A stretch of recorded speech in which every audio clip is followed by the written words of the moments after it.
Hello, beautiful creatures, and welcome to This is All the Cards on the Table.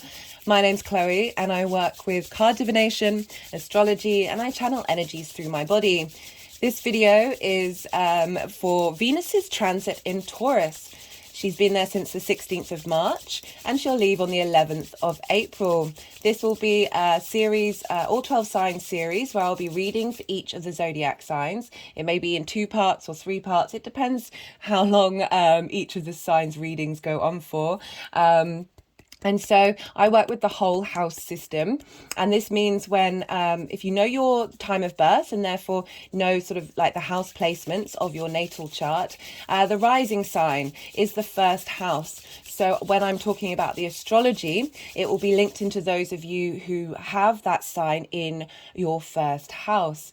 This doesn't mean that the messages that are coming through aren't relevant to those of you who don't have, if you're tapping into that energy but don't have that rising sign, it will just apply to different areas of your life. But when I talk about the aspects and how they talk to each other, this is still relevant regardless of whether you have the rising sign. It's very helpful to sort of look at where your sun and your moon fall. But also we have all the 12 signs in the zodiac in our chart. So they all have an impact on us, and it can be very helpful, not just from personal experience, but others, that it's just, it brings a bigger essence and understanding of the totality of Venus's transit through Taurus for every area of your life.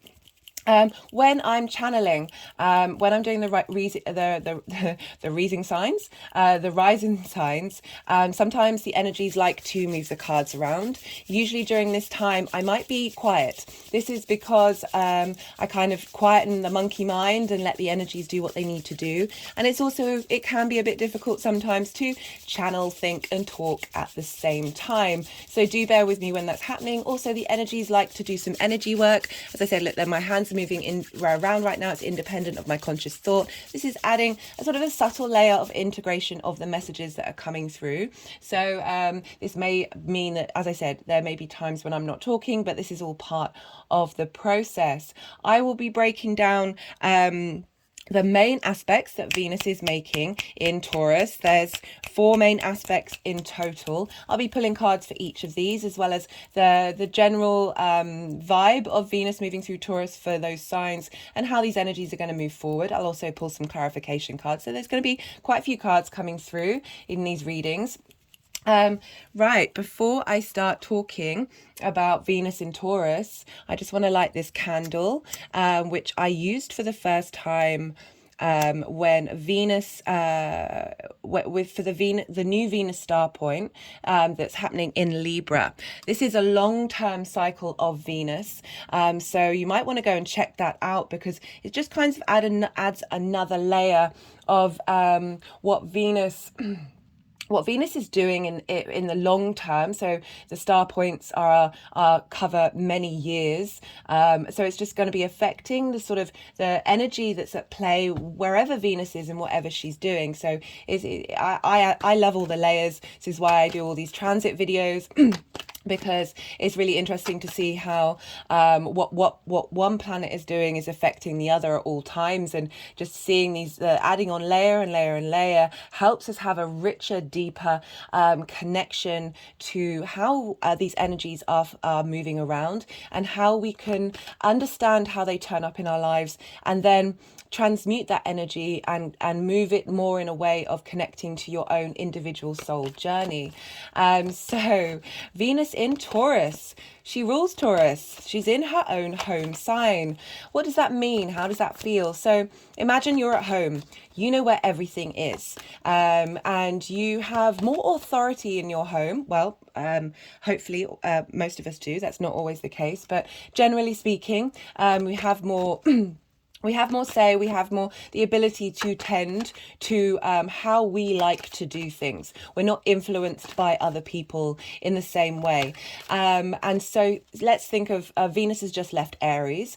Aries is ruled by Mars. So what's going on in Aries is going to be affected by the skills and the tools and how Mars operates. So Venus being in Aries, she's influenced by Mars. And also where Mars is and what sign Mars will be in would have been having an impact on Venus's journey. When Venus is in Taurus or Libra, which she also rules, she's not beholden to anybody. Yes, there will still be influences from the other energies out there, but she's really in her own realm. She's very comfortable here. There's a simplicity when planets are in their own signs, because they, as I said, there isn't that extra layer of taking on board other energies in the same way as when they're in different signs. So they're able to enact what they need to do and how they like to do it with ease. And that's why I say that there's a simplicity. So Taurus is the first earth sign. It's fixed energy, and it's a night yin energy, a feminine energy. There's a slowness to the night yin energy that's more receptive. It's more cultivating and bringing things towards you rather than taking direct action. And so Taurus, the first earth sign, is linked into I'll read the cards in a second. I'm just pulling a couple of cards to see what comes up collectively. This is not linked into any of the rising signs. So Taurus, the first earth sign, is the individual earth sign. It's very much linked into your tangible, your senses, your tangible response mechanisms. So Venus, in general, likes to bring about beauty. She's very much connected to the arts. She likes to bring about harmony.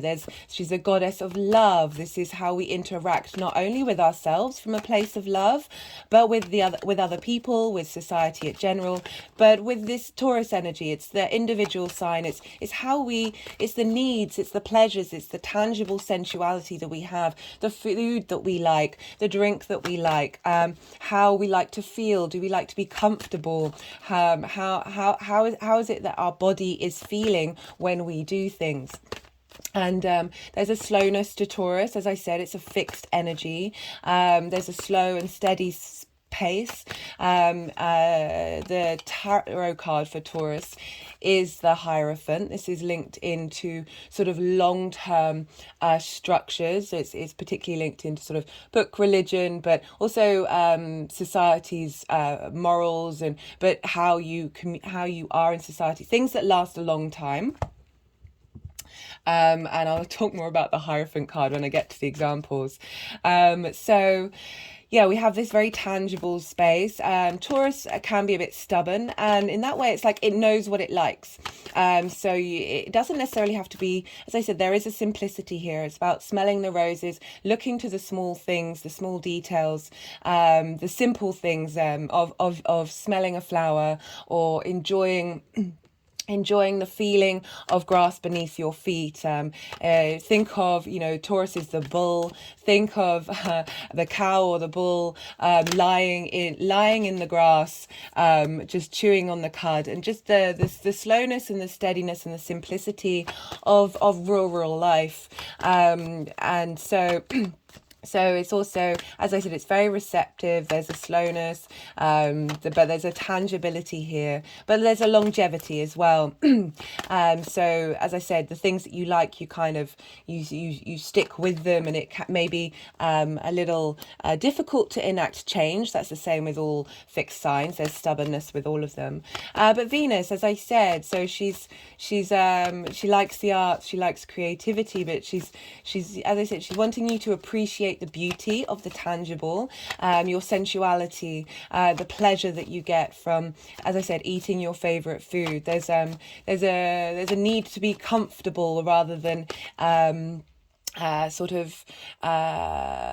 complicated. I've certainly noticed that my body has just wanted to just move a little slower, wanting to sort of savor good food, but just there's an ease happening with Venus in Taurus. So if you want to sort of engage with Venus and Taurus and create a space for her, I have here a little seed that I've been growing. It may be a really good time to plant seeds and put your intentions of how you want your needs, your physical needs, to be nourished moving forward. We also have some mint on the table. Traditionally, Venus appreciates mint. She also likes perfumes, and I have this copper. It's a water vessel. And very interestingly, so we're dealing with an earth sign, and earth and water signs complement one another. Earth gives structure to water. So we're with Venus moving through here. She's helping give ease and flow, and this desire to give, tend to your vessel and tend to who you are, and your physical body.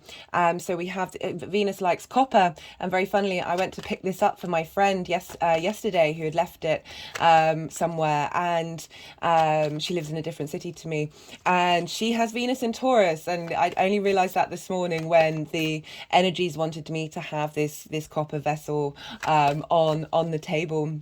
So I thought that was quite funny. I've also got the March hare. We're dealing with this energy right now. We've got the spring equinox and the Aries new moon, and the spring equinox is linked into fertility. It's when nature really gets going. Nature, as I said, the animals out there are getting frisky. They're copulating and wanting to. There's a lot of rising sexual creative energy in force right now, and going back to the little plants, so as I said, a good time to set intentions about what it is how you want your physical tangible needs to be satisfied, and also because we've got this we've got Saturn in Pisces as well, which I said and Saturn is traditionally the god of agriculture, one of its earliest formations, in terms of the cycles of Earth, the cycles of time,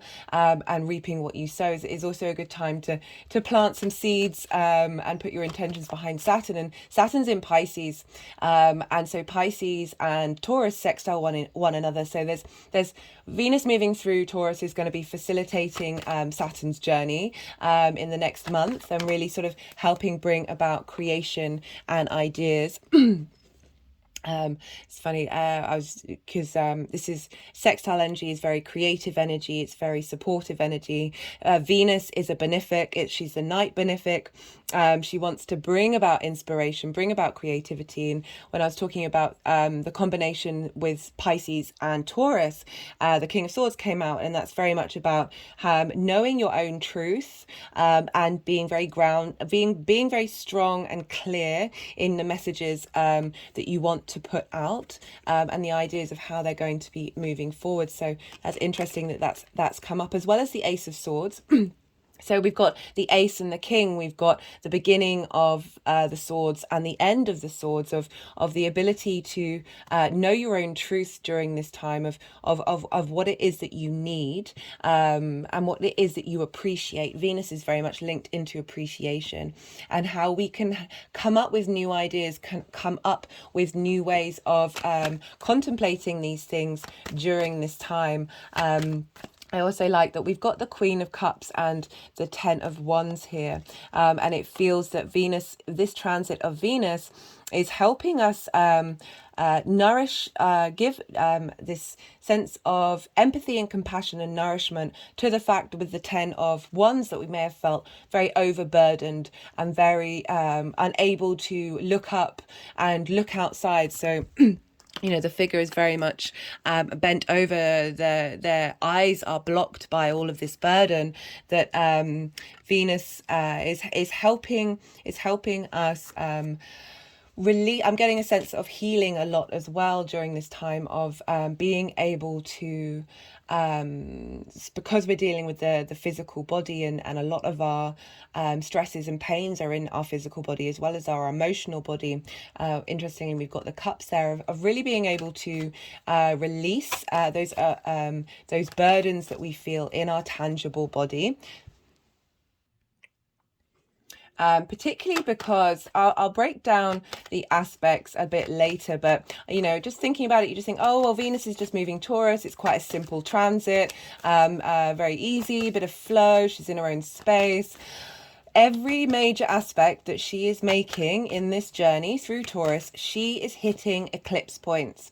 So we've had the nodes In Scorpio and Taurus, it will be for nearly 18 months. They're a bit less than that because they're leaving, I think it's June or July. I should really double check that. Sorry, my mind doesn't hold, it memory dumps quite a lot of information, which is handy, not. But when I was going through the main aspects, I just double checked to see whether, because we've had eclipses in Taurus and Scorpio since 2022, and maybe the end of 2021, actually, I think so. That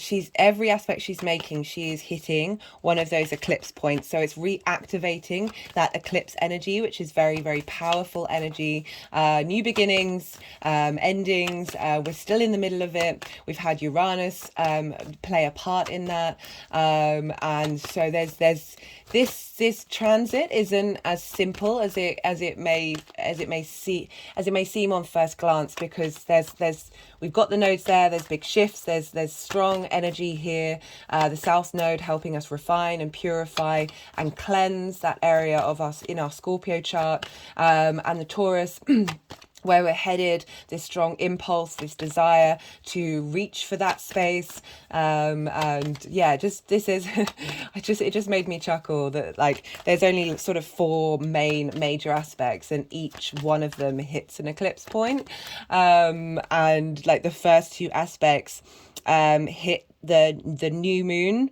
eclipse points in Scorpio and Taurus, and then the second 2 aspects hit the full moon eclipse points. Just with a lot of these transit videos, it really does amaze me each time just how much everything is connected. And I'm finding them a lot of fun. I do recommend you go check them out. There's a lot going on. We've got a lot of support.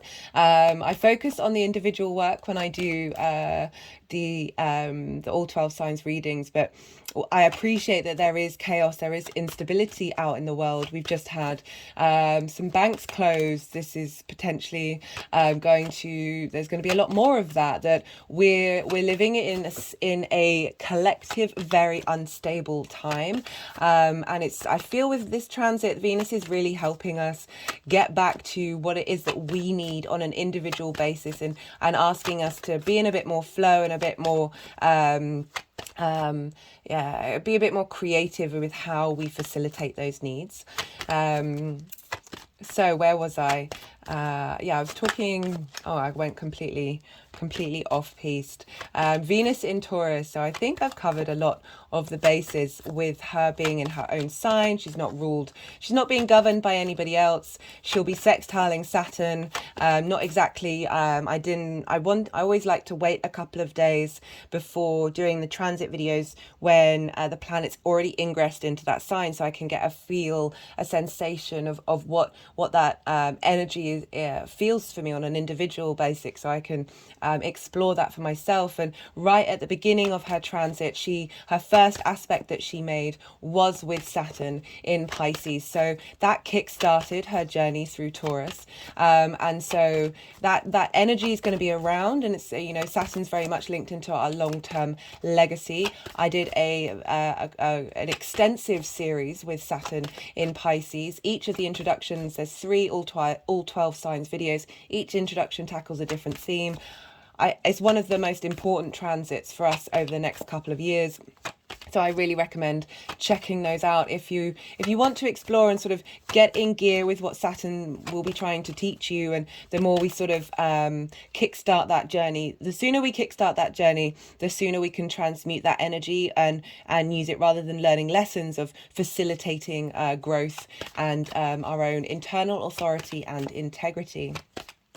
So I've got the March hare here as well. We're dealing with the spring equinox that's happening. Well, we're in that energy now at the time of recording. The exact spring equinox is tomorrow, the 20th of March, but we'll still feel that energy a lot long afterwards.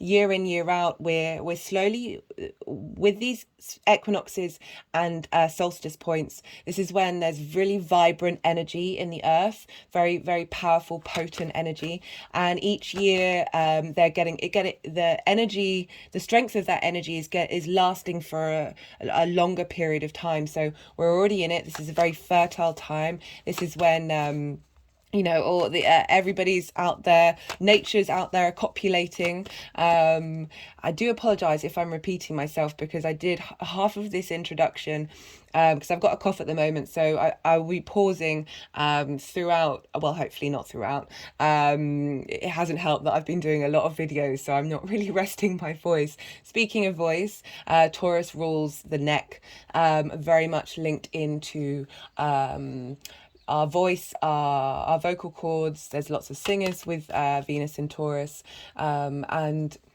very much needing to cultivate our internal voice.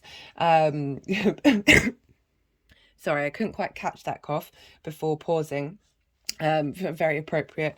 But what was I saying? So we've got all this very fertile energy coming up during this time. As no, I was saying, I'm sorry if I'm repeating myself about talking about the spring equinox, because I accidentally hit stop rather than pause on the video. And so we're, again, with the seed, this is a great time to plant seeds. This is a great time to set intentions. This is the beginning of the astrological new year. I love that Venus is in Taurus at this time, really helping us get in touch with our tangible senses, what it is that motivates us on a physical level, which is just as important as our intellectual, emotional, and spiritual. We need to combine all of these together in order to be fully integrated and not reject the physical form. We signed up to being in this physical form. I'm really not a fan of spiritual teachings that are trying to shame and separate us from our physical body. I don't think it's very cool. So got the March hare here, which is very much linked into the spring equinox, linked into spring. Spring has come in the northern hemisphere.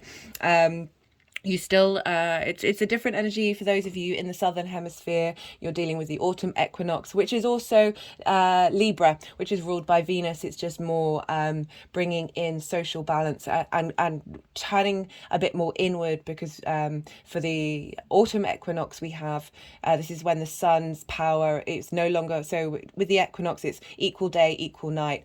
For us in the northern hemisphere, the sun is now gradually taking up more space. The days are longer, so we're going outward. We're more motivated in action. But with Libra, it's with the spring autumn equinox, the days are getting shorter, so there's more sort of gathering in and learning of what we've just been through, but there's still that sense of that I apologize, I've got that I got that a little wrong. It's for the northern hemisphere, that's when it's Libra. So for the southern hemisphere it's still Taurus. So there's that slowness of Taurus where you're wanting to sort of start that hibernation period of tending to your needs and tending to the things that you like, and just enjoying your own space a bit more. So these energies can really be flipped either way. It still can be appropriate. But once again, I'm digressing quite a lot. I do apologise. Mercury's just moved into Aries, so there's a lot of wanting to start sentences, and not. I mean, that I struggle with that anyway. I can sort of skip all over the place, but I always hope that eventually I will get back round to the point. But yeah, Mercury's at 0 degrees of Aries, so there's a lot of fast mental inspirational action going on right now. So yeah, there's this meeting of the feminine and the masculine with the spring equinox, that balance of getting into harmony, but creation energy is abundant right now. So maybe planting some flowers during this time. Venus does like flowers as well. If you've got house plants, taking care of them. I've certainly noticed with Venus that she likes things to be tidy, to be clean, to be a little more ordered. Again, she's linked into cohesion and harmony, and so when there's potential sort of chaos energy, that can feel a bit disjointing for Venus. I also appreciate that some of us do thrive on chaos energy, but it's a well-known thing that the best thing you can do for your mental health is tidy your room and just have a bit of clean space. So it gives your mind the ability to think, the ability to be able to be creative. And that's very much Venus's vibe. So I think I've covered a lot of what Venus and Taurus may feel like. I'm just going to talk about some examples of people who have Venus in Taurus, as well as people who have Venus in Uranus, because Uranus is in Taurus, and so will be impacting, giving a flavor to what Venus is doing right now. Did that card want to come out? Let's see. So Prince has Venus in Taurus in the 7th house of intimate relationships. For me, Prince had when I was a teenager, had a huge impact on how I connected to my femininity. He was one of the first artists who I genuinely thought was communicating about women in not only a respectful way, but in adoration, in really understanding the beauty of the feminine in an equal way, in being like, I appreciate your femininity and I'm celebrating it. I'm not thinking that femininity is diminishing my masculinity. And I just felt that it was also incredibly sensual in the way that he talked about women and interacting with them. And it really helped me at a very early age appreciate the joy of sensuality in what felt like a very grounded and healthy way. You know, we're dealing with the earth energy here of really wanting to be in balance with our physical body. Again, moving away from that shaming, moving away from thinking certain things are sinful. It's nonsense. It really is. As long as you're respected and doing it from a place of deep autonomy and having respect for yourself and the people around you, then do what you want. You know, there's so much. We're here to feel that tangible pleasure and sensuality. It's part, as I said, part of the human existence. Interestingly, Michael Moore, the director who what was that? Was it Super Size Me? And he's recently, I watched it in 2020. He did a film about the corruptness of the eco fuel industry in America. How they basically are chopping down trees and saying that it's eco fuel. Honestly, when I watched that, I had to go into the park and scream at night, just really like how stupid. It's just stupid. Anyway, he's got Venus in the 10th house of career, 10th house of life purpose, how the outside world sees you. So I took that as, you know, he wanted us to focus on fast food, what we're putting into our body, what are we eating? Venus in Taurus. How we're looking after the earth, Venus in Taurus. That struck me as such a clear idea of what Venus in Taurus is. As I said, she likes us to tidy up. She likes us to be in harmony with ourselves and in harmony with the world around us. Princess Diana, very famous Venus in Taurus. She had that in the 6th house. The 6th house is work.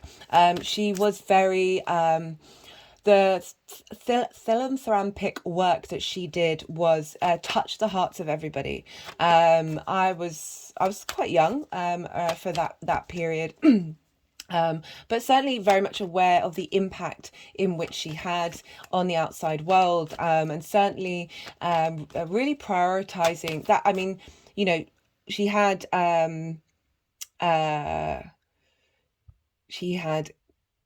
Virgo in the 10th house. So that's sort of your career of how the outside world sees you. So this idea of being this pure, Virgo is very much linked into the Virgin, the sense of this purity of a princess, but her actual work that she did in the 6th house was very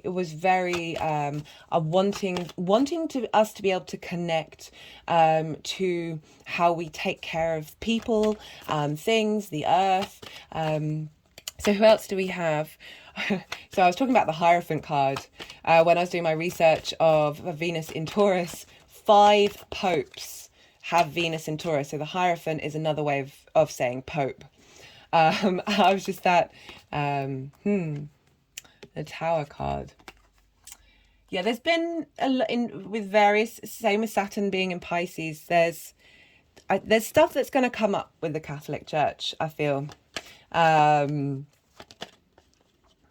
Yeah, I don't know if that card was about to flip. Yeah, it was. The Judgment card.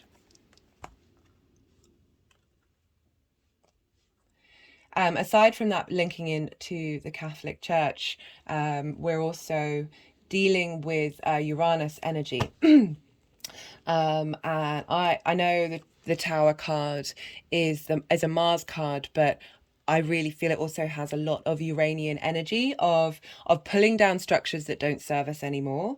And we've got the Queen of Cups of pulling down those burdens, pulling down. She's going to meet Uranus in conjunct. It's one of the aspects I'm going to talk about with the Queen of Cups, that desire to nourish, that desire to tap into our innate creativity, and judgments about leveling up. So I like the Death card, that can be acknowledging what you need to let go in order to shift and change and evolve. The Judgment card's about all aspects of who you are in a state of ascension, essentially, and leveling up.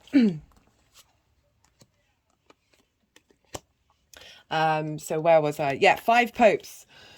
As I said, the Hierophant is the Taurus card. They have Venus in Taurus, this ability to communicate with the masses, to bring harm. Well, I'll try and not, just this, this is a difficult topic to talk about. I think I'll just leave it at that and move on. Leonardo da Vinci, very famous influence in the modern world. He he was a huge component in the Renaissance in medieval Italy, which is essentially how we are where we are now. So much that was done in the Renaissance has long-lasting impact on what we're doing now. Lots of texts from ancient Greece got discovered about maths, astrology, philosophy, that then inspired Italy during this time to then bring a lot of technological advances, artistic advances, creative advances, societal advances into manifestation. Potent energy. Anyway, Leonardo da Vinci, very, very famous person. Check out his stuff if you don't know who he is. He had Venus in the 6th. How he worked. What he, this ability to bring into manifestation.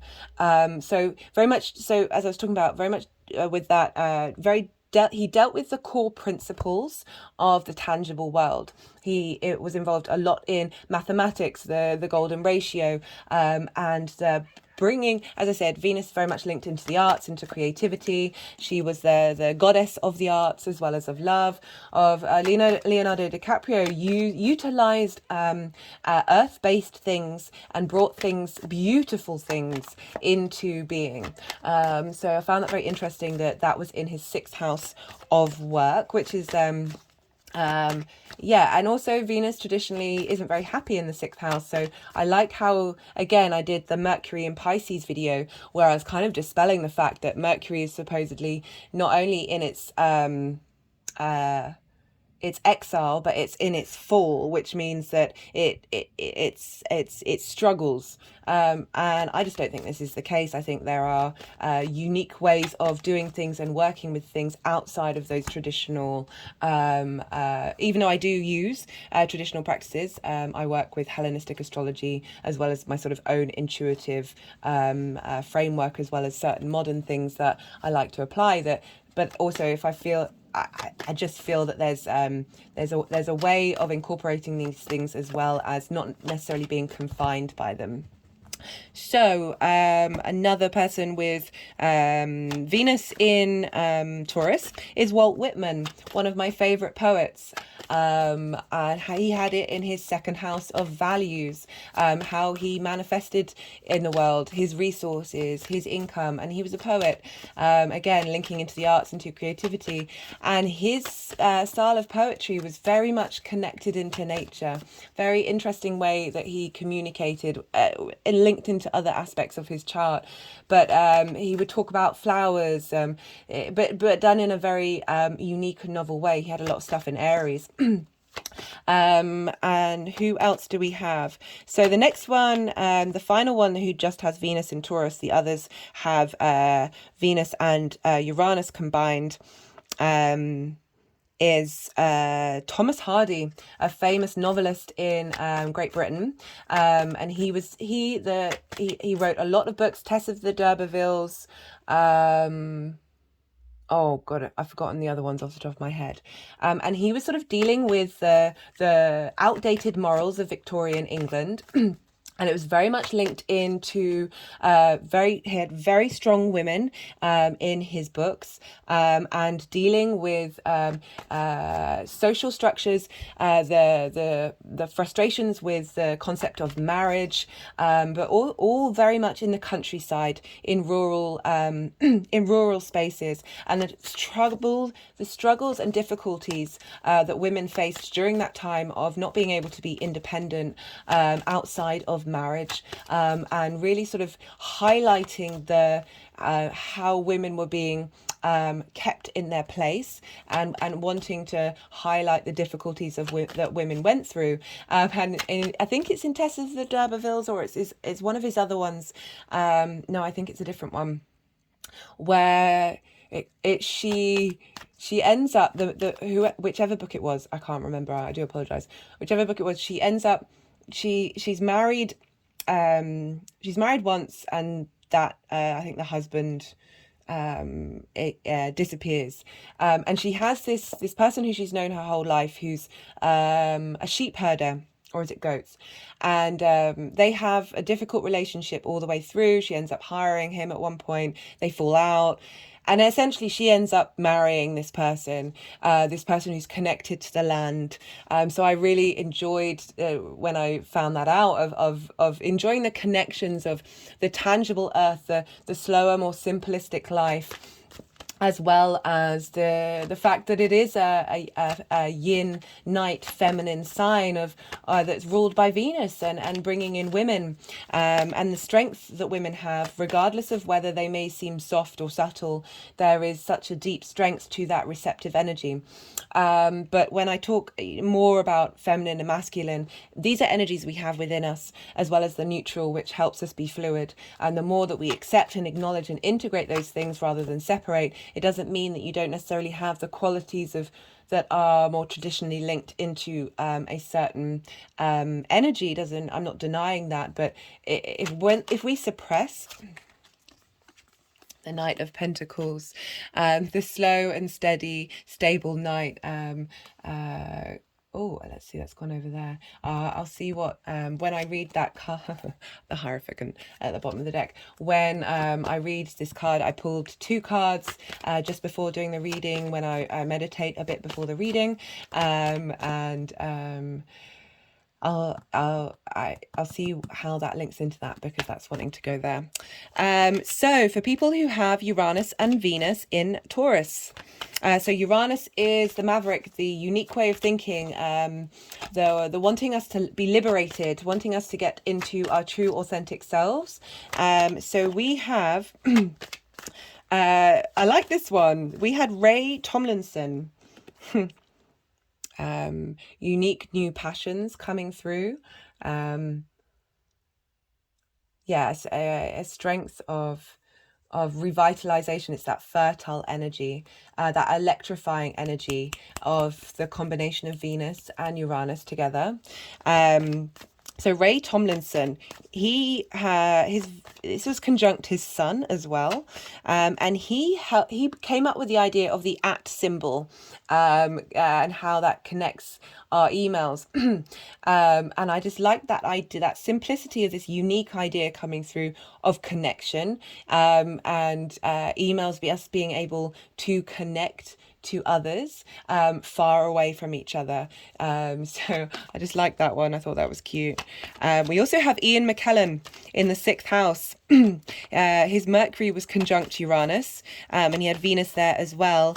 And we basically know him as Gandalf. And if you know, the tangible Earth individual with Uranus, the oddball, the unique person, the maverick, with Mercury as well, magical spells, and having a wizard with Ian McKellen, because often you find when actors have very prominent roles that really touch us collectively, go check out their charts, and usually you can really see why, because they're able to embody the energy that's needed for that role. We are all players on a stage after all. So Kofi Annan, the Secretary General of the UN, again, the UN, so, you know, this is bringing us together to work together in harmony, hopefully to raise everybody up, to make sure that we all have food and water, raise literacy levels, peacekeeping. These are all very much Venus qualities. And he had that with Uranus in the 2nd house of his values, and how he made his income. So very much connected to, I mean, there's some controversial things about Kofi Annan, but we're just dealing with the essential essence of what was going on there. We have Nadir, who was one of the first people to really bring portraiture, photographic portraiture, into prominence. And what he did was, rather than before with photographic portraiture, you would be dressed up, you would be ornate, there would be lots of basically like this, really, lots of things going on, and he made it really simple. He had this in the 4th house. He liked to bring his portraits as if somebody was at ease, the simplicity of who they are, the essence of their physical being come through, and he took lots of pictures of famous people in their homes. So the 4th house is your home, your private life, but the way his photography was very intimate. You got to see that personal, intimate part of someone, which is very much our 4th house energy. And I just quite like its portraiture as well, with Venus, of liking to be devoted, liking to be seen, liking to be adored, liking to be looked at. That is definitely something with Venus, that she does appreciate devotion. She does appreciate acknowledgement of what she's doing out there in the world. Friday is also Venus's day, so doing a little bit of connecting to Venus on Friday can also be a really lovely thing to do. Her energy is beautiful.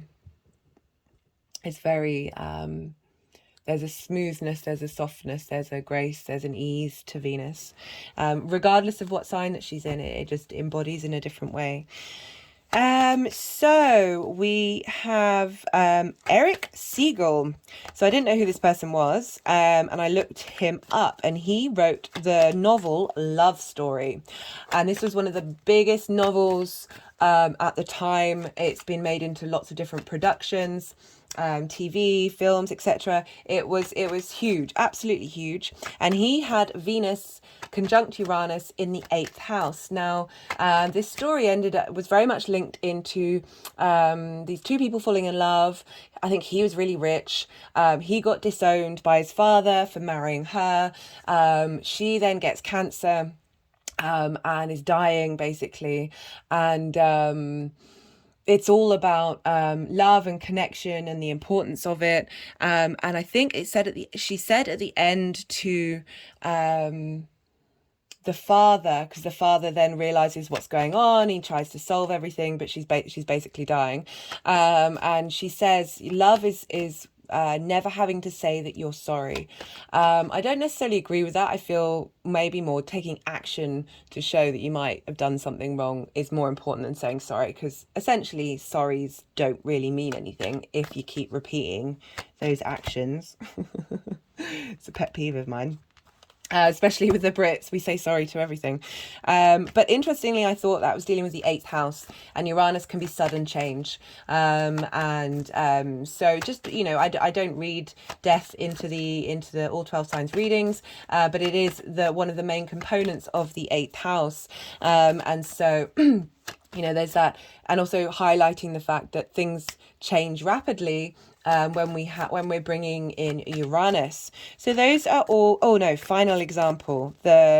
She's very cool, this one. Catherine de Medici. I really recommend checking out the TV series with Samantha Morton. I think it's The Queen of Snakes. I think it's that. Brilliant series. So very strong, independent, powerful, stubborn woman. And she had Venus conjunct the Sun and Uranus in the 1st house. So she was also capable of a lot of magic.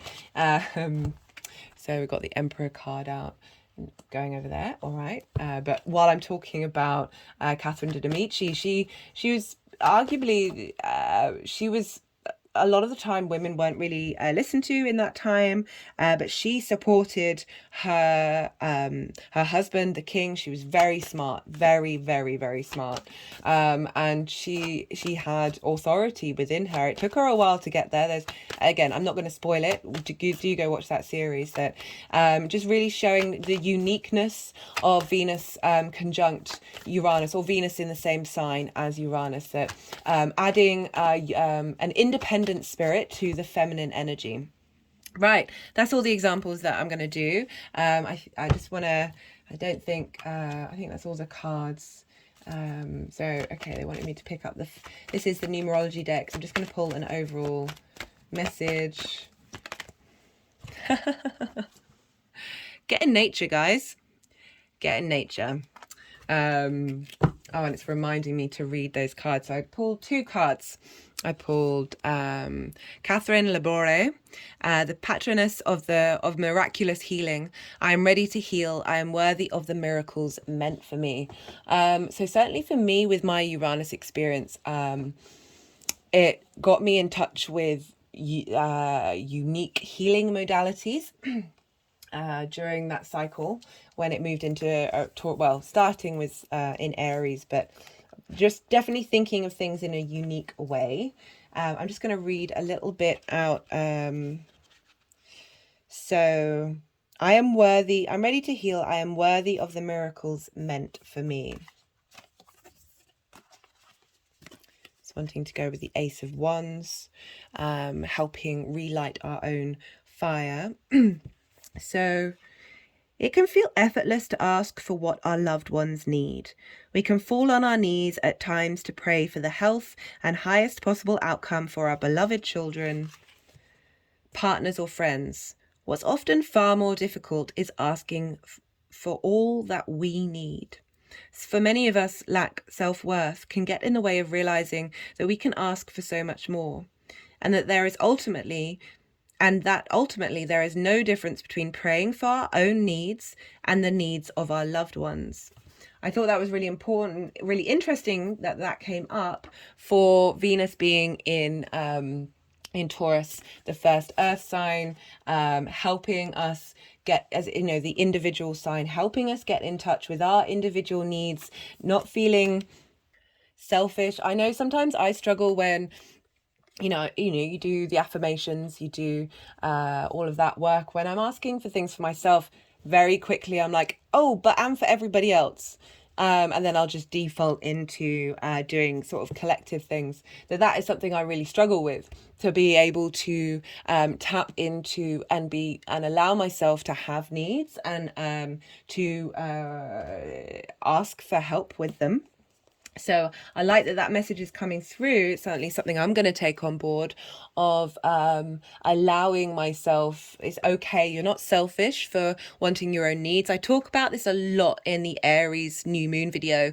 Really recommend that. We're going to have 2 Aries new moons. It's I think that energy is really poignant. It's the start of the astrological new year as well. So it's going to have an impact on the rest of our journey for the next year. So the beauty way, this came up with the Virgo full moon. Virgo and Taurus, they trine each other. They're fellow earth signs. So, and that new moon was about deep healing. And I love how this is now coming up again so Venus will be now sort of with that trine aspect of bringing about inspiration of how we can interact and engage with that deep healing. Just had an energetic release.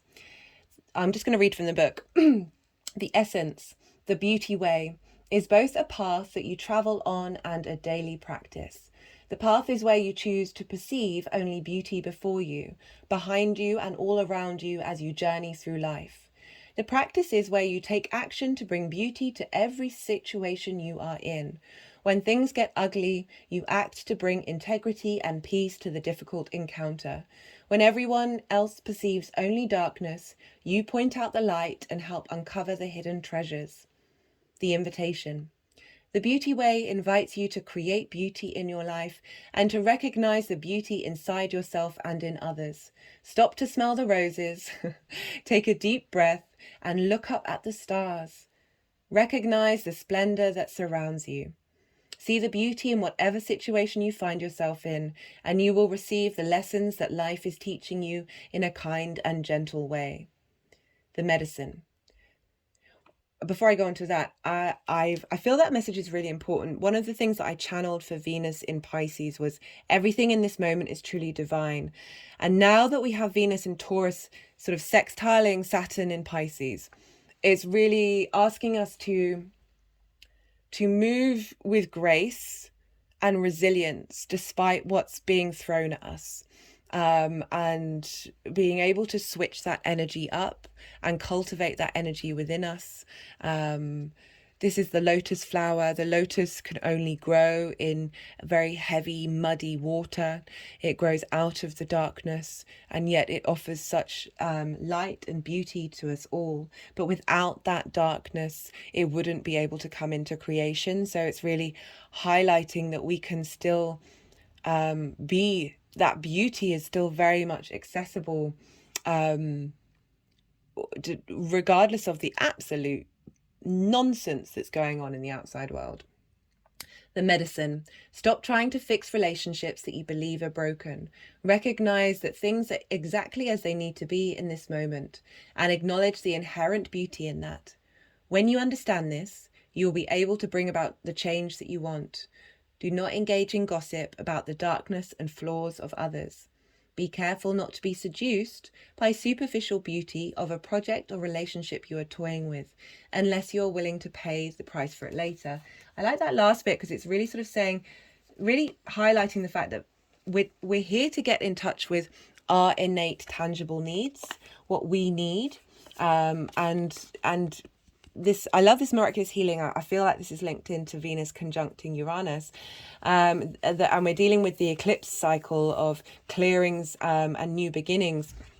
That with this help of this healing of looking to our own needs from a King of Swords way of really being grounded and clear, and with that pragmatism of being real with yourself, being honest with yourself, not being superficial, that we're able to then, because we got the King of Pentacles, that slow and steady wins the race, defending our physical needs on a personal level. Knights defend, Knights helps protect our physical body, and we've got the Emperor here of realizing our own divinity. We've got a lot of stuff going on in Aries right now, and the nodes will be moving into Aries, which is really going to help facilitate that sense of who we are. And on the final message I want to leave you: get out in nature. Get out in nature. Spring is springing in the northern hemisphere. Even if it's the southern hemisphere, it appreciates the change of cycles. I love autumn. I love winter. I like all the seasons, to be honest. But yeah, get out in nature, tap into Venus's desire for you to engage in the tangible world. Her card is the Empress card, wanting you to really enjoy the experience of this 3D form. Right, so that's all for the sort of collective mini reading for Venus in Taurus, and now I'll be moving on to the rising signs, and I'll be starting with Taurus and moving backwards through the zodiac. Love that we've got this potent, fertile energy coming through with this Ace of Wands. Okay, guys, hope you enjoyed the reading. I completely forgot to say, this was the crystal that wanted to be here with us. This is a piece of rose quartz, and it's been over Venus's hands. She's holding the healing of our heart in her hands, and that very gentle, subtle energy of rose quartz that's very soothing and very nourishing. There's a slowness to rose quartz. Is really getting you in touch with what it is that you love. Taurus rising. How you doing, Taurus? So for Taurus rising, this is happening in your first house. This is your house. This is the house of self. This is how you embody your sun or your moon in your actions and your deeds. This is your body, your appearance. This is how other people may see you. This is very much your house. Venus moving through here can help bring about you taking care of yourself a bit more. You're really enjoying who you are. You're able to bring a sense of flow of how, as I said, how you embody yourself. And how there's more confidence here. There's more desire to connect to yourself. Other people may want to connect to you as well. Because let's see if those cards come out again. Okay, that one wanted to come out. And that one. Okay, they both wanted to come out. I was getting a strong energetic pull of going, no, this is what wanted to happen. So what was I? So other people may be enjoying your company, the way in which you communicate in your embodiment. Just may have a bit more flow. You may be getting a bit more creative. It's linked into beauty as well. So you're maybe taking care of yourself a bit more, changing up your style, or certainly cultivating the style that you already have. This is a great transit to have. This is especially because we're coming off, you've got Uranus in your first house, or your Taurus energy. So, there's that can be a bit disruptive. And so Venus moving through here is really sort of bringing about a sense of ease, a sense of flow to that disruption, to that uniqueness of who you are. So this lovely transit to happen. Venus is a benefic, so she wants to put good graces over you and help you feel good about yourself. We also look to the other house that that Venus rules, and that is Libra, because what happens to the ruler of a sign happens to those houses. So things may come up in the Libra area of your life, and for Taurus rising, you have Libra in the 6th house. And this is in conjunct.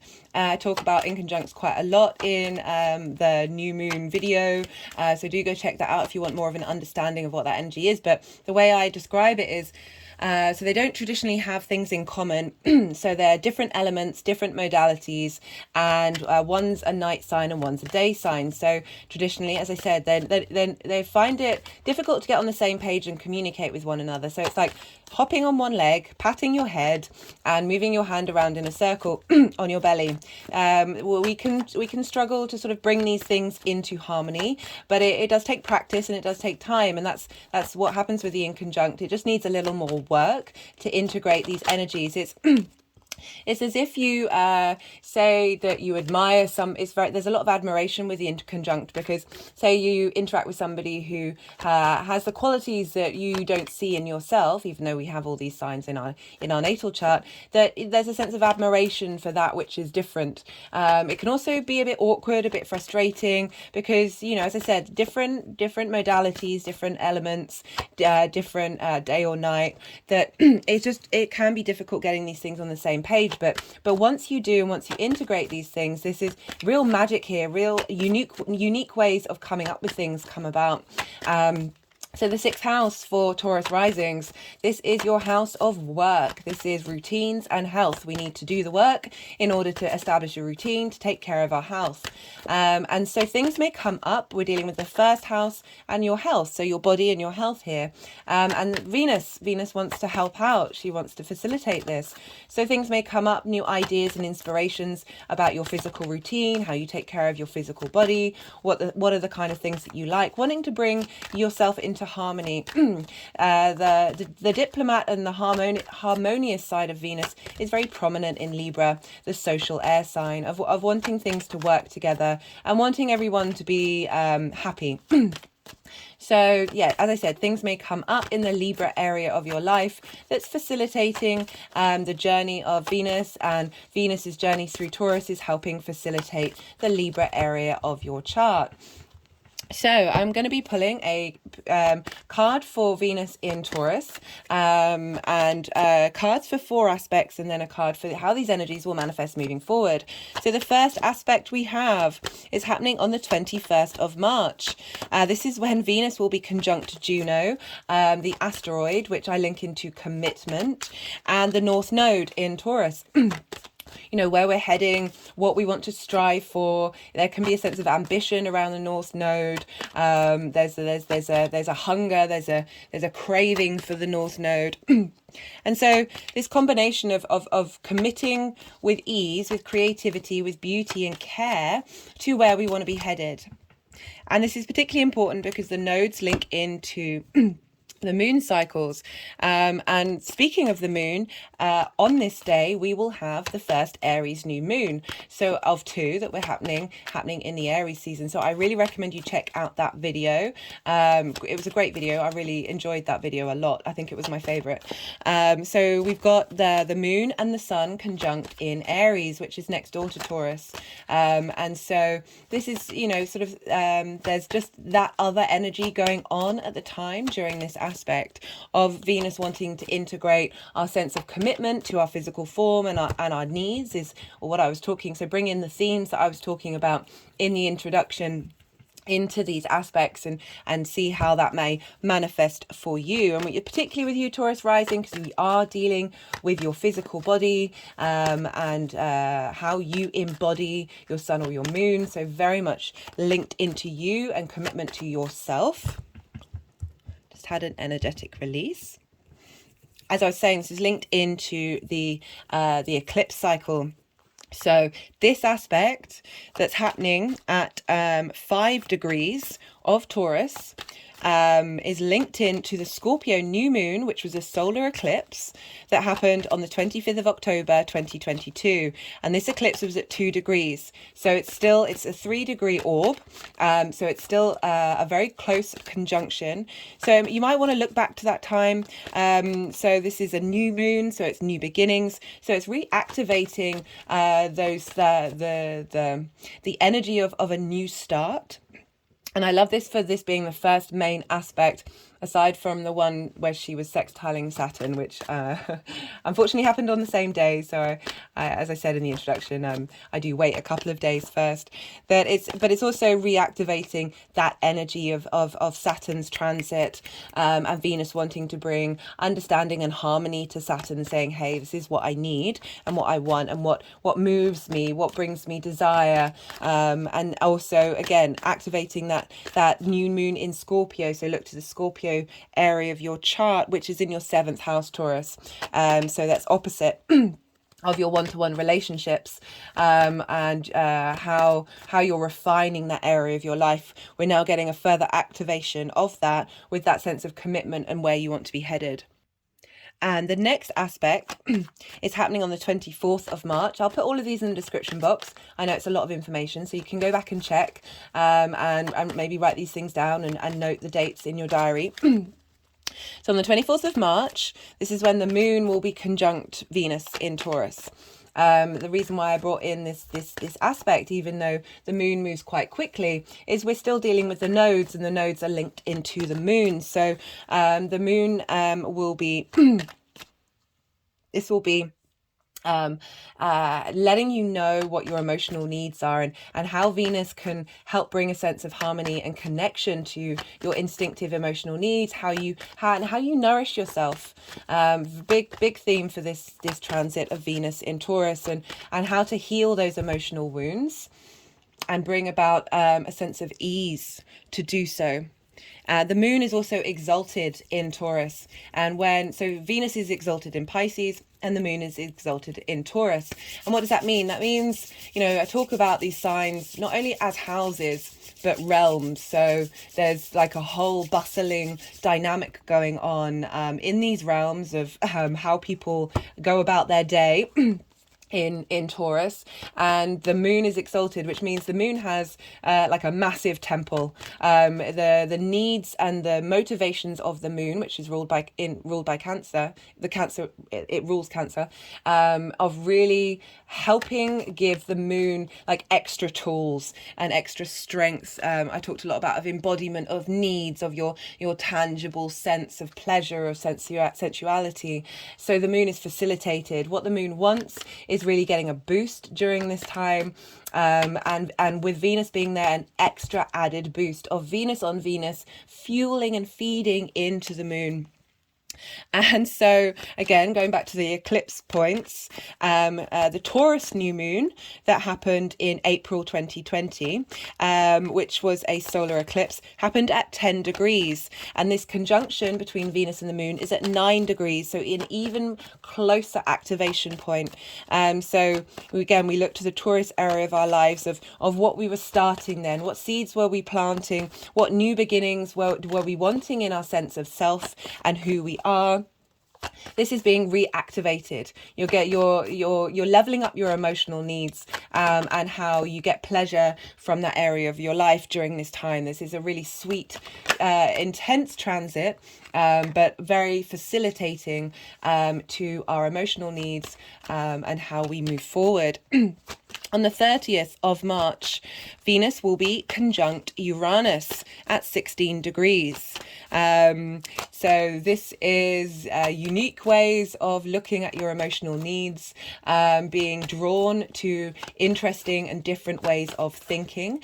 Uranus can also bring about sudden changes. And so you may just have, so this is why I was with the support of this card, after I'd been meditating, of miraculous healing in our bodies, on not only a physical sense but an energetic sense as well, because Uranus really helps tap into all the different fields of our bodies. I feel there's a lot of electricity, there's a lot of it's the oddball of the solar system, but its north pole points towards the sun. So really helping us get in touch with our soul, and our soul's needs, and that activation of our soul, helping us heal the 3D body that we're in. Sorry if I'm shaking right now, if I sound funny. I'm having an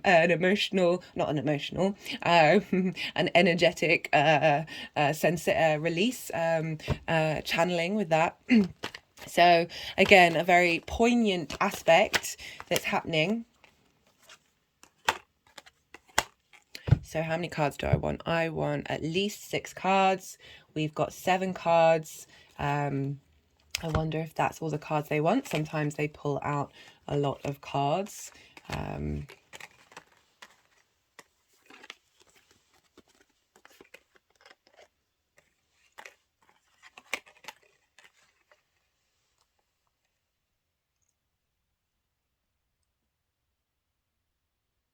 Wait a minute. Sorry, maths is not my strong point. 4 aspects, beginning and ending of card. Right, so we need another card, because I can't count. Okay, right, sorry, where was I? So the fourth aspect is happening on the 7th of April. And this is when Venus will be sextiling Neptune in Pisces. They'll both be at 25 degrees. And so Neptune is getting us in touch with the multi-dimensions. I talk about Neptune a lot in part 3 of the All 12 Signs video for Saturn's transit.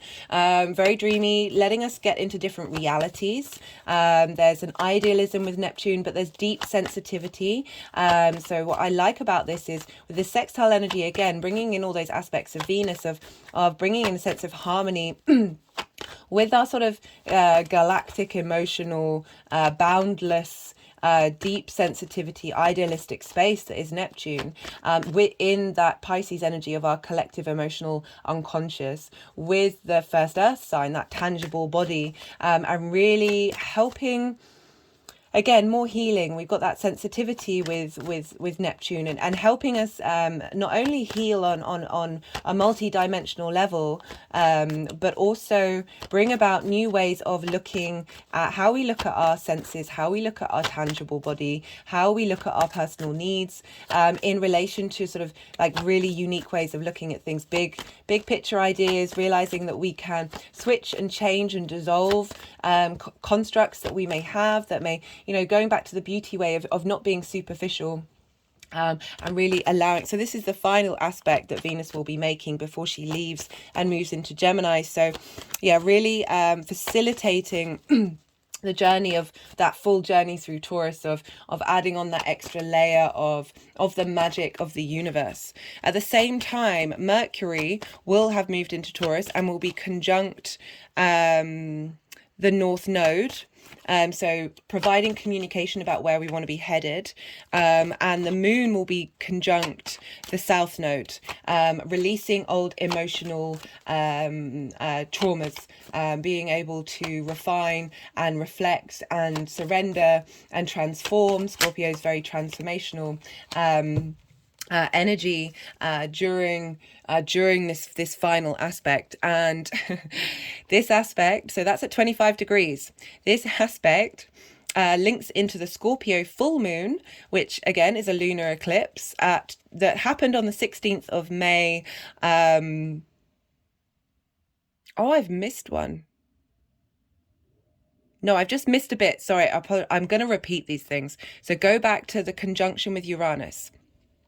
At the same time, Mars will be trine Saturn in Cancer. So how we embody our emotional needs will be talking to Saturn and its journey. So that's adding on another complexity. I pull a card for that in the Saturn transit, adding on another layer of energy linked into how we connect on an emotional basis to our tangible body and the healing that we need to do.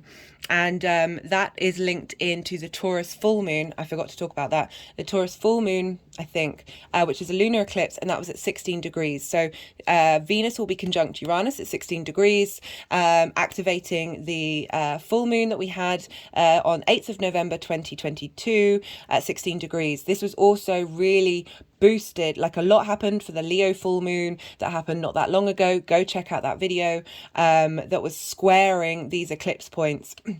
So you want to look back to that full moon in Taurus and the full moon in Leo, back to the sextile with Uranus, with Neptune. So that's activating the Scorpio full moon that we had on the 16th of May 2022, and that full moon, the Scorpio full moon, was squaring Saturn in Aquarius. So we've got a lot of big energy that we went through last year being reactivated by Venus as she makes her journey, bringing a sense of ease, sense of beauty and creativity of way we look at this during this time. And that was at 16 degrees and at 25 degrees, and the sextile is at 25 degrees. As I said, I'm going to repeat this when I read the cards. So and I'll write it all down in the description box, because I know it's a lot of information. The reason why I repeat things is the more the more that these things are repeated, the more Oh, don't say they want another card. Oh no, because we've got that aspect there. The more that I repeat, the more when you've got an understanding of it, you're then able to sort of think back to those times and sort of embody it on a personal level. Right. So, can you see all of these?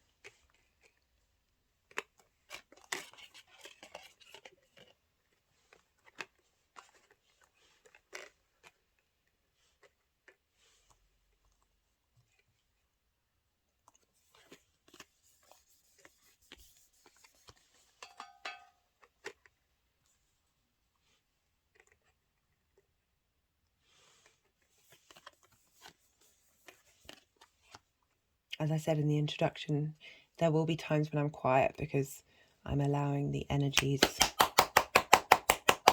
do what it is that they need to do.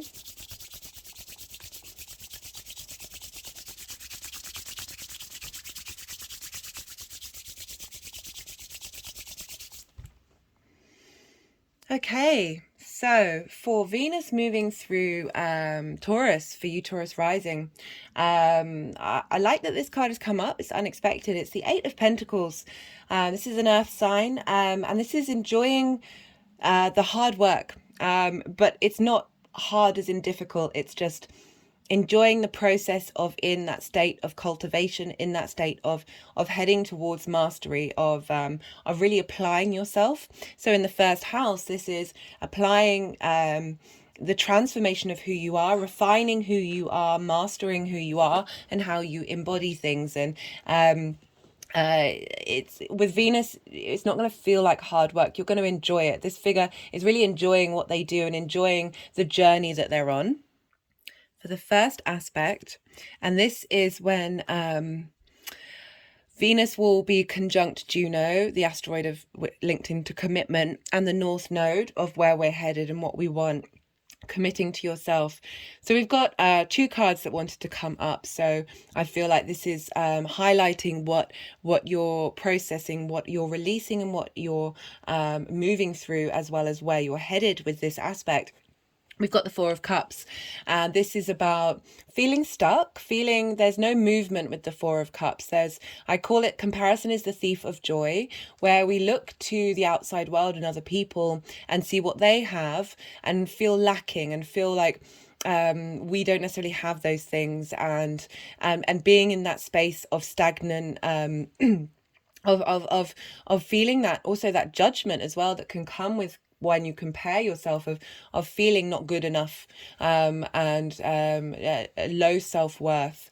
And with the Four of Cups, the figure doesn't see that the Ace of Cups is coming in, this new sense of renewal, this new emotional connection, this new love for yourself, and really getting this sense of nourishment that's coming in.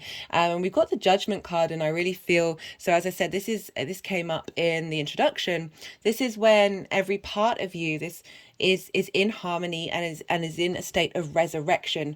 So I feel with this conjunction, you're really sort of going to be committing to moving into that resurrection state. You're acknowledging where you've been. You're not shaming it. You're not hiding from it, and you're integrating and leveling up and saying that is not the dynamic that I want to be in right now. Again, that's the Aries new moon. That's your 12th house. No, yeah, 12th house. That's your hidden house, integrating all those parts of yourself that may be hidden, surrendering and releasing. You've got so much support in your 12th house, Taurus rising, that's facilitating the intentions that you're putting down at this time, is moving you to a space of elevation, resurrection, and leveling up. Love that for you, Taurus. So for the second aspect that we have on the 24th of March, this is when the moon will be conjunct Venus. Active, and when the moon is exalted, and we've got the moon card. Love this. And this is linked into that Taurus new moon eclipse that we had back in April. So really highlighting the work that you've done. You're in receipt of, this is a space of give and take. This is after the Five of Pentacles, which is feeling left out in the cold. There's now in a space of you're able to interact and engage with your emotional needs and nourish your emotional space from a very from a higher perspective, because this figure, you know, there is a hierarchy here. There are people who are lower down and someone who's higher up. So that's implying a different perspective. And we've got the scales here. So that's linked into Libra. So again, thinking about that 6th house for you, Taurus rising, of bringing your work, your routines, your health into balance. And the more that, you know, really adulting your emotional needs in order to support yourself and nourish yourself and take care of yourself. And I love that we've got the moon. This is very magical, instinctive, emotional, but and helping you really tap in to what it is that your needs are trying to say from a higher perspective.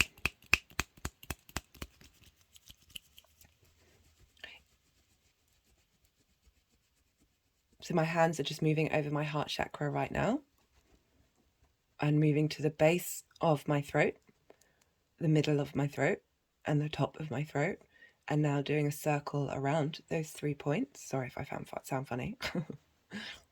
Just had an energetic release. Yeah, being able to communicate with your emotional needs from a higher perspective. Love that. So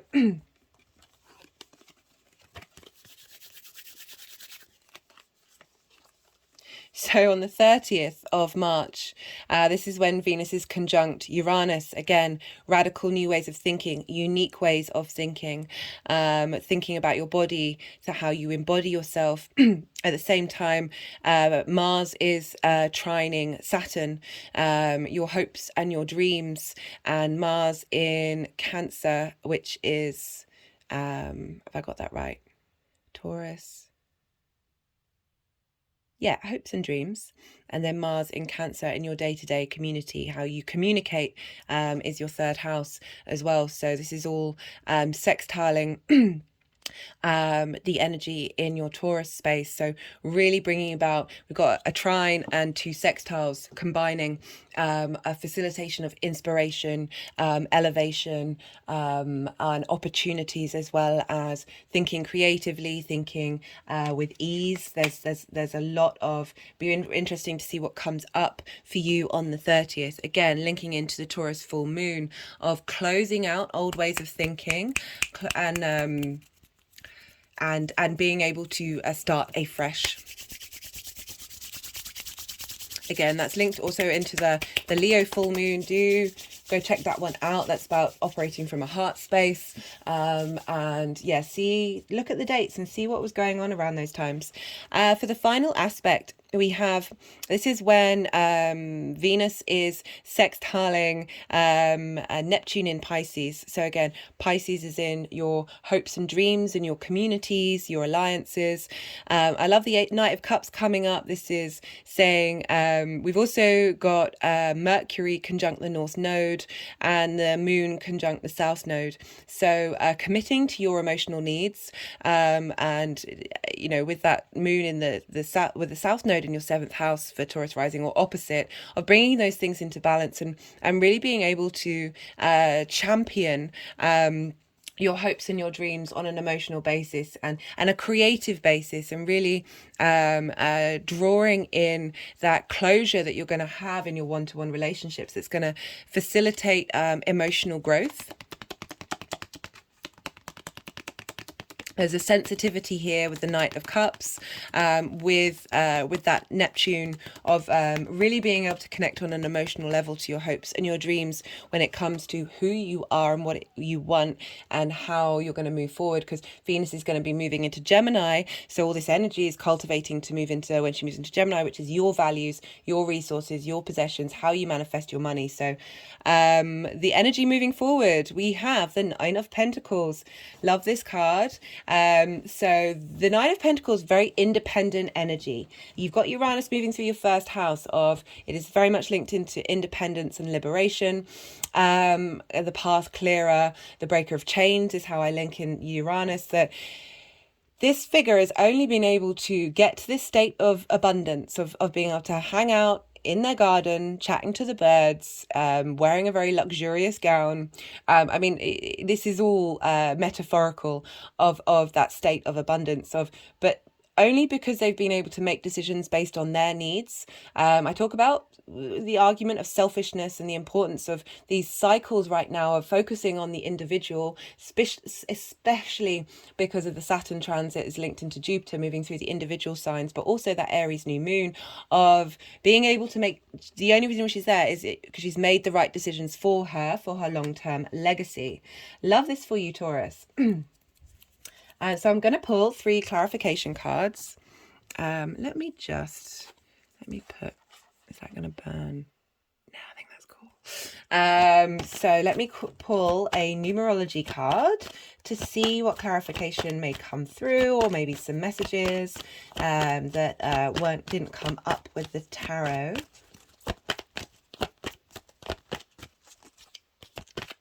Yeah, this is a good transit. You're going to have Jupiter moving into your first house in May. So lots of focus on the you part, the Taurus energy for a while, especially with Uranus. Uranus is going to be there for a while.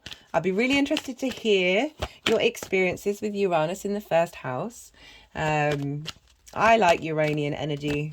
It's also got that sense of the eclipse energy as well, because it can bring about sudden changes. It tends to release tension that you haven't been able to look at or deal with yourself, but it's rerouting you to your sense of authenticity. And so quite a very powerful transit to have in your first house, or where your sun or your moon is, or anywhere really, actually. But particularly those. So I always get a bit like, oh, I don't want people to feel like they're left out. Yeah, well.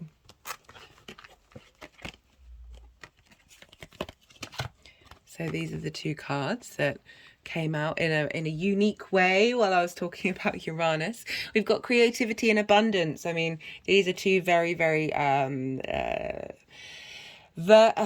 Venus-based energies we've got here of being able to appreciate who you are, connect to your emotional needs, think differently in how you embody yourself, clearing out old traumas, old cycles linked into that first house, and opening up that space for creativity.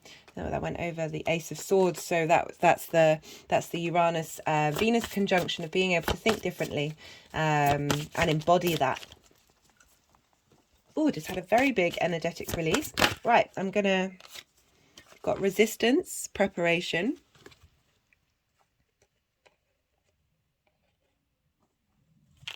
I'm just going to pull another card. So I just had a huge energetic release at that.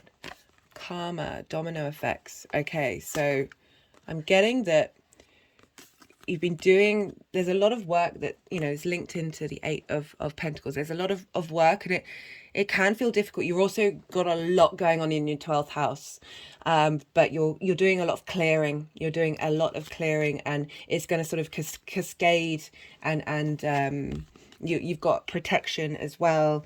That there may feel like tower moments, but you've got a lot of support right now in order to clear those those karmic links in the Aries, the spring equinox part of the last video that I did.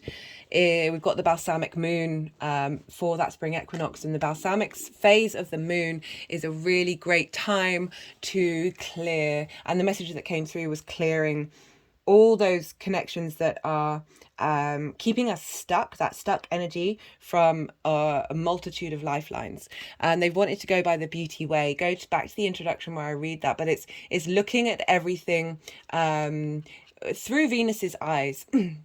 And realizing that you can work to switch up that energetic field regardless of what's happening. It's certainly a journey that I've been on of really trying to integrate that practice of everything in this moment is truly divine. I used to be very, very hard on myself of even the smallest of things that I wouldn't be perfect. I would have a physical response and a sense of shame. And I've been practicing that 8 of Pentacles, that every time that happens, I relax my body and I laugh.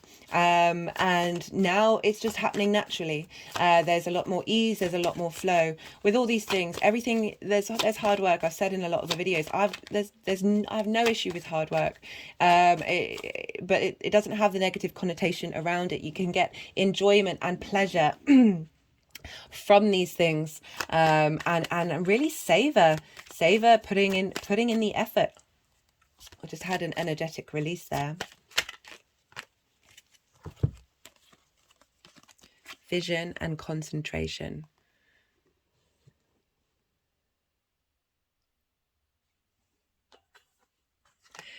You know, I was talking about hard work and putting in the effort and sort of being mindful with the physical responses, that you do have to put your vision, you have to put your focus on these things, to help support the energies that are around right now. We're co-creating. Yeah, I love this reading for you, Taurus. Do hit the like button if it resonates, and I'd love to hear from you. If anything comes up and you're like, okay, well, I can kind of understand how that would work, or that's really coming up in my life right now, I'd love to hear from you. Okay, Taurus, good luck out there, and be well until we meet again. Aries rising. How you doing, Aries? So for those of you with Aries rising, this transit of Venus is happening in your second house. Your second house is your resources, the things that you care about, how you value yourself, how you value other things. It's how you make money, and it's how you manifest. So you've got a benefic moving through your second house, helping. There's a sense of ease in how you value yourself. There's a cultivation of the things that you care about. Maybe some of your possessions that you have, you'll want to go and sort out and tidy up and just make nice. That could definitely be one of the vibrational levels of Venus moving through your house. Helping you connect to your personal value. Just had a big energetic release there. And the more that we understand and value ourselves, the more we are able to utilize our own manifestation power. Just had both an energetic release and energy come into my body. You've had the North Node moving through there for a while. You've been really working on this. You've had eclipses. This is a big axis for all of us. And so you've been with the South Node in the 8th house in Scorpio. You've been figuring out how you share resources, refining, purifying, letting go of perhaps emotional attachments towards the give and receive between you and the outside world. We've had lots of eclipses in this axis. So these themes are probably going to be quite familiar to you, Aries. And so with Venus moving through there, as I said, she's a benefic. She wants to help you out. She wants you to feel good about yourself. She wants you to connect to yourself, bring in a sense of ease and harmony with who you are and what you value, maybe an ease in earning money. Ease in as I said, bringing in a sense of manifestation. So because Venus rules Libra, and what happens to Venus will happen to the signs that she rules, we look to where Libra is for you, Aries. Libra is in your 7th house. Sorry, that's a lot of cards. I'm not taking. If they come out again, they come out again. So Libra is opposite you, Aries. And oppositions, you need to bring into balance. We have this with every full moon. We can swing from one energy to the other. And we need, it's part of the journey is us to integrate these things where we don't prioritize one thing over the other. We find harmony in the middle. You're going to have the North and South Node moving into these areas of your life, guys. So this is going to be a refinement of one-to-one relationships and expansion of yourself.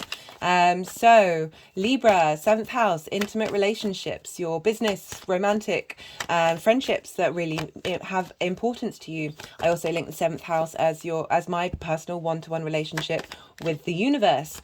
So it's those one-to-ones. It can be clients, it can be anything, but it's that specific one-on-one sense of other. And so things may come up in that area of your life, or Venus moving through Taurus is helping you work, because we've got the second house with the seventh, right? So that's your values, how you value yourself. The more we understand that, the more our one-to-one relationships come into harmony. So Venus is moving through here, is facilitating the energetic transfer, your interaction with people on a one-to-one basis. So, but these are Taurus and Libra in conjunct one another. So this is the case for everybody. And so I talk about a lot about the in conjunct in the Aries new moon video. Do go check that out.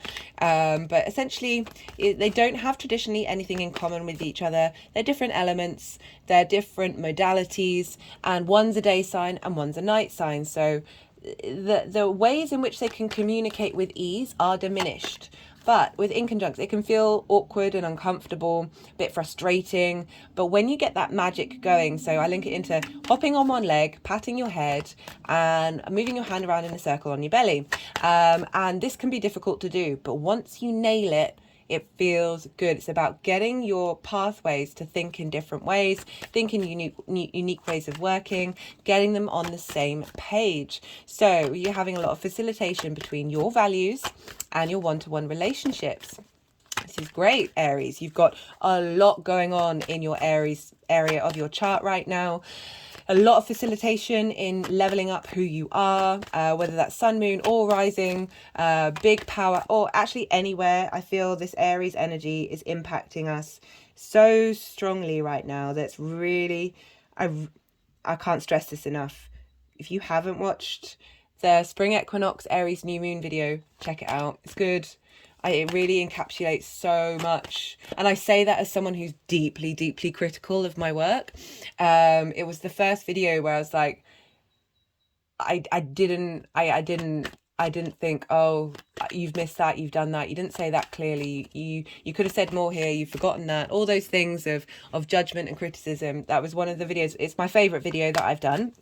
I really, really recommend it. It's going to affect us. That energy is affecting us for the whole of the astrological year. It's very much linked into what's going on with Saturn in Pisces. So much, yes, yeah, blah. Yeah, anyway, right. You've got a lot going on in your first house, Aries rising, really helping you mature who you are and how you embody yourself. So the aspects of Venus, I'm going to be pulling a minimum of 6 cards. There'll probably be more cards come out. They like to do that to give a bit more clarity to the full picture of what's going on. It will be the Venus energy in Taurus for you. And then on the 21st of March, we have Venus making her first main aspect. And this is conjunct Juno, which is linked into commitment. She's an asteroid, and the North Node, which is what we're striving for, where we're headed. It can feel a little out of reach and a little consuming. There's mixed energy with the North Node. It's a complicated one. But we've had a lot of eclipses around this area of our lives. And this is at 5 degrees of Taurus. At the same time, this is the same day as the new moon in Aries. So very poignant time for you with that Aries energy. And this is a great time to set new intentions of how you value yourself. You know, we're dealing with your first house and your second house with this support from Venus in Taurus of getting you to commit to your sense of value and what it is that you truly value moving forward in the great unknown. This aspect is hitting the Scorpio new moon, which was a solar eclipse that happened on the 25th of October 2022, and that was at 2 degrees. So it's a 3-degree orb, so it's still very close. And so this was a new moon in Scorpio, so that's about new beginnings. So it's activating that new start of how you value yourself. And now you're just getting some added support from Venus coming along with Juno saying, hey, this is what I really want to commit to. This is what I want to solidify. We're going to have a second Aries new moon. So that's going to help elevate whatever you're doing during this time to the next level. The second aspect that we have is happening on the 24th of March. Don't worry, I will be putting all of this in the description box. I know it's a lot of information. I'll go over these aspects again when you bring in the cards. So you know, you're going to really have this reaffirmed in your mind. Maybe not them down in your note them down in your journal. Or yeah, anyway, so it's 24th of March. We've got Venus conjunct the moon, and this is at 9 degrees. The moon is exalted in Taurus. And so what this means is all the qualities of the moon, that nurturing space, that emotion, connecting to your how you emotionally feel about things, how you nourish yourself, your instincts, your intuition, is really supported by being in Taurus, where there's a sense of ease and harmony and integration in the tangible body, and the that need for pleasure and that need for comfort that Venus has in Taurus. And so this is activating the Taurus new moon that happened in April 2022. And so new moon, again, this is new beginnings that happened with that eclipse season. So big new changes. And that happened at 10 degrees of Taurus. So we're even closer now. We're 1 degree out from that eclipse point. So reactivating what you were prioritizing in how you were valuing yourself, and how it is that you want to manifest, how it is that you want to make your income, what is it that you care about. So we're reactivating that point with the moon now here of saying, hey, we've been working through some things, and now what sort of emotional level are you on? Venus is communicating with the moon, helping bring ease and a sense of flow to your emotional needs, and really helping you to connect to them and integrate them during this time. We have on the 4th of, no, sorry, the 3rd, it's the 4th card, the 30th of March, we have Venus conjunct Uranus. This is happening at 16 degrees of Taurus. At the same time, we have Mars trine Saturn in Pisces. So Mars will have moved into Cancer, which is your it's your 4th house of home, Aries, and Saturn is in your 12th house of the hidden space, the mysteries, the hidden parts of you, the magic of the world. And so we've got 2 sextiles and a trine happening here. So Mars will be sextiling Venus and Uranus, and it's not exact. So these are just at the beginning degrees of the water signs, and Venus and Uranus is at 16 degrees, but it's by sign. It's a by sign sextile. So you're having that energy of the sextile, which is a Venus-based aspect of creativity, inspiration, connection, beauty, appreciation, sensuality coming together. That's there. So those 2 water energies are funneling into your house of values, and Venus is conjunct Uranus. You know, I link this into healing and unique ways of looking at yourself, getting you in touch with your authentic self, especially with the 2nd house of values, really highlighting what you need to focus on, thinking of yourself in a different way, clearing things out, being more creative and more appreciative of who you are and your value system.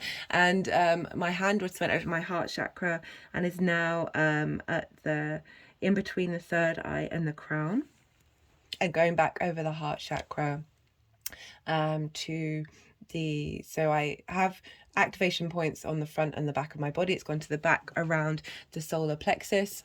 You know, we've got a lot of fertile energy right now, creation energy. The more we get in touch with our value system, the more we are able to connect to our creative energy, and they square one another. So you can bring things into manifestation. And so, yeah, we've got that going on in your second house of values. So like big inspiration coming through, like very fast. Things can flip over and turn on their head. You're suddenly able to break out of old patterning. And this is linked into the Taurus full moon. So this is a closing out or a culmination of the work that you've already done. So it could just be highlighting the work that you've already done, or starting a new cycle based on the journey that you've been on, based on that culmination, based on that ending of the old way of thinking about how you value yourself and what it is that you value, and moving into the next dimension.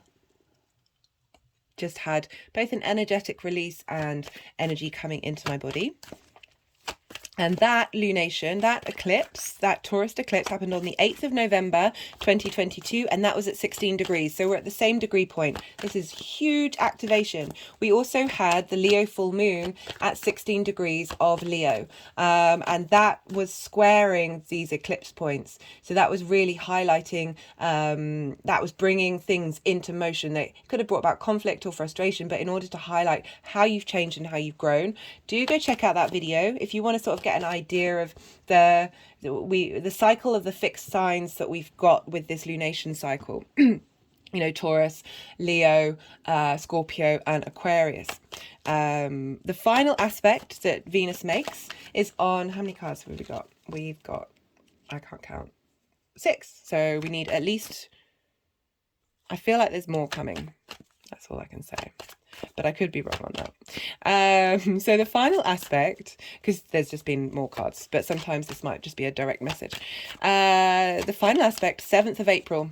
So Venus will be at 25 degrees, sextiling Neptune at 25 degrees of Pisces. Again, we've got another sextile here, where we're working with the energies of Venus, in a Venus-based sign, with Pisces. Venus is exalted in Pisces, so more abundant energy, and Neptune, this ability to tap into the fantasy, the multi-dimensions, a completely new way of looking at things, the boundless. Everything is real and nothing is real, but this emotional sensitivity, this creative space, this dreamlike space, and with this sextile with your second house and your 12th house, where you've got Saturn's giving some concrete reality into the hidden parts of who you are. Some real magic could come up here to help transform your manifestation powers, or how you value yourself, or how you're bringing in money with that which is hidden, with the pure magic that can come from the 12th house, of also integrating the unseen, and letting you be able to look at who you are in a unique and interesting way, a way that is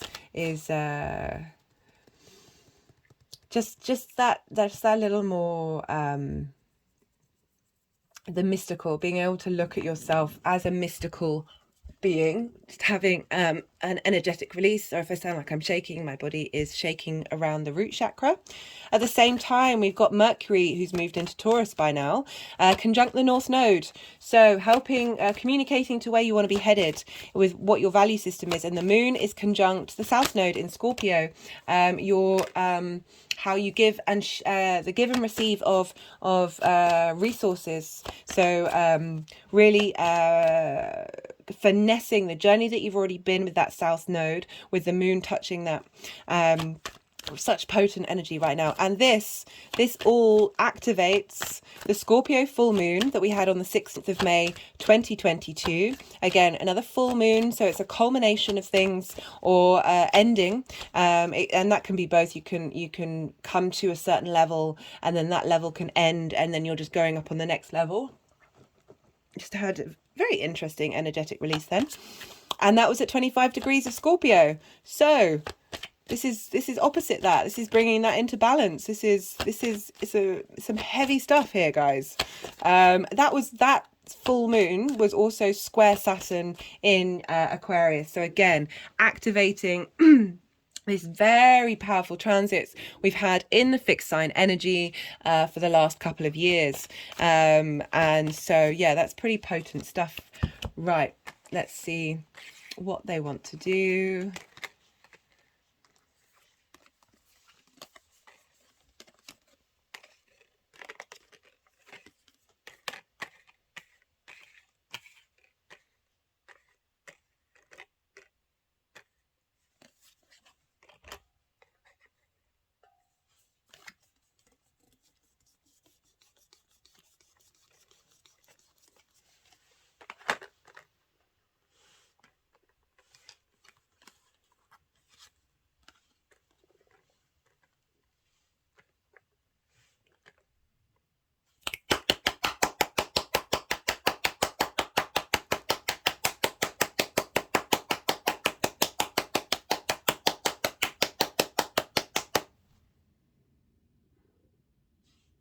As I said in the introduction, there will be moments where I'm quiet, sort of tuning into the messages that want to come through. So we have for Venus moving through Taurus, we've got 2 cards here, and very interestingly, Taurus had the exact same card. I clear the decks before each reading, so it's sometimes this happens. We've got the 4 of Cups, and I like this for the second house of values and the transformation that's happening during this period.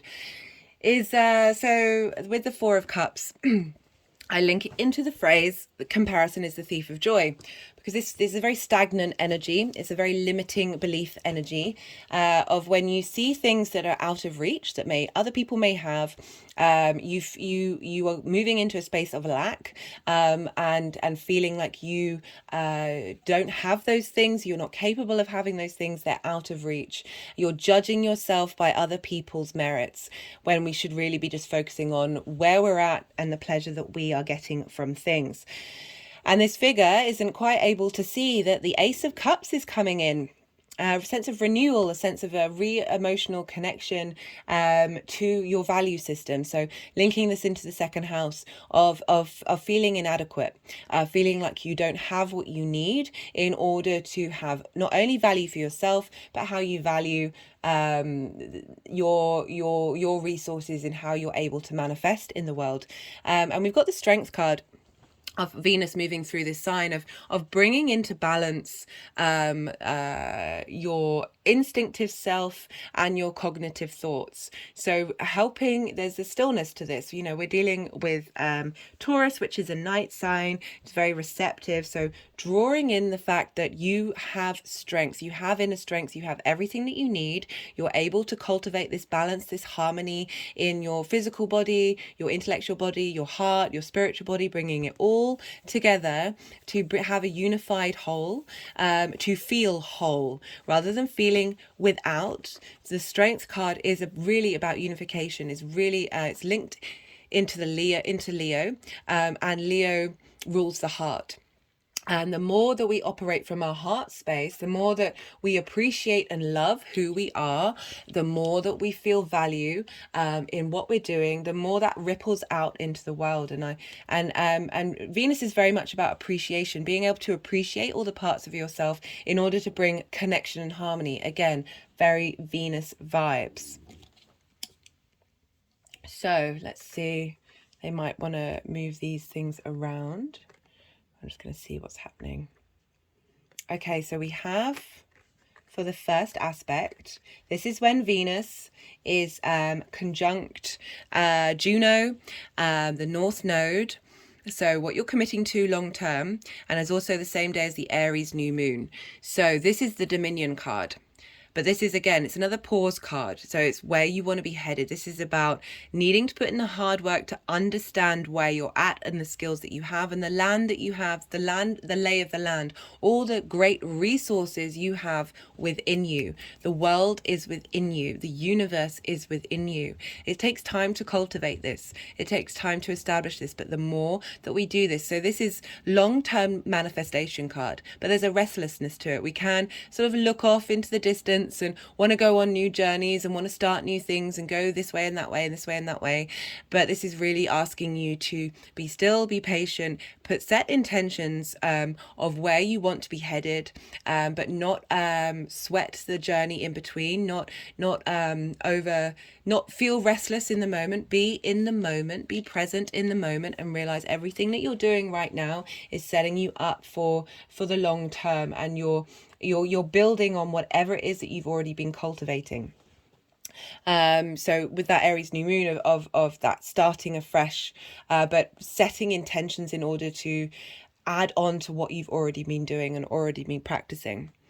Again, that was linked into the Scorpio new moon of the give and take of the resources with the outside world. So rebalancing how much you give and how much you take, and the support that you're getting from the outside world. I like the fact this figure's got the world in their hand. Really, you've been refining and crystallizing and purifying that dynamic that you have with the outside world, where you're going to be in a position where you feel you can call on the resources of the outside world. You're able to utilize in order to give yourself your own state of abundance. They are not mutually exclusive. The next aspect that we have is when the moon will be conjunct Venus.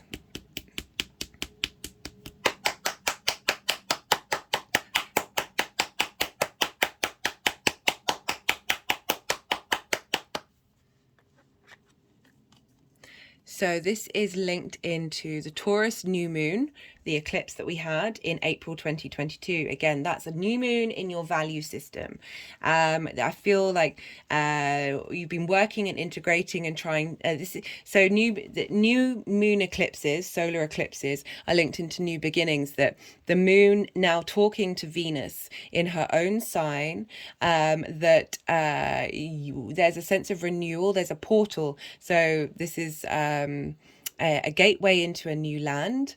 I often link it into moving into new earth, or I mean, that's just a phrase that is used to engage with the world in a different energetic field that gives you a sense of vitality. We're dealing with pentacles here. That's earth sign, that tangibility, that's health, work, your body.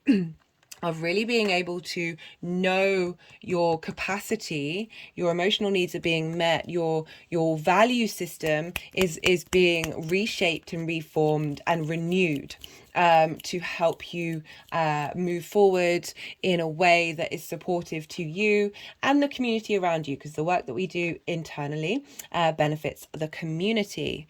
So the next card that we have for the 30th of March, this is when Venus is conjunct Uranus, and this is activating the Taurus full moon, which was a lunar eclipse. So that's a cultivation or a closing of an old way of thinking, and so this was a very powerful full moon. We're going to feel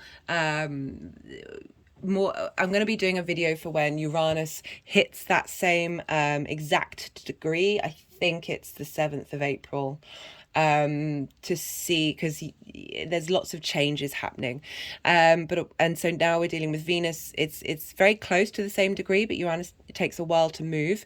It was retrograde at the time of the full moon, so when it re-hits that point, having gone over some things, having learnt some lessons, is then there's going to be radical change. But what I like is Venus is setting that up, and saying, hey, what are we releasing? How are we going to integrate? And this is the 8 of Swords, and this is about being stuck in a cage of your own making, a mental cage of your own making, and not feeling like you can get out. But if you just move around a little bit, if you move out of that stagnation, Uranus wants us to move, wants us to break that tension, and break that stagnation in order for us to move forward. That if the figure just moved a little bit, the binds would fall off. She'd be able to then remove the blindfold and see that the cage does not exist. And I love that this is coming through for that conjunction of that harmony of Venus with the quick shifting changes of Uranus, of really helping you move out of whatever mental cages may have been blocking your value system. And the more that we do that, and more that we work with those, that can be based from anything, you know, stuff that's happened in our childhood that we're not even aware of, that we can't even remember, can still block us in terms of how we value ourselves, how we value other things, and then how we bring abundance into our lives. So the final aspect is on the 7th of April. This is when Venus is sextiling Neptune.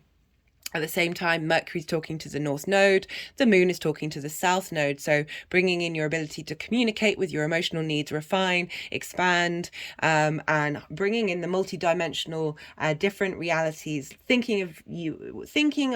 able to think in ways that are unreal, and with that Neptune energy. And this is activating the Scorpio full moon that happened on the 16th of May 2022. So that's a full moon, a culmination or an ending of the dynamic that you have with shared resources, with the outside world, the act of giving and receiving. And you've got the card that is all about giving and receiving. I often link this into Saturn, but it very much is an energy and authority that has a higher perspective than you might be looking, is coming in to help support you. But it could also be your ability to engage in shared resources from a higher perspective. I love that. This is I'm really enjoying these readings. These are great. The card moving forward, the energy's moving forward. It's the Victory card. This is about somewhat this figure. They've gone out, they've done the thing, they've now coming back and they're being celebrated. But it's the individual didn't do the whole thing. They are part of a collective. But I like how there is also that sense of celebration of self. I'm getting more the ability to see your own value. Yes, they're being celebrated by the outside world and supported. Again, we're dealing with that access of the 2nd house and the 8th house for you, Aries rising, but still that acknowledgement, that ability to then acknowledge your own value, as well as being supported from the outside world. But I like to prioritize that. Don't focus. It feels like you're doing a lot of that journey already with the South Node with Scorpio, of don't seek that validation, don't seek that victory from the outside world. The more you focus on enjoyment and cultivating your value, learning to value yourself from a really real and compassionate space, but also from a space of fun. Like let's see if those come up again. This deck's been particularly playful the last couple of readings. Keeps half coming up. There's a real get enjoyment out of it. For me, this channel, working with your ego and seeking out outside validation is such an important journey. The more that you work with that, and the more you notice your response mechanisms, then you sit with that emotion and see how you feel. And it's like, is that feeling, is that desire something that you care about long term? And the more that I've been working on that for my own space, the more it's opened up the fact of finding that joy in what it is that you're doing, finding the joy in who you are, valuing yourself from a really personal space. It opens up the whole world. It really does. Right, so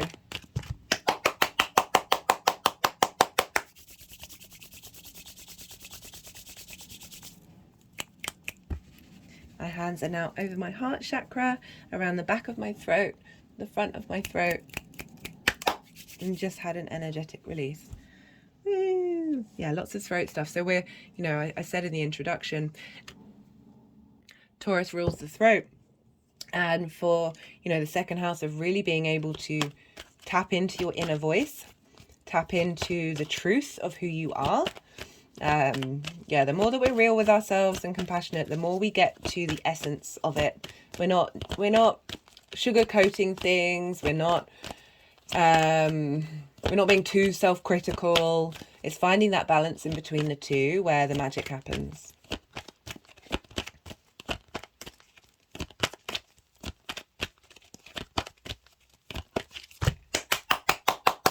Yeah, I notice when I can just feel the tension in the deck when they're like, no, we're not going to let a card out. You've got more energetic work to do. I'm learning. I'm still on that journey of learning to accept that the energy work is definitely part of the process. But it's the part of me that's like, I need to be providing information at all times.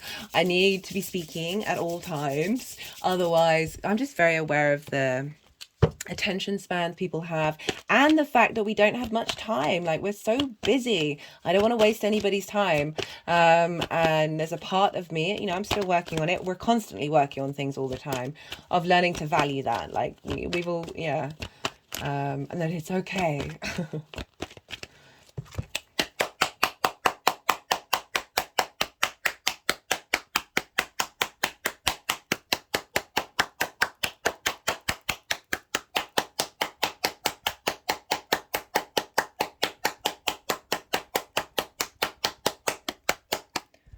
Ooh.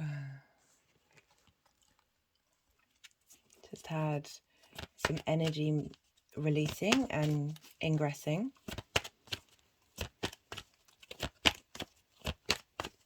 Oh, feeling very, very floaty right now. That was an intense release.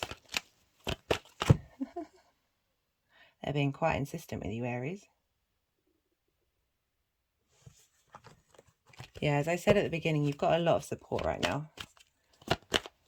And if you haven't seen the Saturn in Pisces videos, do check that out. You've got Saturn in your 12th. Saturn finds its joy in the 12th. So it's not as scary as it might seem. Completion.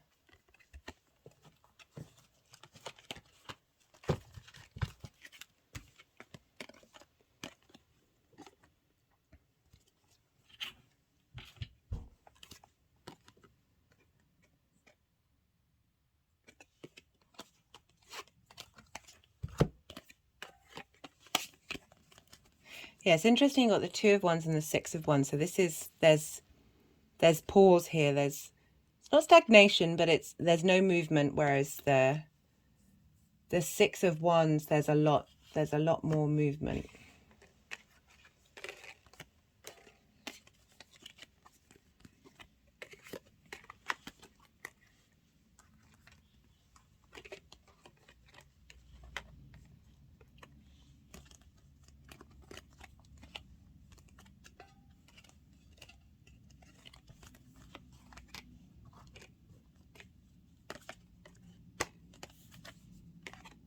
Yeah, definitely getting with that completion card of clearing out old negative thought patterns about your value system.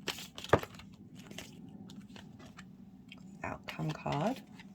I'll pull another one. So this is the First Light Tarot. It's a mixture of the major arcana as well as statement cards and question cards. So you just got a statement card. So I'm going to shuffle to see what else wants to come up. And got the Empress.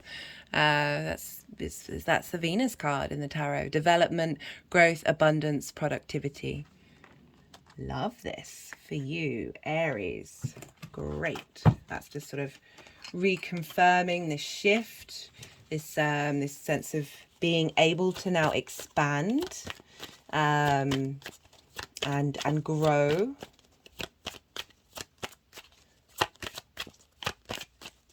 From a space of feeling abundant, of valuing yourself. It's not selfish to do that. Right, so this is the Oracle of the Rising Sun. I put all the decks in the description box. Let's see what final cards want to come out. Well, okay, no. Ooh, okay, I got some strange energy in my arms. These decks are... There's some playfulness going on energetically. Yeah, I mean, I really try and hone in the fact of having fun during this time. The world's mental. And laughter. Go check out the Leo full moon. I talk about laughter a lot in that one. It's medicine. It's medicine.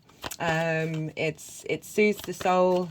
It's tapping into the idea of the beauty way, of being able to not just laugh at a situation, but find joy in the strangest and darkest of places.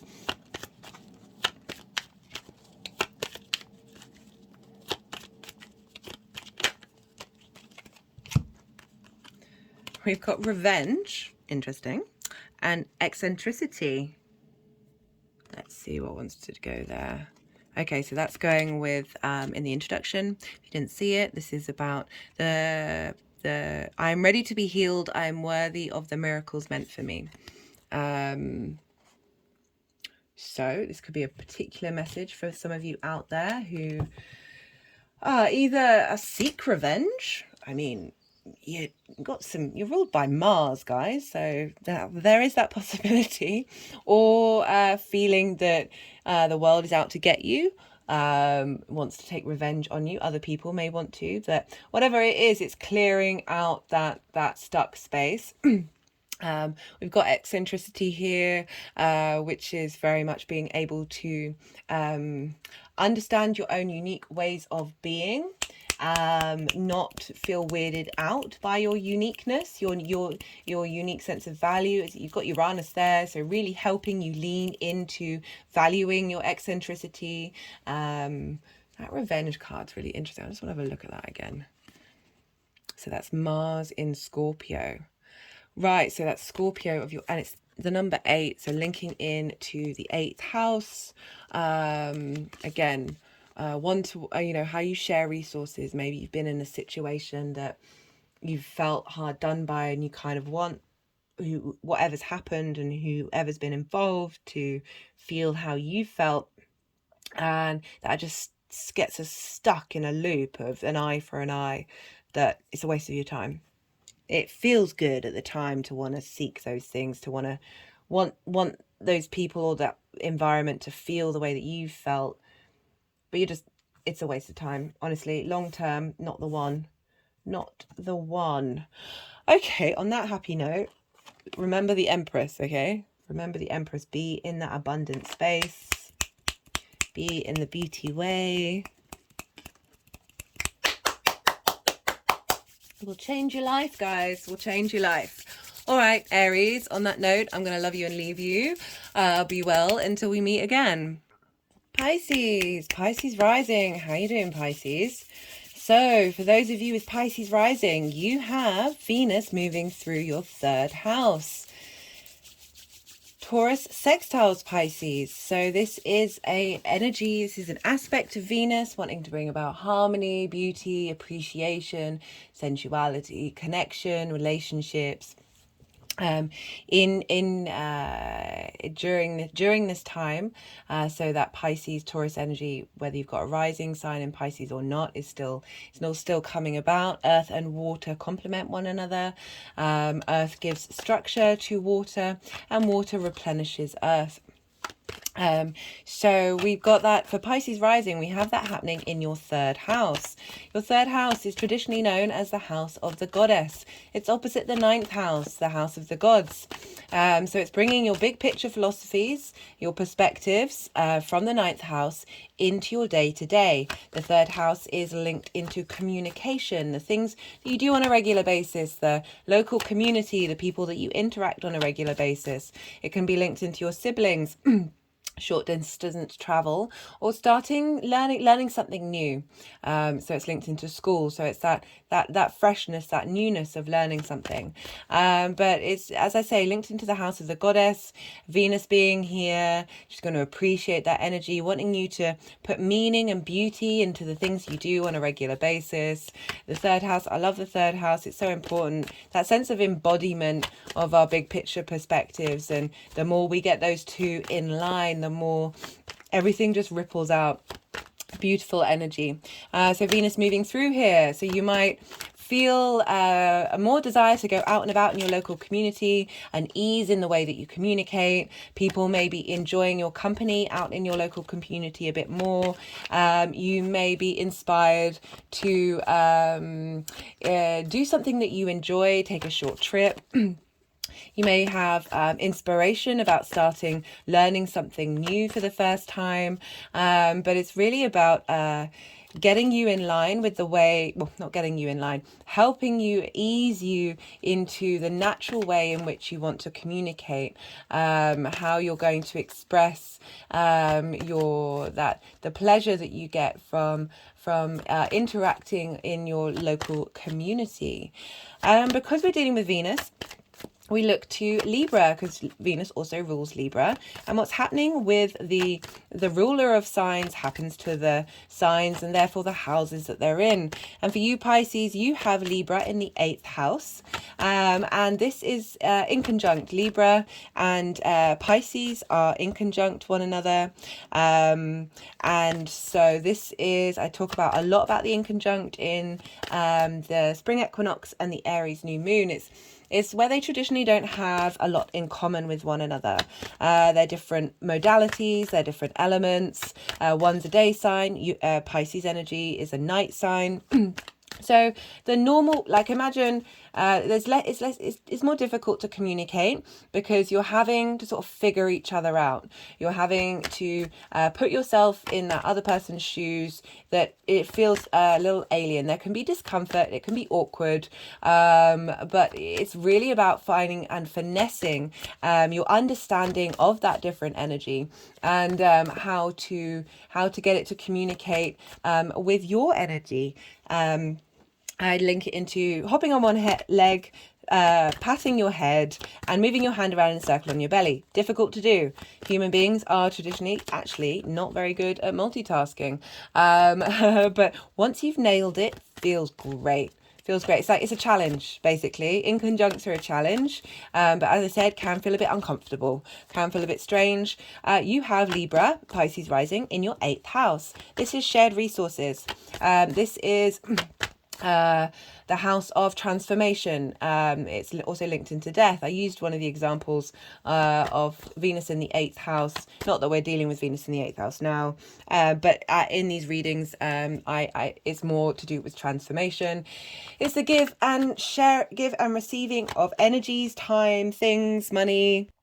With others, it's your intimacy, because when we're vulnerable, we're sort of sharing parts of who we are with others and with the outside world. It can be linked into mortgages, loans. It's the resources of the outside world, linked into inheritance, both 3D inheritance and cosmic inheritance. So things that Venus's journey through your how you communicate and your local community, your 8th house is going to be facilitated. It's going to add another layer. Things may show up in that area of your life that are going to interact, and just to give you, the reason why I bring this up is just so you're aware, so you can see these layers work together. And then the more that we start to work together with these energies, the more we're able to then bring them together and help them facilitate our soul journey. So Venus is moving through Taurus. I'm going to be pulling the minimum of 6 cards. I'm going to be talking about 4 different aspects, as well as the general energy of Venus in Taurus, and how these energies are going to manifest moving forward. So don't worry, don't look at you can look at the cards, but I wouldn't read too much into them, because they'll move around, and there's been more than the cards that I've set out to do, because the universe wants to give us a more broader picture of what's going on.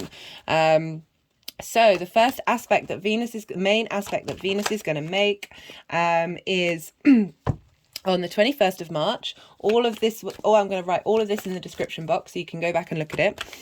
Venus will be conjunct Juno conjunct Juno and the North Node at 5 degrees of Taurus. So Juno, the asteroid, I link that strongly into commitment. What are you going to stand up for long term, and basically be there with that value system or whatever it is for the long term. North Node, where we're headed, can feel all consuming and yet out of reach, but very powerful energy. At the same time, we have the Aries new moon that is happening in your 2nd house of values. Do go check out those videos.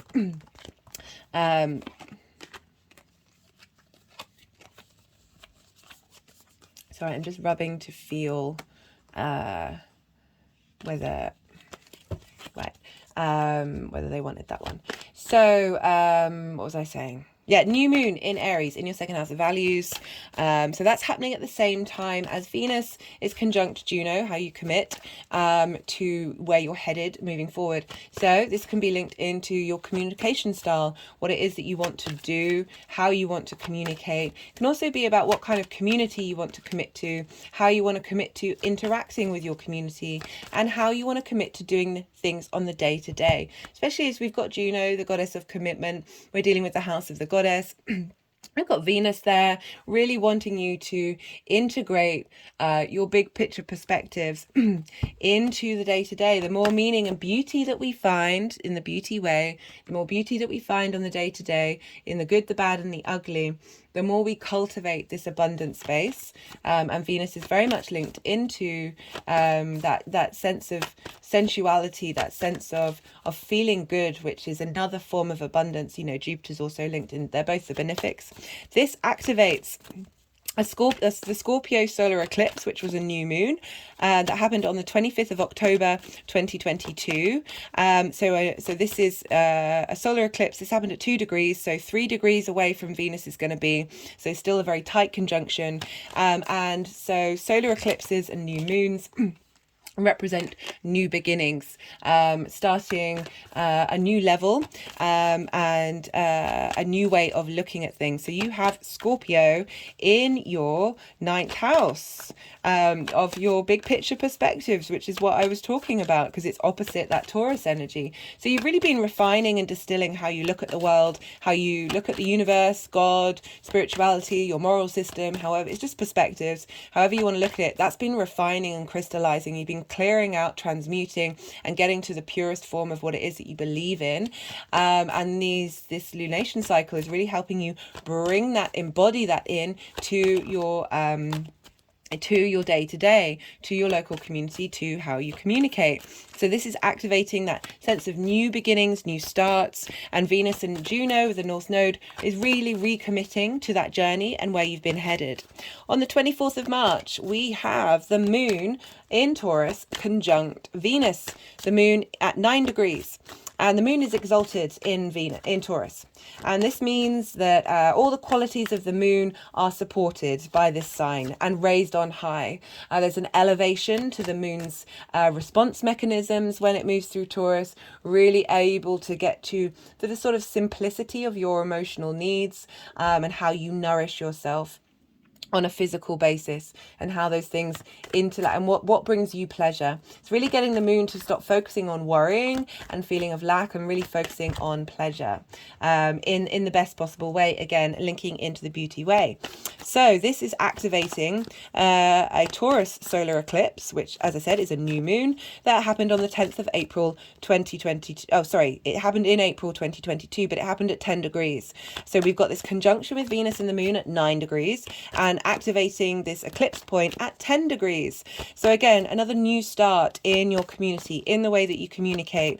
And with the moon coming in here, adding even more strength to this lunar axis, this nodal axis, with Venus getting you in harmony with that communication, with that interaction with the divine on a day-to-day basis. Just had an intense energetic release then. Right, how many cards have we got? What I said, minimum of 6. So we've got 6. There's been a couple more cards for each sign, so I'm not going to stop there.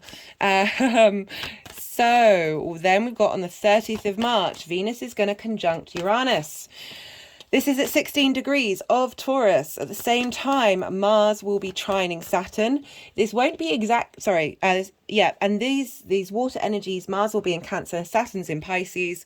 These water energies are by sign sextiling the conjunction with Uranus and Venus, but by degree orb, not at all, because they're both at the beginning degrees of Cancer and Pisces, and we're dealing with 16 degrees of Taurus. So it's going to just have a subtle effect on what's going on at this time.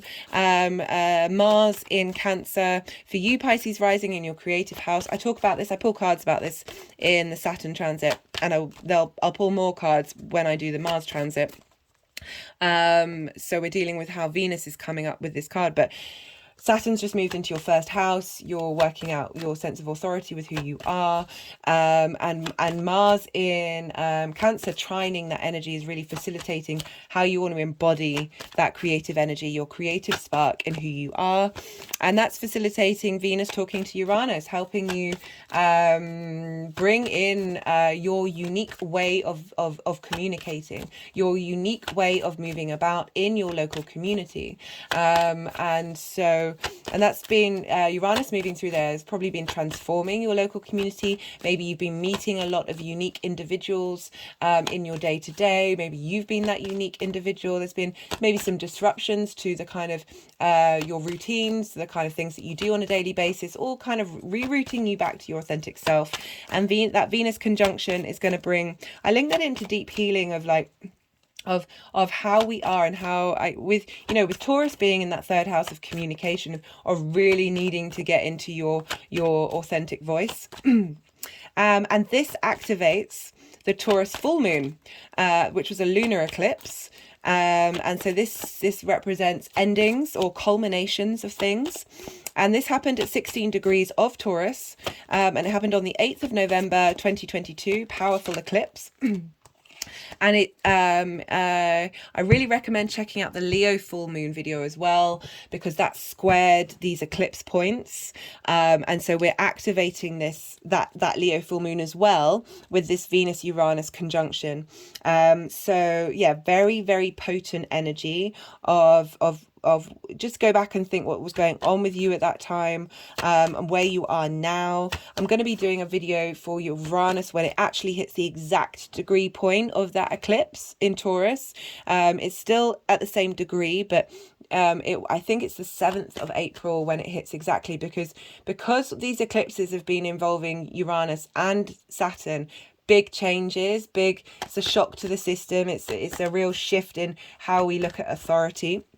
So yeah, crucial, really interesting time to be living, to be honest. The astrology is nuts. The final aspect, no, we did have 7 cards, didn't we? The final aspect that we're dealing with is on the 7th of April. And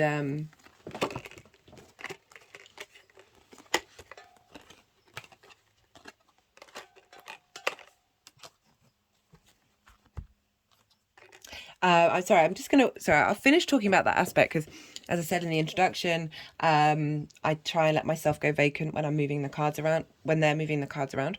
So the 7th of April, we have the sextile with Neptune, and that is happening in your first house with Neptune in Pisces, for Pisces rising. This is happening at 25 degrees.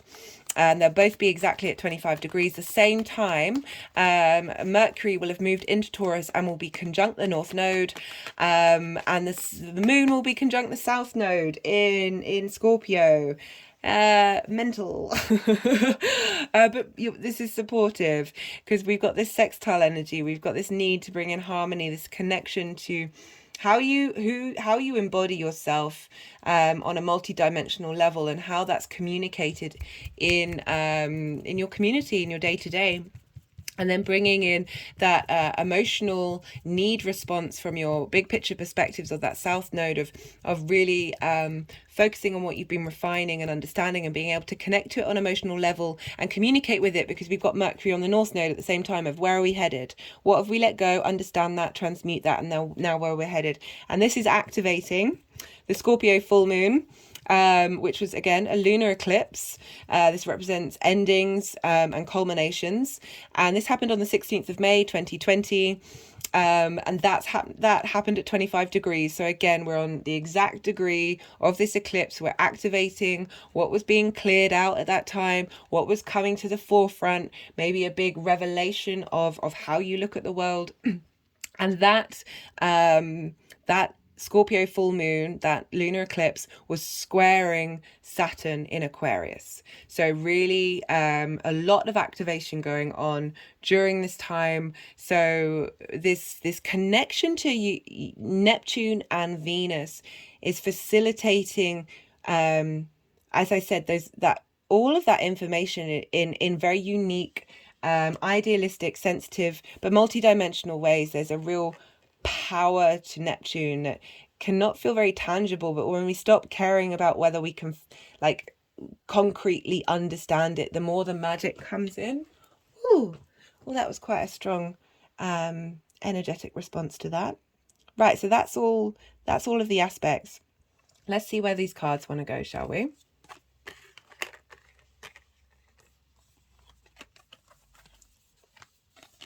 So we've got 4 aspects, and then we've got the energy of Venus moving through Taurus.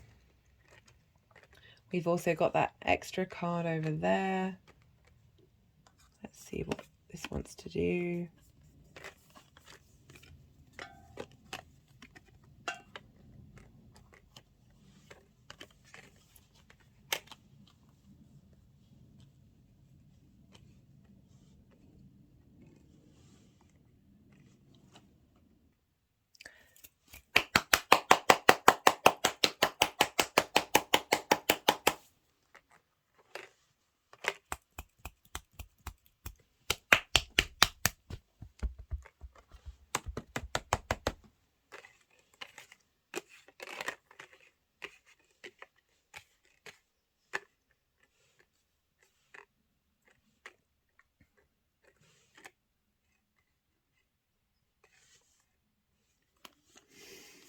Okay, so we've got Venus moving through Taurus.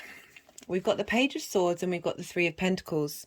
So the Page of Swords can herald in new ideas, new adventures, new ways of communicating. But there's an element of always looking over your shoulder, of being very mindful, overly cautious.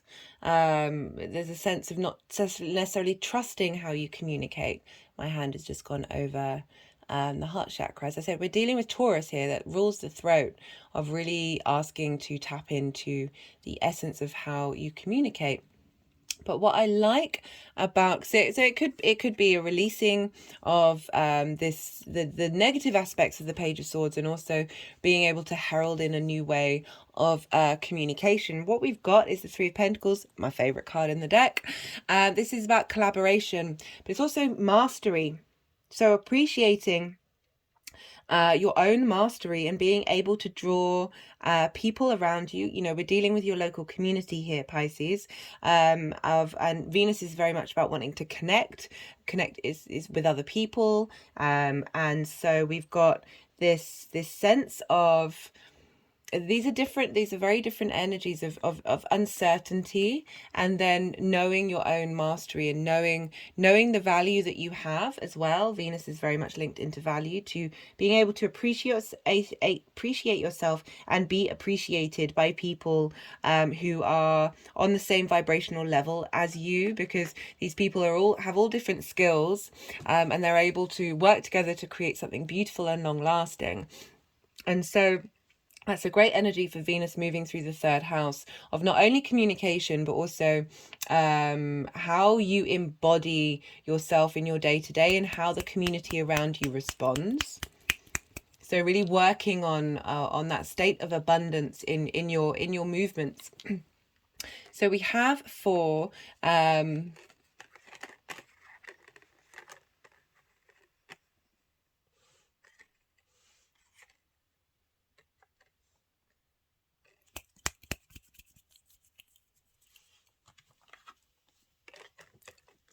just had an energetic release then.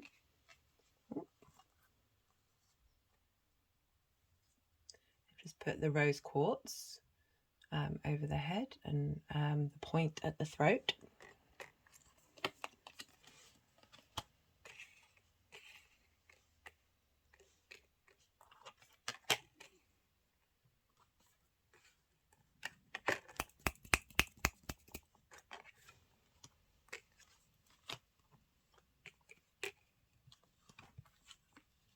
Strange, my other hand is holding my throat right now. I didn't even consciously realize that I was doing that.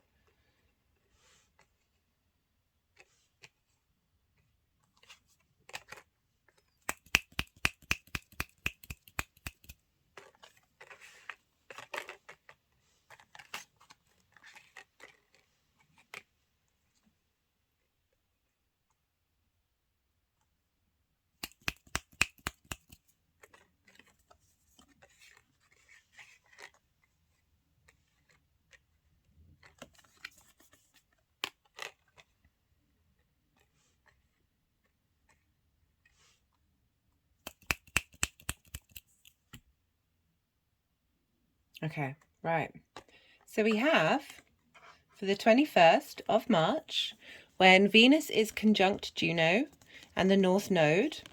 And this is the same day as the Aries new moon, which for you is on your second house of values, as I said, activating that eclipse, that new start of your big picture perspectives that happened in October last year, of really highlighting what you want to commit to and showing you that you may not have necessarily been drawing in what it is that is going to last the test of time, linked into your value systems. There's a real shift of gears happening. We've got the Wheel of Fortune, which is about the tides of fate turning, the wheel going upright, the wheel being able to there's a shift happening here, and you've got major arcana, which means there's a lot of energy that is very potent at this time that you can tap into, that of really highlighting to you what it is that you want to commit to, and how when, especially with that new moon of focusing on your value system, that the universe, your local community, will respond to that.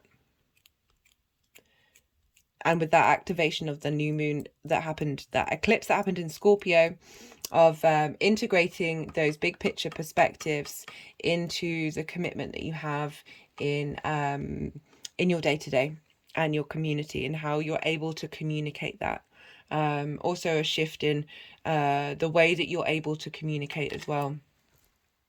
My hand's now just gone back to my throat, and my other hand that had been resting on my neck is gone up to the third eye.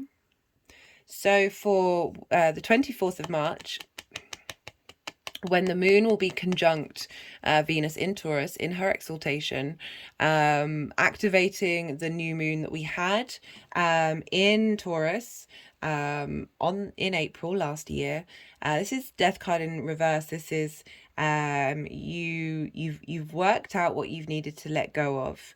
You are in a state of inner transformation, and your moon is being able to communicate very clearly to Venus about what needs to be composted, what needs to be refined, and how far you've come with that transformation, and highlighting to you that you've done that work. You've really you've been very present with that energy, and how Venus is helping facilitate the work that has been done, and really integrating it to the next level.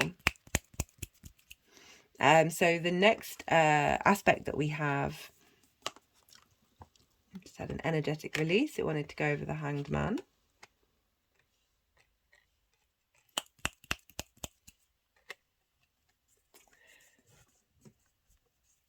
So the next we have on the 30th of March, this is when Venus will be conjunct Uranus. So this is a Seven of Swords. It's an interesting card to read there. There are different ways of looking at this. This is linking into the Taurus full moon that we had the 8th of November. So endings of things, reactivating that, leveling up, completion of it. So the Seven of Swords is about, it can be linked in upright. It can be linked into procrastination. It can be linked into feeling that you've been tricked, or you don't necessarily have all the resources that you need because they've been taken away. Just had an energetic release onto my hand, and that hand has now gone to the back of my throat. And now over my heart chakra. Just another energetic release then, of feeling depleted, but it's also a card of strategy, of thinking differently, and so it could be linked into the fact we're dealing with Uranus and Venus here, with that trine between Mars and Saturn in your 12th house of that which is hidden from you. So you've had things hidden from you, and connecting to your creation energy of how you are motivated, that there's going to be revealing of the hidden things.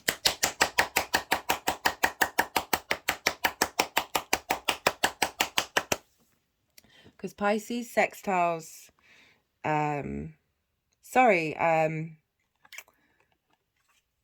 Saturn's in your first house.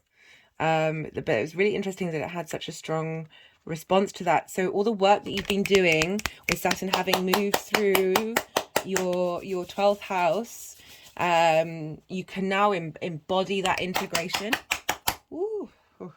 With Mars trining Saturn at this time, and the conjunction with Venus in Uranus, of being able to flip the switch, think differently with that work that you've been doing, of no longer feeling like your resources are depleted and that you're not able to communicate, or that you're not able to thrive in your community or thrive in your day-to-day, that there's a real switch up happening. That was quite an intense energetic release I had there. That was an interesting journey to go on. So we've got the Hanged Man for the 7th of April, and this is just had an energetic release. This is when Venus will be sextiling Uranus. I keep wanting to say Uranus when I'm talking about Neptune. That's interesting. I'm going to think about that for a while. And so she's sextiling Neptune in your first house, wanting to bring some harmony in the way that you communicate, from a unique and different way, from an idealistic way, from a dreamy, different fantasy, multi-dimensional way, from that really tapping into the creation energy of the universe. Had an interesting release there. At the same time, Mercury will be conjunct the North Node in Taurus, the Moon conjunct the South Node in Scorpio. This is activating the Scorpio full moon that we had in May 2022 at 25 degrees. So a culmination, and activating that sense of ending but moving on to something new. We've got, you may have been in sort of a state of receptivity and things coming towards you, especially with Saturn in your 12th, this card represents, so Odin, which is another avatar of Mercury, was upside down on a tree for 9 days and 9 nights, and did so in order to receive divine wisdom from the universe, which is all part of us and we are it anyway, and receive the wisdom of the runes. So we've got this in reverse, so it feels like a release, that creative energy, that inspirational energy that's coming from Neptune to Venus, of you're now sort of waking up, you're moving out of that limbo space. And you're able to integrate all the wisdom and understanding and knowledge that you've learned. And what I like about this being in the local community and how you communicate is the energy moving forward is the 9 of Pentacles. And this is about, love this card, very independent card, having made the right decisions, having prioritized themselves. It's okay to do that. It's really okay to do that, Pisces. That they are then able to be in this space of abundance. They are then able to give from their cup, give from their saucer, not from their cup, and really be able to impart that wisdom into the community, into the way that you feel, into who you are, into your, this can tackle different things, into the things that you do on a regular basis, the things that you do at home on a regular basis, and really have that abundant space from a very grounded but supportive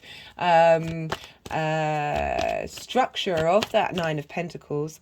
I'm just going to put these cards.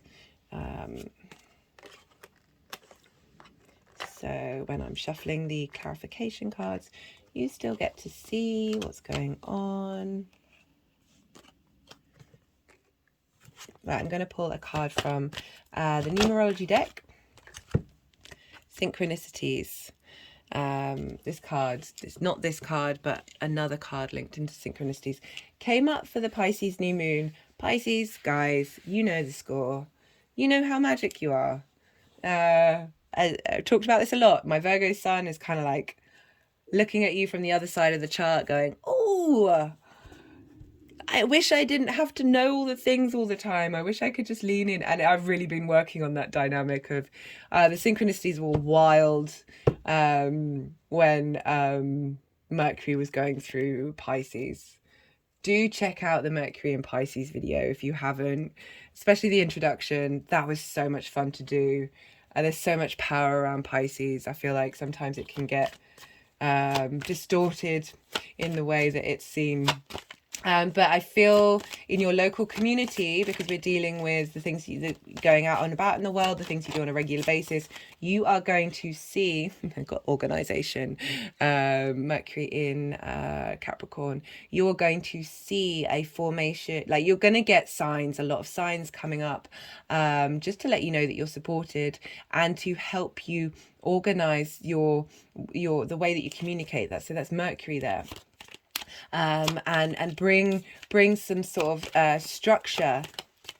Oh, just had an energetic release. You've also got Saturn going through your first, giving you structure in how you embody things, giving you the ability to bring that magic into some kind of form. Got acquisition, Sun in Taurus. Perhaps moving forward, that's when this is really going to culminate, when the Sun moves into Taurus as well, when a light is going to be shone on the sort of more subtle ways that Venus is going to be helping you out during this transit. Love this for you, Pisces. Do hit that like button if it resonated. I'd love to hear from you. Let me know what's been going on, whether any of this resonated. But overall, great reading. Love it. And be well until we meet again, Pisces. Aquarius rising. How you doing, Aquarius? So this transit is happening for Aquarius rising in your 4th house. This is your ancestors, your roots, your foundations, your home, your parents, the intimate part of who you are and what you do in your private life. And this is squaring your Aquarian energy. So a square is an aspect of Mars. It can bring about conflict, drama and friction. Frustration, sorry, but also there's this wonderful side to that square aspect of bringing friction into the world. So unlike the sextiles and trines, which are very much inspirational, creative, easy flowing spaces, the squares can bring those ideas, bring that inspiration, bring that creativity into the 3D world. We need friction for things to manifest in this linear time frame. And so you have that squaring your Aquarius energy. So with Venus moving through your home, getting you to perhaps tidy up your home. That's definitely something Venus might give you the motivation to do, to beautify your surroundings, to get comfortable. You might want to spend a bit more time at home, cultivating yourself, because again, this is squaring your first house, how you embody your sun or your moon. It's your body, it's your appearance, it's very much your house, it's how other people see you, that you're sort of cultivating who you are, maybe inviting people round for dinner. That could be a really lovely thing to do during this transit. Just really helping you get a bit more creative at home, helping you have a more harmonious home life. Wanting you to feel, as I said, feel comfortable in your home, and be at ease with who you are. Just had an energetic release in your home life. So this is, because Venus rules Libra as well as Taurus, we look to where Libra is, because whatever's going on with the ruler of a sign is impacting the other signs that it rules and the houses that falls in. So we look to where Libra is for you, Aquarius, and Libra is a fellow air sign. So this means this is a trine aspect. A trine is an aspect of Jupiter wanting to bring about elevation. There's a sense of growth, sense of cohesion, expansion, wisdom. There's a sense of generosity with this aspect. And that's in Libra in your 9th house for Aquarius rising. So that's going to be your big picture perspectives, how you map out the world, the universe, your connection to God, spirituality, your own moral standpoints, and where you fall in that map, and how you navigate that map. It's also linked into higher education, long distance travel, and in order to broaden perspectives. So things may, so that house is going to be affected affected while Venus is transiting Taurus. And so you might be, things may crop up about how you look at the world. So the more comfortable you feel in your home, the more that you're able to contemplate the big picture perspectives. It's going to enhance your ability to find cohesion and understanding of your place in the world when you have that sense of feeling found in your own home.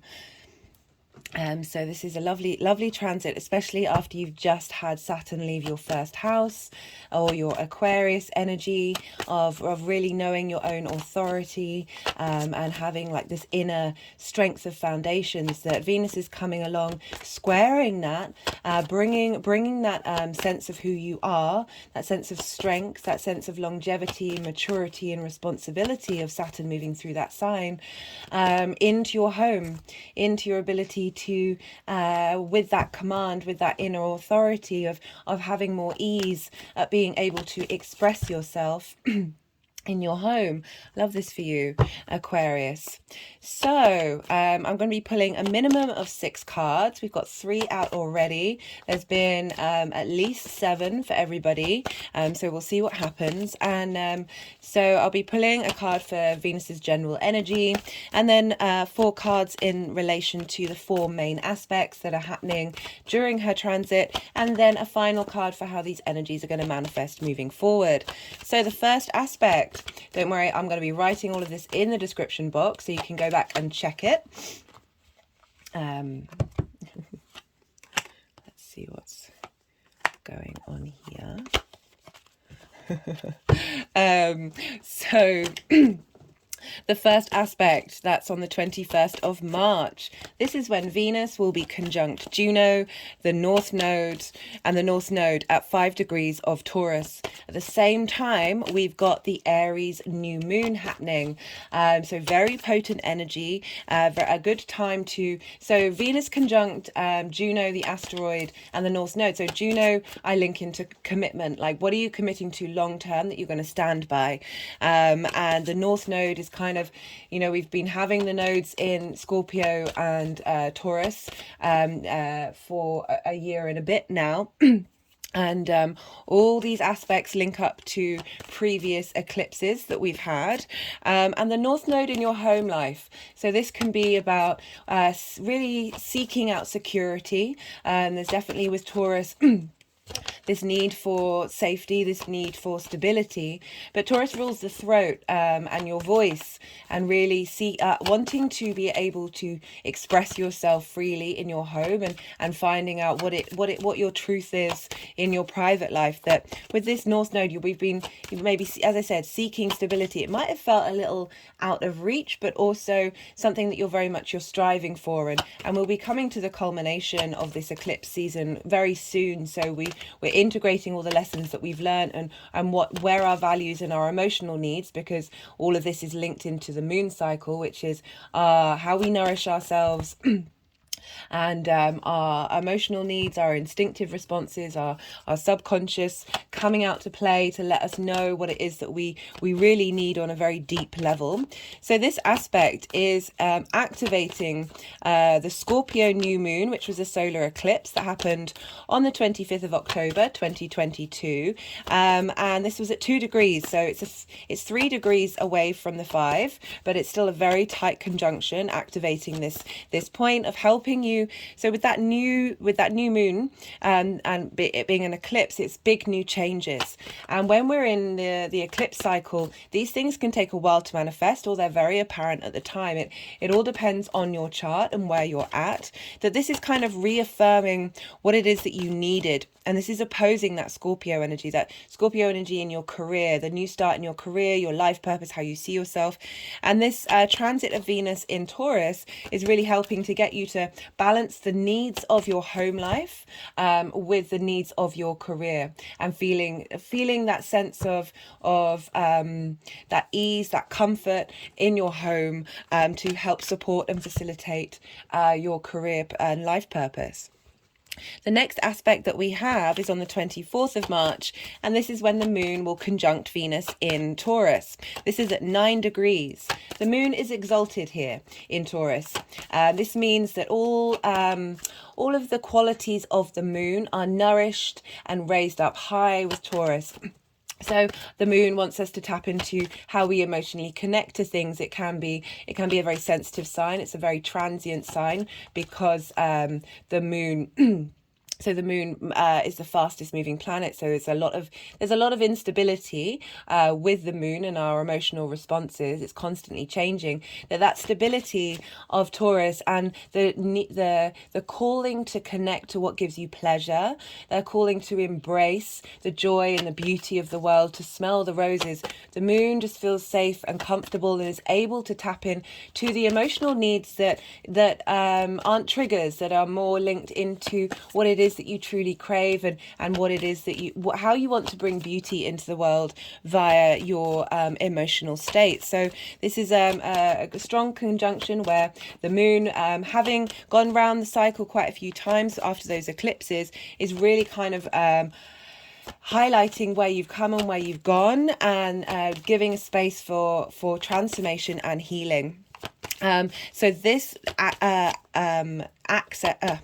this particular transit with the moon is activating a Taurus new moon that happened in April 2022, and so that was at 10 degrees. So we're getting much closer. So it's a degree out, so very close. And that was a new moon, a new beginning, a new start in your home life. What you've wanted to prioritize, planting seeds for that. This moon coming along, and it's very important because the nodes and the eclipses are linked into the moon, as I've said, that this moon is then going, okay, this is what you want, this is what you need, and Venus is going, okay, how can I facilitate that? How can I bring how can I bring connection, appreciation to your needs? Your emotional needs is very much a thing at this time. And then the next aspect that we have is on the 30th of March, when Venus will conjunct Uranus, and this is happening at 16 degrees of Taurus. At the same time, we'll have Mars and trining Saturn, and these Mars in Cancer, Saturn in Pisces. And these are at the very beginning degrees, so we don't have an exact sextile between these two water signs and Taurus in the middle, but it's an energy of a sextile. So it's an energy of bringing about creativity, connection, appreciation. And so this is facilitating the conversation Venus is going to have with Uranus, who's been going through Taurus for some time, shaking up your home life, helping you get in touch with being more of your authentic self, or seeking that out and wanting you to help facilitate you get in line with your maverick individual sense of who you are. That Venus is coming along, okay, and going, okay, how can I facilitate that? How can I bring all of this the potentially chaotic energy of Uranus being there? How can I bring all of this together and just make it a little more harmonious, a little bit more pleasurable, and give you a sense of where that energy is headed and where you've been and what you're doing? Because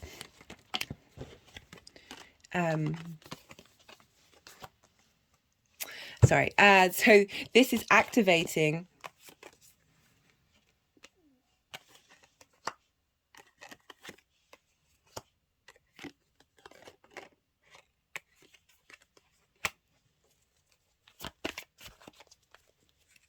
that's 6 cards now, so we'll see what else wants to come out. This is activating a Taurus full moon that happened on the 8th of November 2022, and that was at 16 degrees, so we're in the same degree now. This is very potent energy. That was a very potent Taurus full moon, which was an eclipse. And that full moons, eclipses represent big endings or big culminations. And that full moon in Taurus, that eclipse, was activated by the Leo full moon, Aquarius. So we're dealing with all the fixed signs here. So that could have felt, a lot of things may have come up around that full moon. And you have that in your 7th house of your intimate relationships. So I really recommend go and check out that video if you've not seen it. And just think about where you were at and what you were doing, what was happening around the time of that full moon. Because we have all these points being activated during this time. And if you've got anything around around 16 degrees of Aquarius, you're really going to feel the weight of that. But regardless, your Aquarius energy is still going to be hit by, we've got these oppositions and these squares, because the nodes are squaring your Aquarius energy and they're opposing each other. So there's a lot, and this is all on the angular houses, which is the 1st, 4th, 7th and 10th, and it's very powerful energy, a very transformational energy. What happens here really has a big impact on the rest of the chart. It really shows up in your day-to-day. So we've got as I said, Venus conjunct Uranus, and Uranus was a big part of that Taurus full moon. I'm going to be doing a video for because Uranus was retrograde during that full moon, and so we've been revisiting these endings. I said in that video that I didn't think things would turn up until either that Leo full moon, which was squaring those points, or when Uranus hits when it goes back over that old territory and hits that same degree that it was at when it was retrograde during that Taurus full moon. I think it's April 7th. I'll be doing a video on it. But this is Venus having a chat with Uranus before that happens. So really smoothing around the edges, helping you understand what tension you may need to look at in order to release before Uranus comes along and shakes it all up. And the final aspect that we have is on the 7th of April. And this is when Venus is sextiling Neptune in Pisces, which is your second house of values, your resources, how you value yourself, how you make your money, how you manifest. And so they're both going to be at 25 degrees. I feel with this sense of Venus moving through Taurus in your 4th, really bringing about a sense of harmony and stability to your connection with your parents, with your ancestors, with your roots, helping you release that which doesn't serve you and transmute that energy. With that Neptune in your values, with Saturn having just moved through there, you're going to get more of a concrete idea of your own sense of autonomy, your own sense of authority, the ability to, with Pisces, with a Jupiter-based sign in the second house, it can lead to not really overspending or not really knowing where your money is. That Saturn moving through there's really giving strength to that. But with that Neptune element is really helping you imagine different ways of valuing yourself. And with that Venus transit having sort of solidified your ease in your own home, that can feed into your sense of value.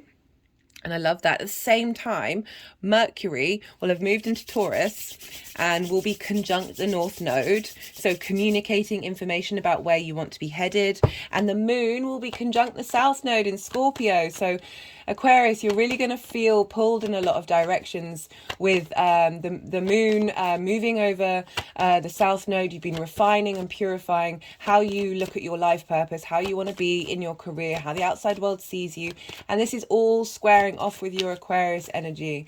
So things are going to be manifesting around this time. Things are going to be coming about. There may be drama. There may be friction, a sense of isolate. There's lots of energies that could come about in an unintegrated way. But when you notice these things and see what's happening and realize this is part of just the energy at play, it's not long term, it's just what's going on now. They're all showing you lessons. They're all showing you lessons and understanding of, no, what is it that you really want? What is it that you really care about? What are your priorities on a very, very deep level? And this is activating the Scorpio full moon that we had on the 16th of May 2022 that squared Saturn in Aquarius. So again, activating those very big points that we've had on the fixed sign axis the last couple of years, and that was at 25 degrees of Scorpio. So exactly the same degree is what we've got here of everything that you've learned from that full moon, that culmination period of your career. And perhaps there was a shift and a change and you wanted to go in a different direction. That this sextile with Neptune in your value system of really getting you to think in multi-dimensional, different magical ways of how to strengthen that balance between your home, your private life, who you are. Let that private part of you emerge and be cultivated and feed into your value system, and then that will give you strong it's the 4th house is your foundations house, having those strong foundations in order to project and go out into your career. Yeah, this is really it really amazes me how powerful the energies are and have been for quite some time. It's a crazy time to be alive. Right. How many cards do we have? We've got, I know I keep sick, we've got 6 cards. Let's see what else wants to come out for Aquarius. Yeah, Aquarius, I should imagine you're feeling a bit relieved with Saturn moving out of your sign. I have my moon in Aquarius. I've just experienced that moon transit going through Aquarius without Saturn being there. There was just this, there's this just sense of an ease. There was a softness. It was an interesting transit. And you having that through your first house of, as I said, really reevaluate, or even your sun or your moon, it's still going to have a big impact. For me, with my moon, I felt that my emotions were quite cold and quite detached. I was very detached from them. Admittedly, for me personally, Saturn, at the time it was over my moon, was squaring my natal Saturn, opposing my natal Mars and my natal Mercury. So I had a lot going on. So I'm just saying, I'm prefacing that because that my example might not have any relevance for anyone listening, but it may also just let you know kind of an idea of what it might be like when Saturn goes over your moon. However, that was in a Saturn-based sign. We've now got Pisces and Jupiter. This is definitely, there's an ease here coming in. You've got that moving into your second house. So just I feel like there's a sort of a weight lifting. There's a weight lifting for you guys, Aquarius. You're going to have Pluto moving into on the 23rd, 2 days after that, the new moon. It's going to move into your first house. I will be doing a separate video on all of that. It's not going to be exactly at the time. I'm going to wait a little while to see how the energies come up and embody it myself. But yeah, that's deep transformation of self, a sense of getting to your own personal intensity. A really powerful transit for you guys, Aquarius. I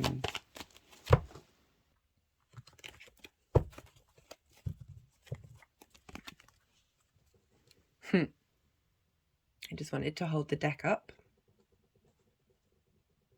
Funny that I was, talking about transformation and the death cards at the bottom of the deck.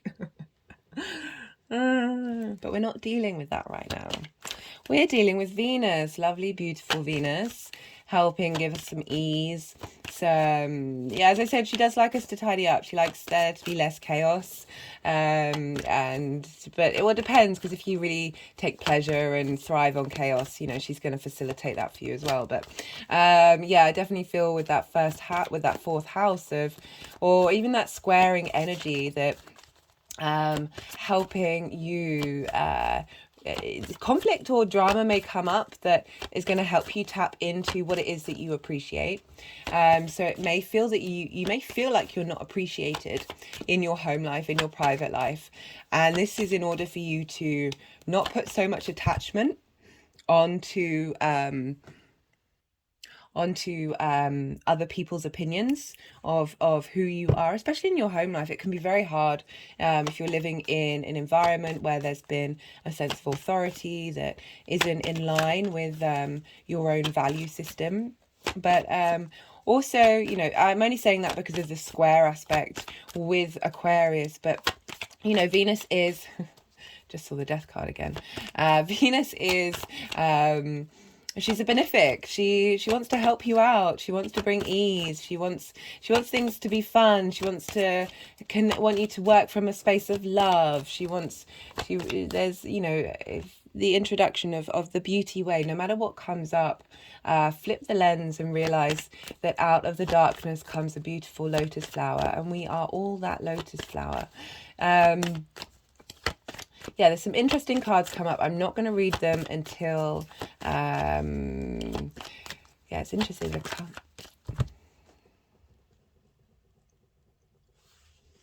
Like they're still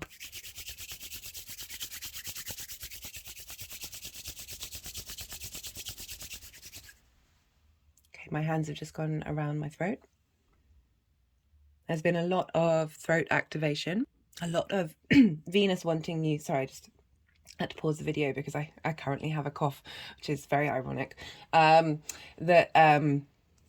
Venus wanting to sort of clear the way, clear that stuck energy of you being able to express yourself, being able to get comfortable in your home and enjoy your space. You know, this is a great time to cook yourself your favorite meal, to just do the things that make your body feel good. Yeah. Ooh, when did they flip over? Okay. They were there all along. Right, so let's see where everything wants to go.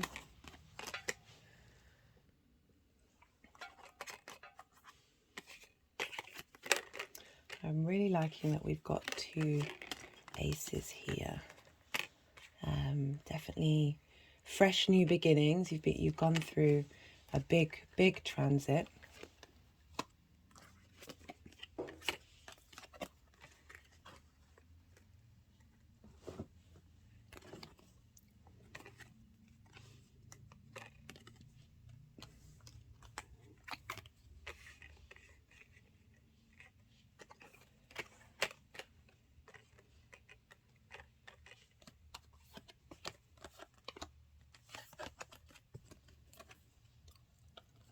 An energetic release at that.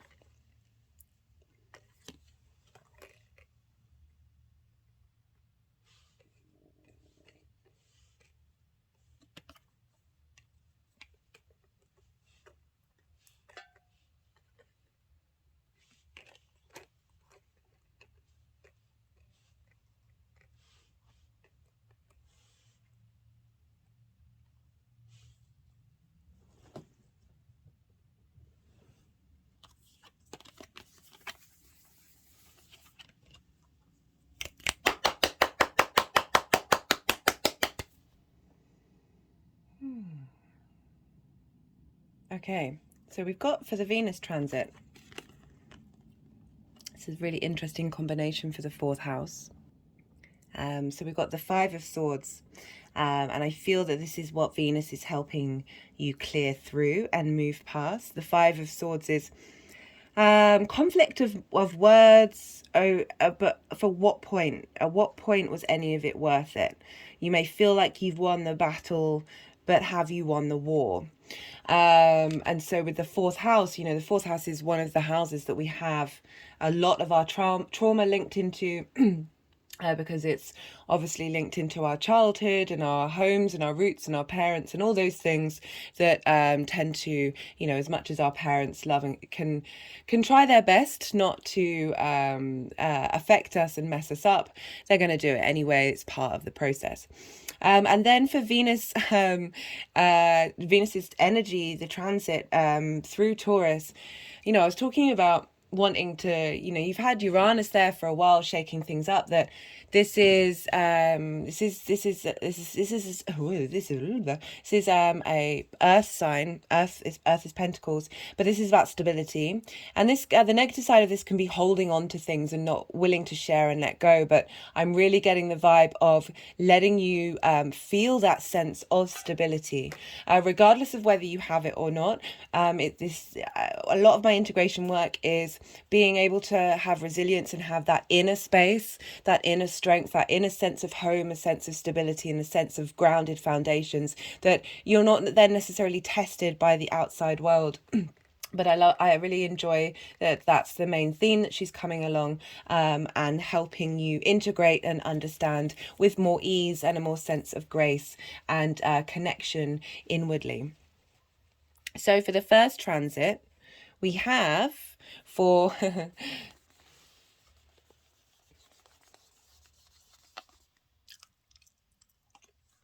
just had an energetic release and ingress. So the first transit that we're talking about was on the 21st of March, and this is when Venus is conjunct Juno and the North Node. This is all about replenishment. This is all about a new way of connecting to things emotionally. Again, as I said, we face a lot of trauma in our home life. We face a lot of difficulties, specifically with the fixed signs having Saturn in one of the fixed signs in Aquarius, that will be squaring off that energy in Taurus, that there may have been disruptions come up in that area of your life, that Venus, this conjunction with Juno, how your new commitment to yourself, the North Node, where you're headed, what you're striving for, and that new moon in Aries. So setting the intentions of this renewal, of creating this space of, with Venus helping you feel stable in your physical body. Your physical body is your home, that you're then able to look at things with a fresh new emotional connection. The Ace of Cups, if you see, look, the water is pouring over and nourishing the look, there's lilies there. That's so are they lilies, or very similar to the lotus flower. I like that connection, that there's this sense of renewal, there's a sense of understanding everything that's happened, integrating it, learning the lessons, being more at peace with it, that then your cup will overflow because you've opened up so much space to be able to be more in your own space and in your own sense of authority, and therefore there's just that creative energy just bursts open. And as I said, that's activating that Scorpio new moon, that when you're replenishing, which is in your 10th house, or squaring your Aquarius energy, that with that fresh start in the Scorpio area of your life, this aspect is activating that, the opposite of it, that you're balancing that Taurian energy in order for the continual renewal and activation and freshness and newness of that Scorpio eclipse in that Scorpio area of your life, that this conjunction that's reactivating and giving a new sense of nourishment and overflow. Love that. So on the 24th of March, this is when the moon is conjunct Venus in Taurus at 9 degrees, activating that Taurus new moon, that new eclipse, that new beginning in your home life. So really, the devil in reverse, this is shaking off triggers and traumas. Shaking off the things that you have felt bound by, being able to surrender from bad response mechanisms, and feel that your emotional needs are safe. Your emotional needs don't need to respond. I mean, the devil energy is has been a bit twisted, but because everything in moderation, including moderation, not here to shame or blame, but doing it from a healthier place, and more of, because this is linked into the god Pan and lots of other pagan elements. And I talk about Pan in the spring equinox, because it was about finding that balance between the sensuality of being in this physical body, along with the spiritual mindset and emotional and mental mindset. So really, this equinox is asking to bring into balance, and be able to engage in the material world, the play world, from a very safe, emotionally abundant place that isn't based on trigger responses. So the next aspect that we have, got two cards, and this is when Venus is going to conjunct Uranus, activating that Taurus full moon. So that happened at the end of last year. So we've got the 10 of Swords in reverse, and we've got the Ace of Swords. So we've got the beginning and the end. I feel that full moon in Taurus that happened in November was helping pave the way to clear out this feeling of being betrayed, feeling of this so stabbed, so you're immobilized by the 10, and it's coming up in reverse. And I always look at this as a resurrection card, because all the swords will fall out. If you notice, they're all along the spine, very much blocking your movement both physically and energetically. I talked about Kundalini energy because Leo rules the spine, and I talked about how that full moon was squaring this full moon, the full moon in Taurus, and that we're doing a lot of work to release trauma in our spine to help raise up that Kundalini energy. We've got a lot of powerful, potent earth energy happening around this time that we'll still be feeling, even though it's 10 days after the equinox. It's really rampant right now, and it's lasting longer and longer. But I love so Uranus has been helping you move through this space. You may have felt betrayed or just immobilized, not having any power in your home. And the Ace of Swords, so Venus is chatting to Uranus, helping you think in a new way, new life, new way of interacting, and the way that you communicate, and the way that you express yourself on an emotional and mental basis. Just a new way of addressing the situation and feeling liberated and being able to activate a new cycle.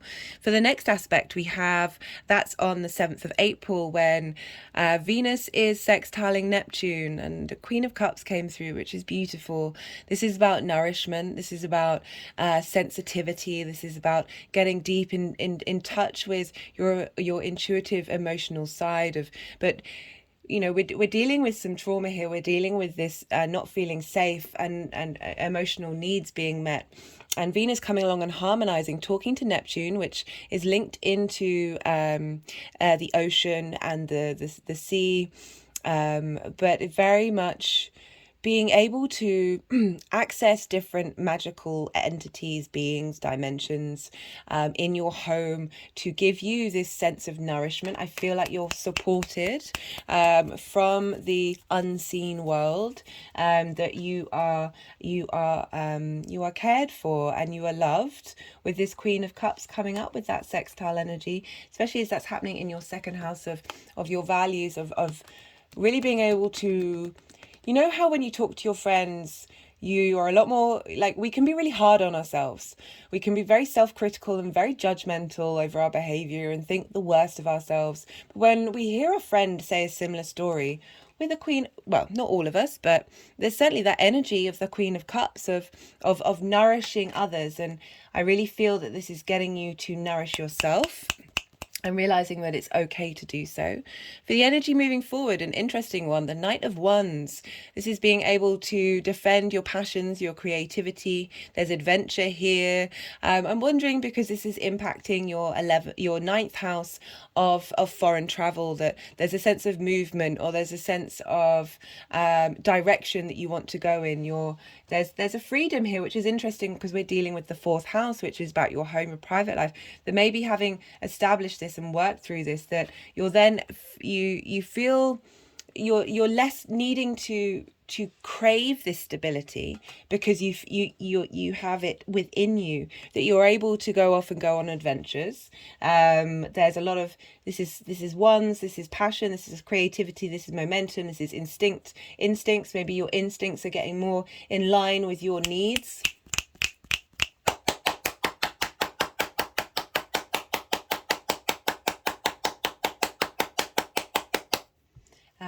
So pretty interesting energy. Right, I'm going to pull a card from the First Light Tarot. I really like that Knight of Wands. So we've got change. Yeah, there's movement. There's movement happening once you feel grounded. Venus will be moving into your fifth house of amusement and fun. I'm now going to pull a card from the First Light Tarot deck. That's really tickled me. Ooh. Karma, domino effect. Yeah, generally I'm going to pull another card. Generally getting the vibe with a lot of these, with a lot of strength, intellect, intuition, animals. Yeah, strength is the Leo card, a fire sign, and that's instinct, of bringing together the different parts of who you are, and then from that you're able to your instinctive responses are going to be more in line.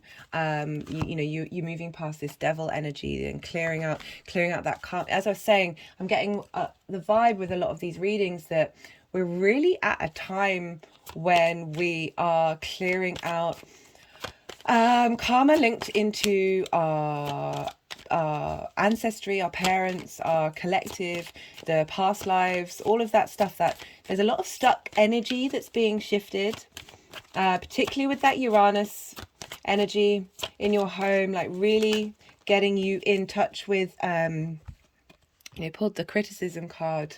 That's so funny. I was talking about how we can be too critical, or people in your home, your private life have been critical. That's limited you, that's blocked you. That there's a lot of clearing, and from all this clearing, we're really going to be able to walk our own talk, walk with our own integrity, our own responsibility. That message just keeps coming up. So I just wanted to pull one more card.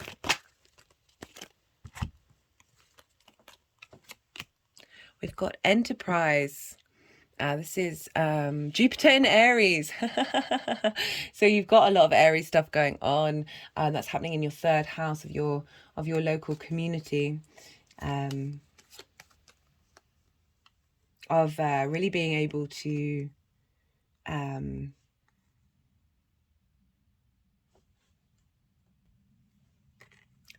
so with Jupiter in Aries, we're sort of getting to understand and embody ourselves on a very personal level. And Jupiter wants to bring about abundance and success. So it's saying that this movement from criticism through to the Queen of Cups is giving you the emotional nourishment you need to be to try things, to do things, to enact this change, and be able to enjoy that motion, enjoy that shift, that creativity, from a really balanced place. I really enjoyed this reading, Aquarius. Do hit the like button if this resonated. Would love to hear from you if you've got anything that's come up that feels like you can sort of sense this energy coming, and all your journey through Saturn going through your sign. I'd love to hear from you guys. Okay, Aquarius, be well until we meet again. Capricorn rising. How are you doing, Capricorn? So for those of you with Capricorn rising, this transit of Venus is happening in your 5th house, a fellow earth sign. So you're sharing resources. This is an aspect of a trine to your Capricorn energy. Trines are an aspect of Jupiter. Jupiter wants to elevate, integrate, bring cohesion, bring wisdom, bring a sense of expansion through that cohesion. And the wisdom that we learn from expanding and elevating ourselves is a sense of generosity with a trine. As I said, they're sharing resources, so there's an ease of flow of information. So for Capricorn rising, this is your 1st house, Capricorn. How you embody your sun or your moon, how others may see you. It's your body, it's your appearance, and all Venus transit in your 5th house, where Taurus is the 5th house is your creation energy. This is the spark of that motivates you to get up and go and do. This is a place of fun. This is a place of amusement. What tickles you. This is also a place of romance and dating, as well as children. All of this comes from this creation fire that we have within us. So Venus moving through here, she is in her joy when she is in the 5th house. So she likes being here. She's got an added boost to who she is and what she's doing and what she wants to try and facilitate. Wants you to get in touch with your senses, wants you to be creative about it. She wants you to have fun. She wants you to look at the beautiful side of life. She wants you to connect the dots, bring all your creative passions together, maybe go out and have some fun, amuse yourself, do the things that you love. So this is a great transit to have, and it's facilitating everything that you've been doing with that Capricorn energy of who you are and how you embody yourself. What else can I say? So maybe you want to have more fun with your children. You want to spend more time eating food with people. All of these things, everything that I sort of described in the introduction, you can kind of apply it to the 5th house and see what comes up. Like maybe you've got some creative projects that Venus is now going to give a bit more inspiration, give a bit more. She was the patroness of the arts. She's your muse. She's your muse for till the 11th of April. Well, she is the muse. She is not your muse. I do apologize, Venus. There's a sense of not wanting to bind and confine Venus. She's very much free to be and act as how she wish. Anyway, that's me digressing into my own relationship with Venus. So because Venus rules Libra, and whatever's going on with the ruler of the signs is affecting the houses that they fall in, and Libra for you Capricorn is in your 10th house. This is squaring your Capricorn energy. Squares are an aspect of Mars, so this can bring about conflict, drama, frustration, but as I like to say, friction. We need friction for things to be manifest in this linear dimension that we are currently walking through. So this helps bring, I like this combination that you've got with the trine with Venus and the square with Libra, that so that for the 10th house, that's your career, that's your life purpose, that's how the big outside world sees you, that this creation energy that's building and bubbling that she's facilitating is having an impact on your career, on where you're headed and what you're doing. So the cultivation that she's doing in your 5th house is having an impact on your career, as I just said, moving forward. So, but that's squaring your 1st house. So your embodiment, the things that you are doing, the actions that you are taking, and with that inspiration, that opportunities from Venus trining your Capricorn energy is feeding into that manifestation into your 10th house. So a great transit to be having at this time. You've also got Saturn's just moved into your 3rd house of how you communicate and your local community. So you're getting the support from Saturn to really get in touch with your own authority of how you communicate, and communication is the key to all our social interactions. Well, yeah, we're constantly communicating, even if we're not speaking out loud.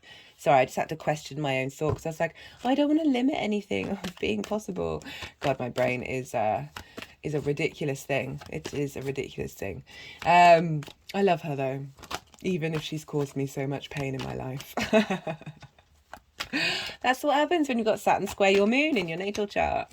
Where was I? Sorry, I digressed to talking about myself, which is not the point right now. So you've got the activation of your 5th house. Great house for Venus to be in.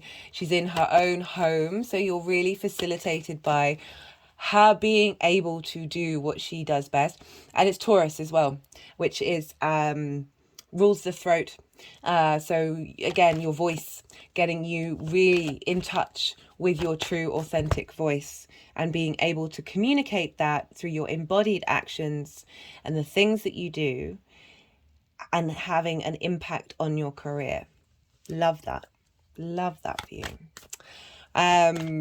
Right, so the aspects.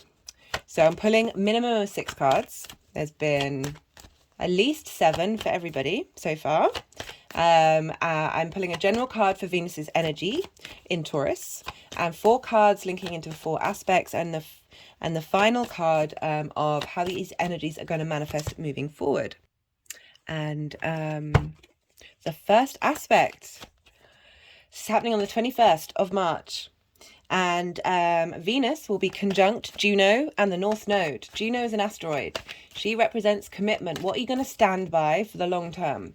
So it's linked into the mythology of Juno and Jupiter, which was Zeus and Hera in the Greek mythology. And basically you know, well, I don't know whether I need to double check about Jupiter. Zeus basically screwed around, very much his vibe, and Hera, or Juno, was obviously frustrated by that and a bit sort of peeved because she was the goddess of the, you know, of the kingdom, like of everything, along with the god of everything, god of this, my words are failing me right now.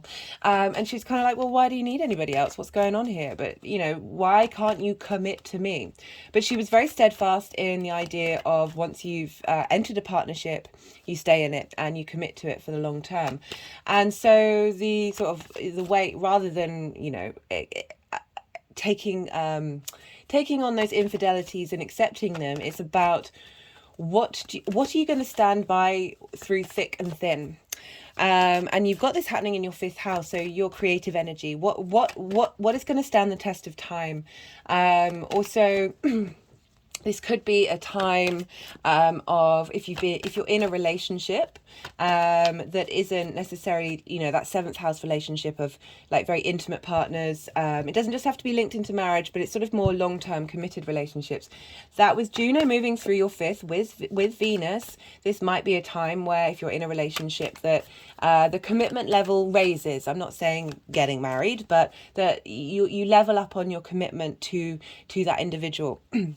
For some of you, and with the North Node as well, it's like, where are you headed? What are you doing? What are you striving for? North Node can be a bit difficult because it sometimes feels a bit out of reach, but there's real strength in that North Node as long as we find the balance between the North and the South, and don't, like the full moons, like with any opposition, don't other the other thing, you know. Don't separate yourself from the thing on the other side of the room and say that I'm not that, I'm this. We are everything. And the more that we harmonize and the more that we balance, the more things get integrated, the more that we're not swinging from one extreme to another. So you've had the South Node moving through your 11th house of groups, hopes and wishes, groups and alliances. The kind of, you're really refining what your hopes and your dreams are, really refining how you interact with groups and friends, and what kind of people you want to draw in. And there may have been a sense of, you know, a bit of isolation, but transformation at the same time. So at the same time as this conjunction with Juno and the North Node, the Aries new moon is happening, and that's happening in your 4th house, Capricorn. So you've got a lot of supporting energy there, with Jupiter still there. Venus has just left there.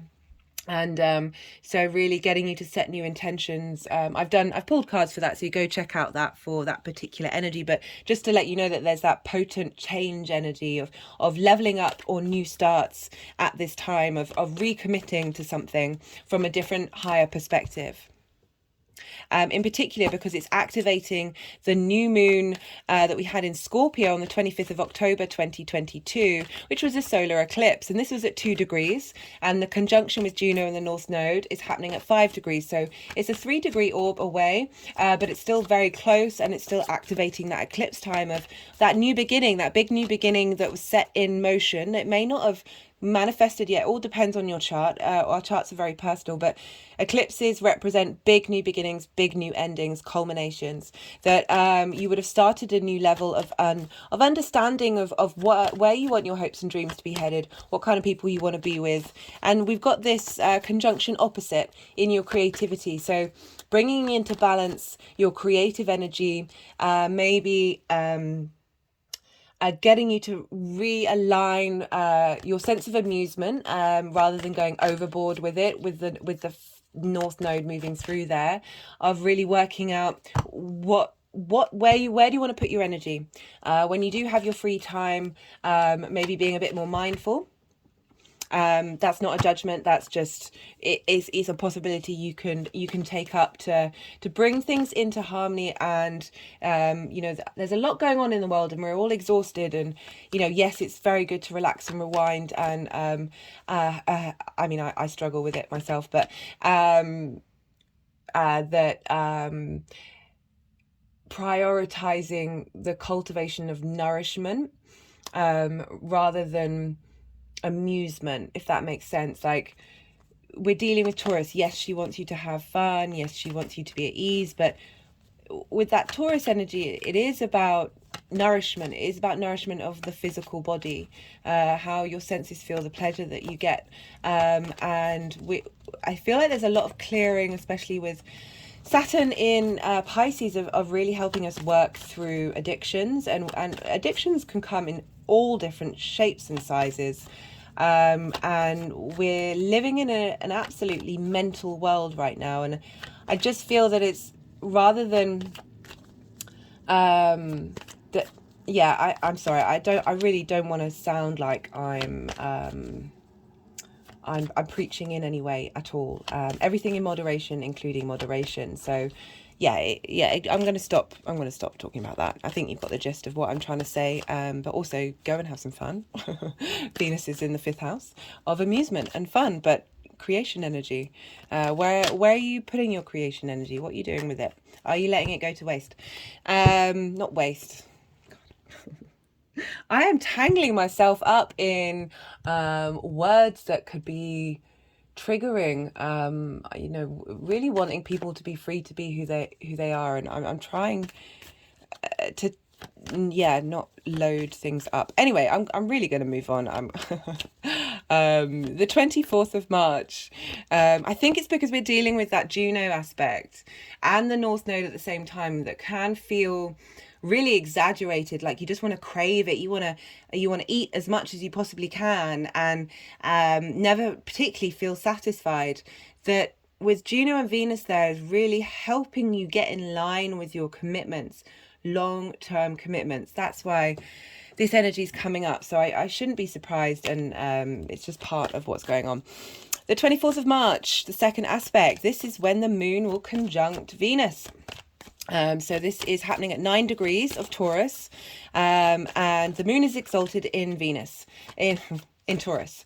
This is because the moon deals with our emotional needs, how we nourish ourselves, a sense of safety, sense of home. Taurus is very stable. There is stability to Taurus because it is fixed energy, but you know, it's ruled by Venus. She, as I said, she wants you to eat what you like. She wants you to feel good in your body. She wants you to be able to smell the roses, and look at life in a more quieter way, where the joy can come in. And so this is really helping. So an exalted moon here, the moon's desires and needs are being facilitated and raised up. That the moon's ability to nourish itself is really being helped in this period when the moon is in Taurus, particularly with Venus being there now, because the moon's moved through there with Uranus, and I think that's sort of shaken the moon up quite a lot. That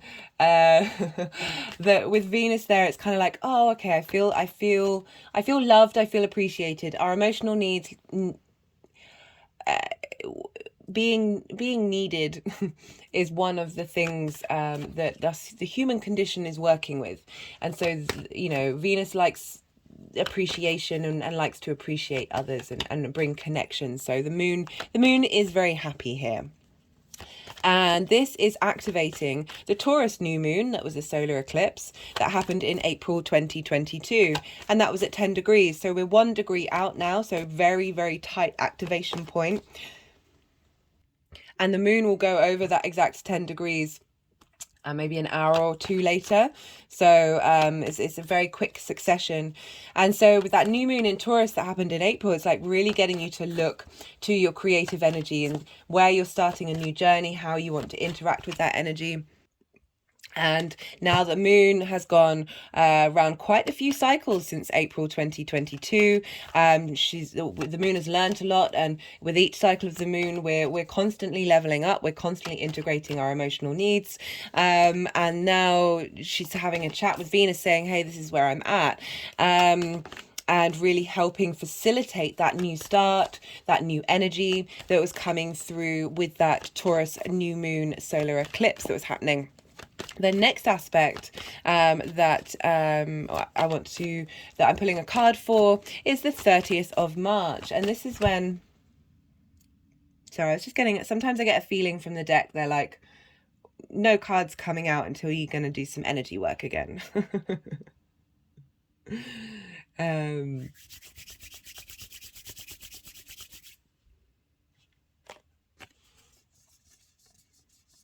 yeah, this card came up, and this transit very much linking into tapping into your needs and being able to explore and express them, and that you are able to prioritize yourself, prioritize your needs and where you're headed and what you're doing. And that's okay to do that. You don't need to be constantly supporting. It's not that you shouldn't support the people around you, but it shouldn't be at the detriment of you neglecting yourself.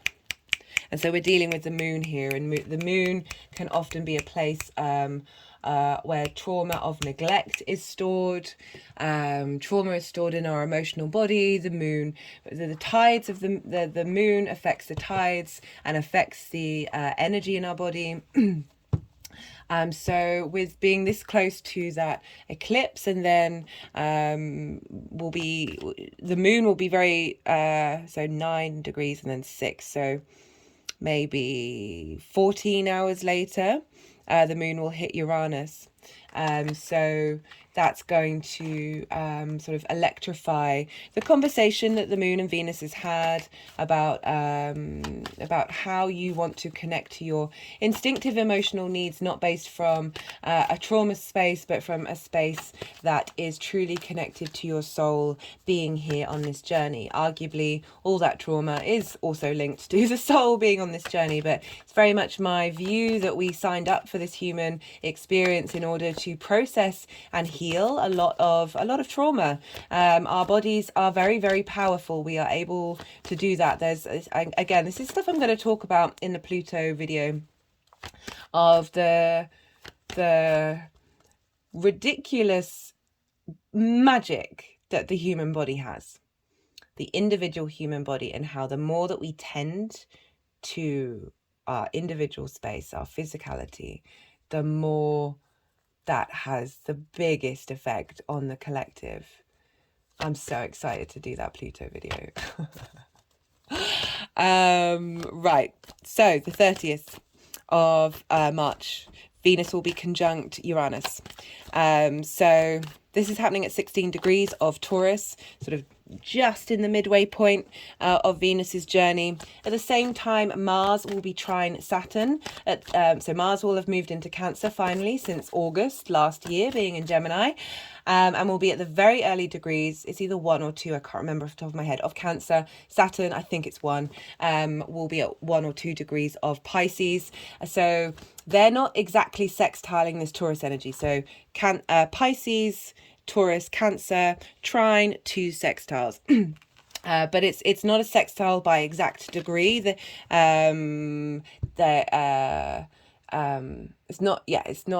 would have to be, Saturn and Mars would have to be at 16 degrees or just around that, but they're not. So, but there's an energy of a sextile. So you're getting this trine between Mars and Saturn in Pisces. So you've got Cancer in your 7th house, Capricorn risings of your intimate relationships, and you've got Saturn moving into your 3rd, giving you a sense of authority in how you communicate and how you move about in the community.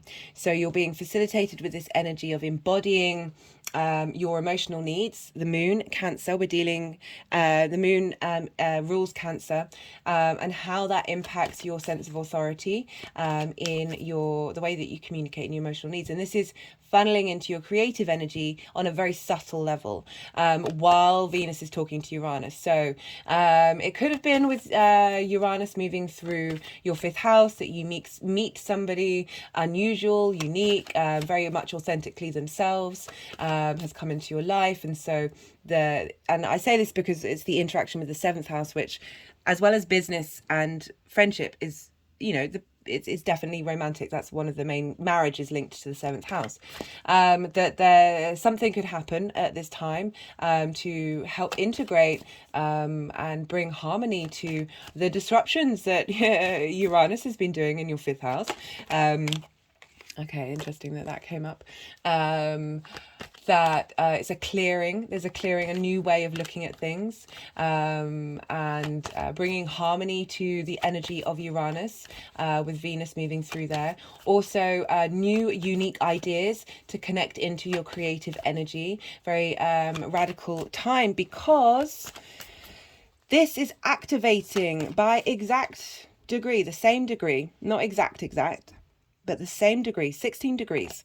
The full moon we had in Taurus on the 8th of November 2022, and that was at 16 degrees.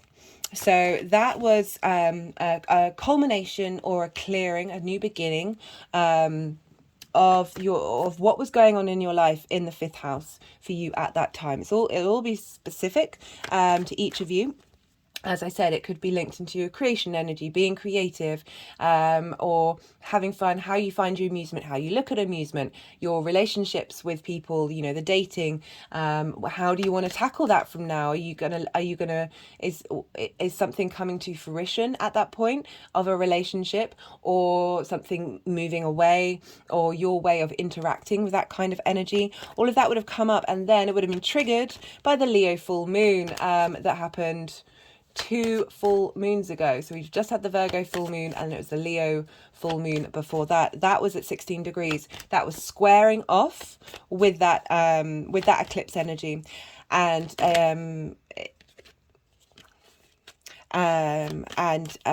sorry, I just got distracted because I thought that that card did a little jump, but it didn't want to come out.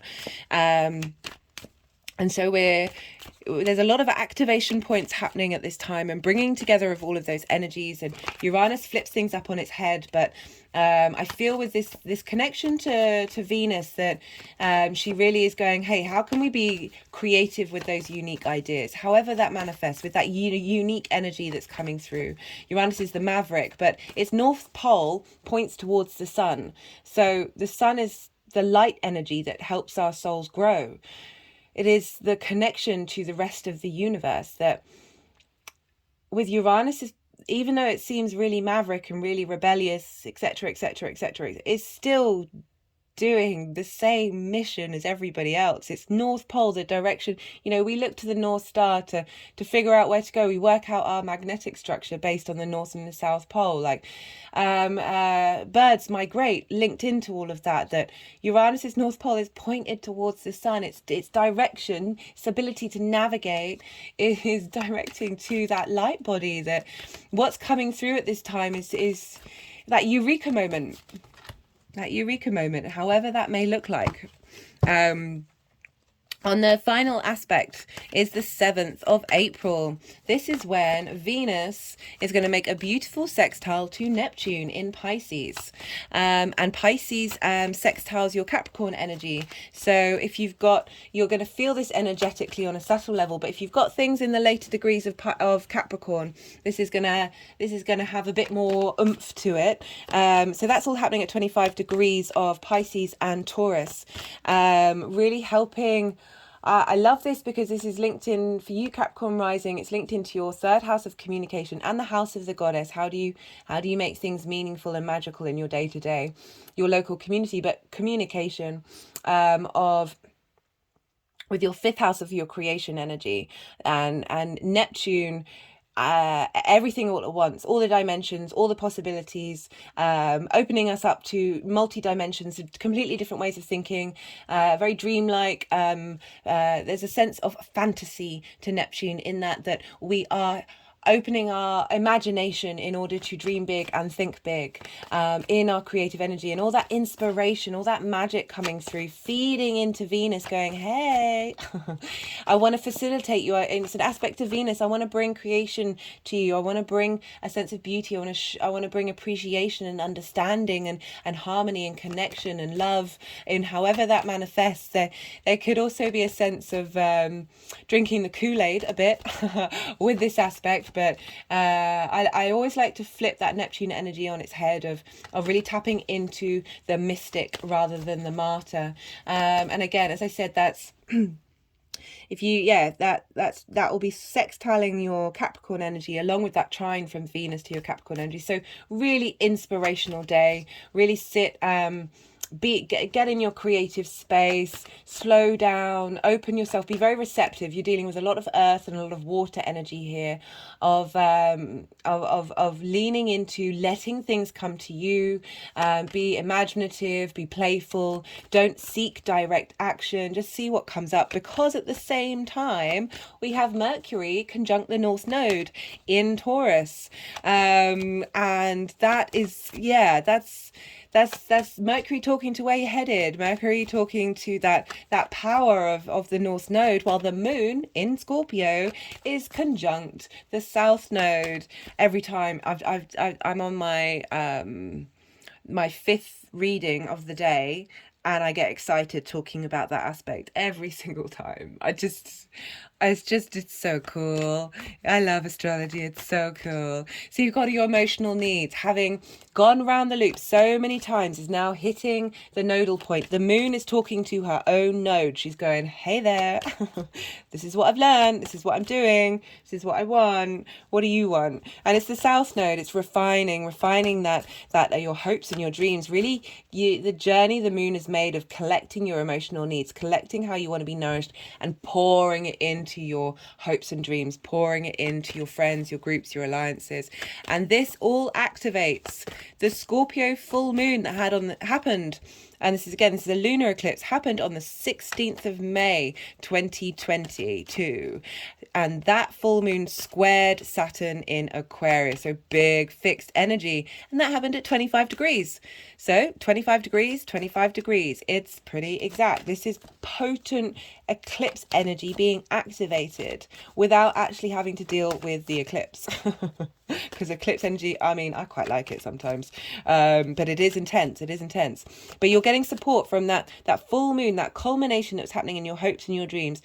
How are you leveling up your dreams? Where are you headed? What are you doing? That completion, that sense of, are you being supported by your community? Are you engaging with the kind of community that you want to be in? Do you need to refine it? Do you need to purge? Do you need to move on? It's okay to transform and move on. And we've got this support from Neptune in the way that you communicate to your creation energy of going, hey, there's some magic here. We've got water, so much water and earth in this last one, of deep receptivity, of renewing, of nourishment, of giving structure and form to our imaginative and intuitive ways of being.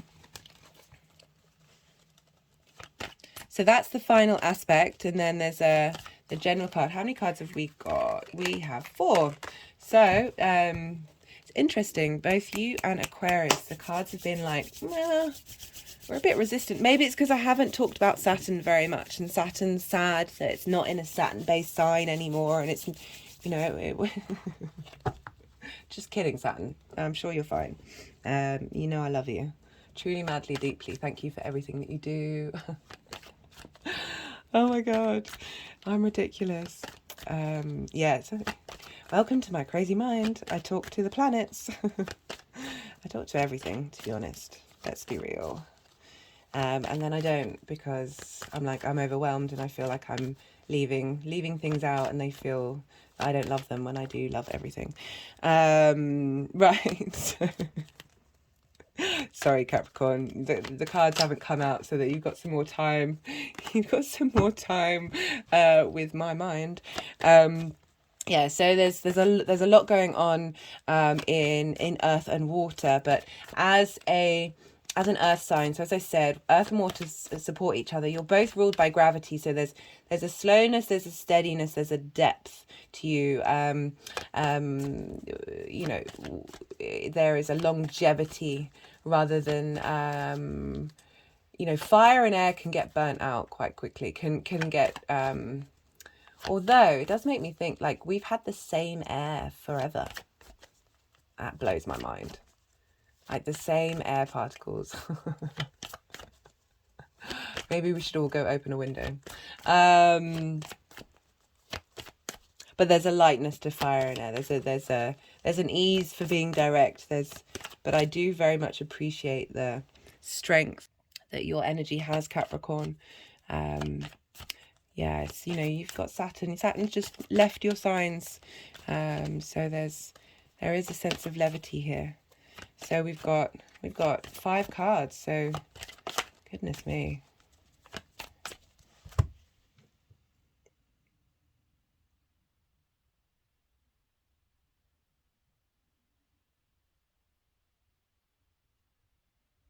Do bear with me, Capricorn. You know, just getting the feeling from the deck that they're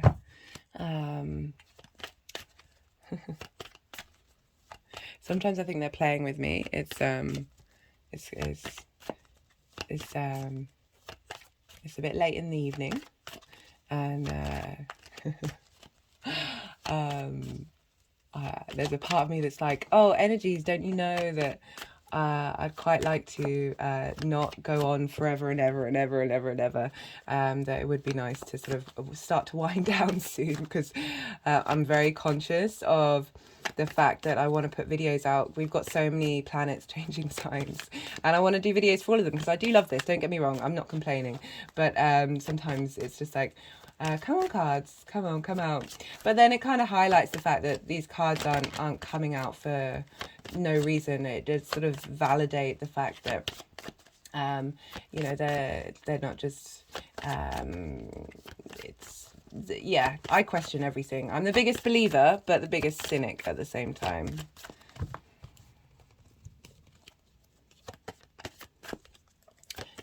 But we do, let me just put the cards so you can at least see them. They might not be in this order, so I wouldn't start, if you are aware of the tarot, I wouldn't start reading them first, because they do have a habit of shifting gear and changing around. But, you know, I like that we've got the Empress here, which is Venus's card, giving you that support, that sense of embodiment.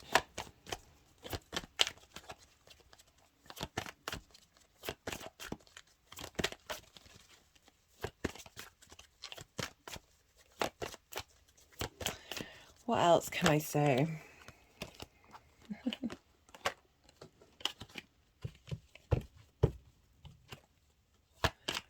As I was laughing because this card I link into Saturn quite a lot, and there was me having a chat with Saturn.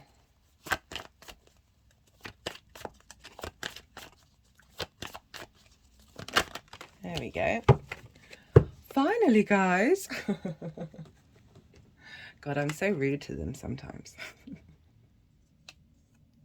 There's a part of me that just knows that above all of the ritual and above all of this, there's a space where we can manifest things out of thin air. We're just not quite evolved yet enough to get there. But there's part of me that's like, there's a part of me that's already there already. So,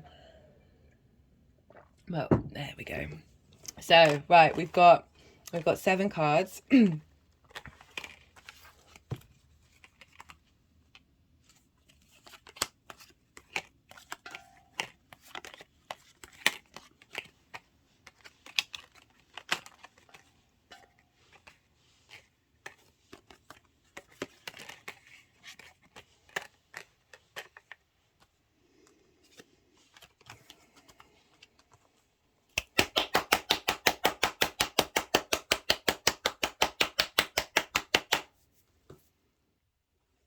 Just paused it because I was having a bit of a coughing fit, and I realized, you know, I don't know why I'm having all these cards over here where you can't see them when sorry, it's a bit difficult for me to see the viewer, how you view it all with the way the camera's set up. So I'm just thinking about that one of the last, maybe not the new moon one, the reading before the Saturn reading, got a lot of pentacle cards come up for you, Capricorn. So you're obviously hard at work doing your thing. It's definitely been a persistent message with what's going on for you. So we have for Venus's journey through your 5th house of creativity, your creation energy, romance, dating. And we've got, so this has happened consistently throughout the readings, that there'll be a difficult card and then there'll be a supportive card coming through. So we've got the 3 of Swords. This doesn't just have to be linked to romance, it can be, but this is about general heart pain, heart trauma, heart pain that blocks our creative energy. And that we all have it, we all have that stuff. It takes time to work through and heal and grow no time, you know, the old adage does heal all wounds, that it feels that you're getting support from Venus with the Two of Wands to help whatever residual pain is there, whatever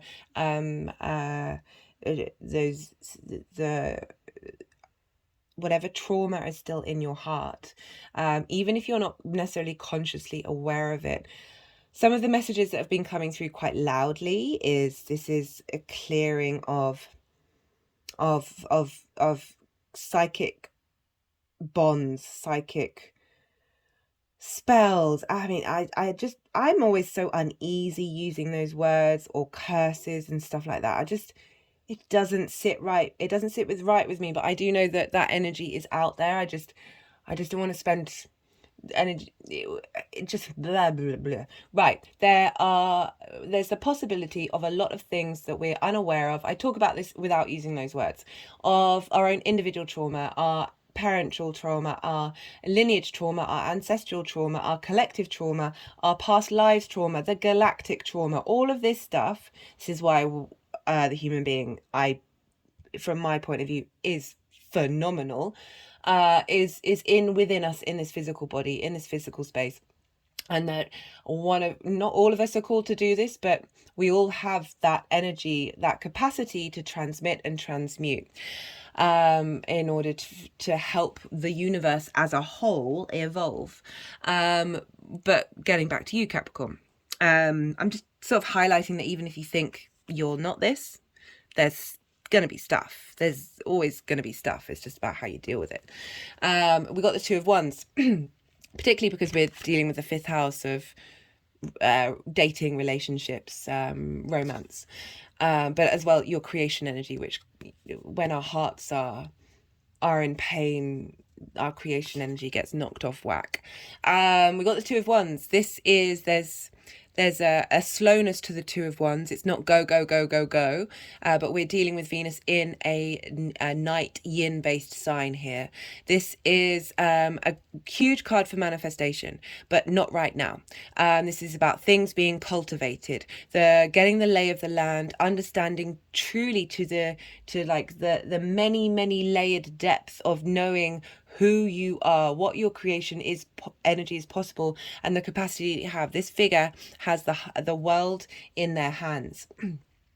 And this is really getting you to cultivate and understand. You may have restless feet. There's a restlessness to this card. This figure is looking out to the ocean of wanting to go on that voyage. The next card is the Three of Wands, which is when that voyage begins. But this is the card of preparation. This is the card of laying down those very, very solid foundations, and clearing. And in order to have those foundations, we have to clear that heart pain, that heart trauma. And just the sort of stuck mental anguish we can have in our hearts. So for the first aspect, I'm just going to see if they want to move these cards around. We have Venus conjunct Juno with the North Node, and the Ace. The Ace of Pentacles is going through a new portal. Consistently, this card's come up a few times, and my thumb has, the energies have wanted to put my thumb over this gateway, which is a portal. I've channeled with this card a few times that this is a portal into new earth. And that's a phrase that just brings about a lot of ideas, and it's in particular of embodying this vibration of tackling things in a different way, of thinking from a different framework, and by doing so, we are bringing in that new earth. And this is really calling you to commit to your creation energy, to commit to your hopes and your dreams, because as I said, this is activating that new moon that we had, that eclipse that we had in Scorpio, in your hopes and dreams with your groups and alliances. Of there's a feeling of being refreshed, a feeling of being able to look at things in a different light, to feel regenerated, and knowing that you have potential, huge amount of potential, that whatever it is that you may have been working on already, you're getting a fresh new lease of life come in, that desire to commit to where you're headed, and be able to do so with ease.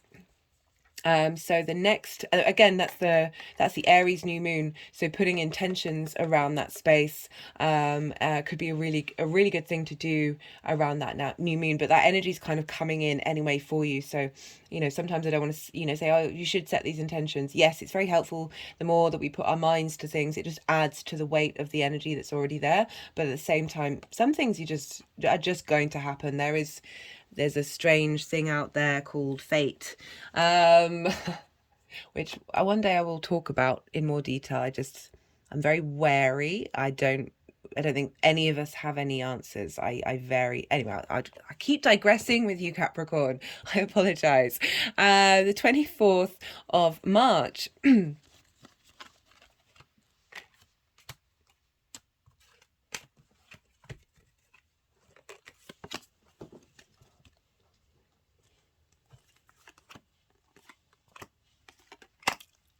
Oh, I just had an energetic release at that.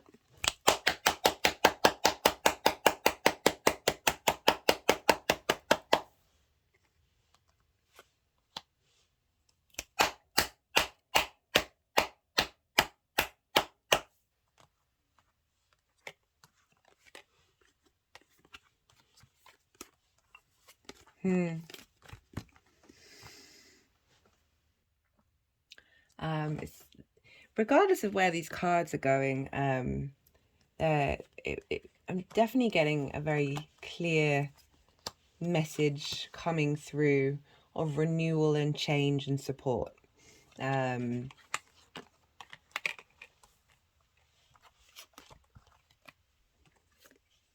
know, this card is the card that I link into Saturn of giving and receiving, but in terms of, so there's a hierarchy here, but that an energy that has more authority than you, is more further along, has more mastery, has more ability to, you know, it's a teacher energy. It doesn't have to be negative, but there is that sense. I mean, we are all each other's teachers and we are all our own gurus. But you get what I'm saying, that there is support. There is support.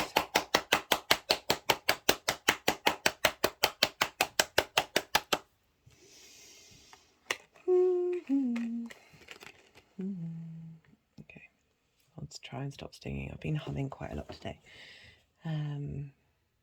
They just put the cards in the same place. Oh, dearie me. No, they didn't. They moved. Yeah, if you see me moving the cards, it's not me. just to be clear. Just to be clear.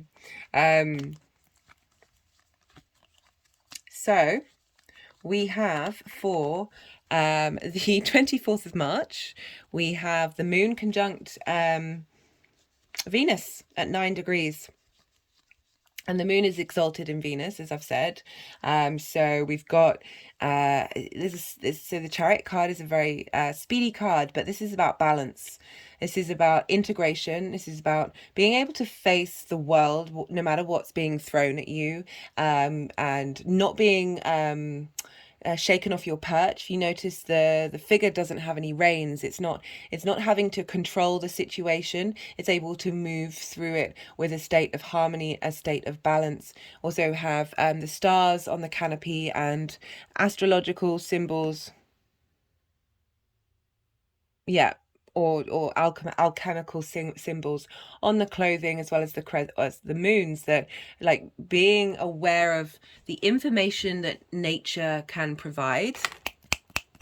You know, we're dealing with Taurus here in your creative energy of using the tangible world for how you manifest your creative energy. Get out in nature, be in nature, and tap into the richness and the source and the tangible senses, and what you're getting from it. And I really feel that's going to help.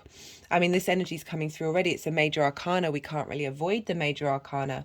With that moon conjunct Venus, of your emotional needs, with this cycle of the nodes in Scorpio and Taurus, and this is activating the Taurus new moon that's in your fifth house of creative energy, of how you want to cultivate it, that it feels that conversation with the moon and Venus is going, hey, let's go.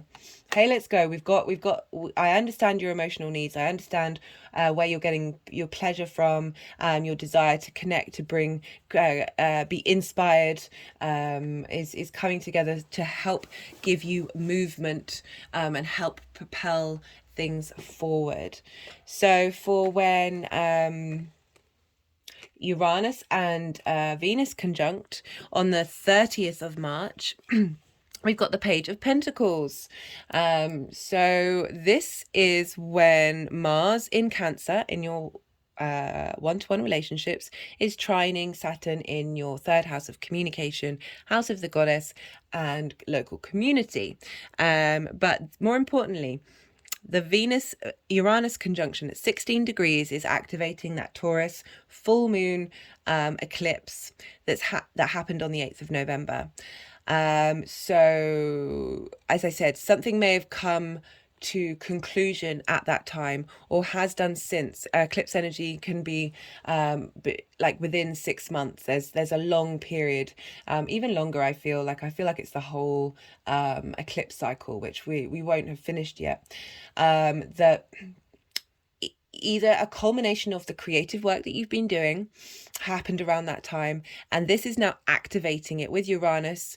Uranus is now direct, so it feels like whatever you've been working on, something is coming in. Something, we've got the Chariot here, and then we've got the Page of Pentacles. It's fast energy. Pages are heralds. Could be heralding in a new way of working, a new lease of life. There's an energy here. You've got this new lease of life with the Ace of Pentacles, but there's this very useful, playful energy with the Page. But it could be heralding in a new way of interacting with your creative energy. Now that you've been replenished, you've now got a different way of looking at things, or as I said, a new way of engaging with your creation energy that could be linked to work. We've got a lot of Pentacles here, which is your body, your health, how you work, money, the tangible, the 3D tangible world, that you're going to be able to spread the word. Pages are heralds. They spread messages. So either a message coming in or facilitating, especially a message coming in, a unique message coming in from Uranus with Venus. But I don't know, I was just getting that message through of you being able to spread the word at this time. We have, for the final aspect, we have the Empress, which is the card for Venus. It's the first time she's turned up in the readings. And this is when, on the 7th of April, when Venus is sextiling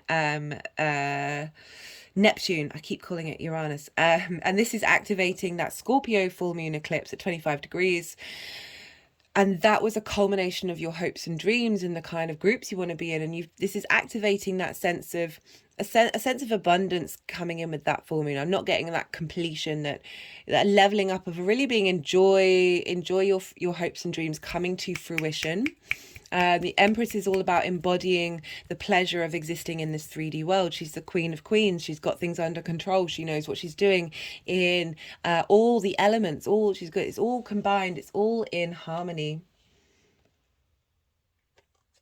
She wanting to go there. So that's a really lovely message coming through with that beautiful. I talked at length about that combination with Neptune and Venus for you. There's an ease, there's a flow that you get with those two combined. There's bringing your desire, your appreciation to the divine appreciating you, instilling a sense of boundlessness when it comes to your creation energy. Lovely stuff, because we have moving forward. This is the Six of Pentacles. This is about being supported, about being able to give and receive. It could be that it's not you that's in the state of receiving. It's through your higher perspective, you are able to share and give. all of this.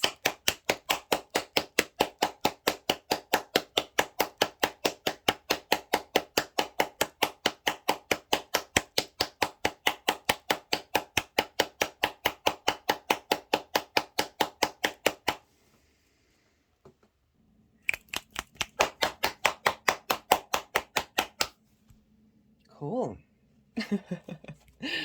Love it. Love it. Yeah, that's too many. That was just me not shuffling very well. Yeah, you've got with the Two of Wands and the Empress is, you know, there's a lot of supporting cards here. A lot of supportive cards with this transit. As I said, she's in her joy in the 5th house. She's being able to do what she likes to do.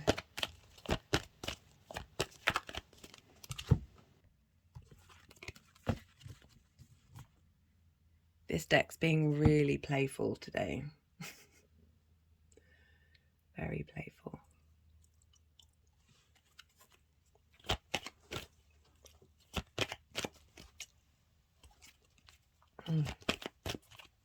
Sorry, I just had an energetic release, linking with the deck. So this is the numerology deck. I'm just seeing what other messages might want to come through, if there's any clarification cards. Yeah. Yeah, I think it was the Saturn reading that I did for you, Capricorn. It was a very clear. Like, I think, wasn't it the Ace, the 2, the 3? I'm not surprised. I'm not surprised from the energy that I've been getting from you.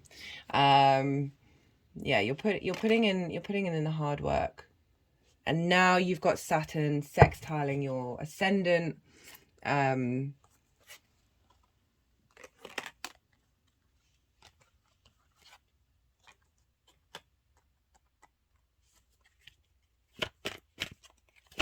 Yeah, it's worth it.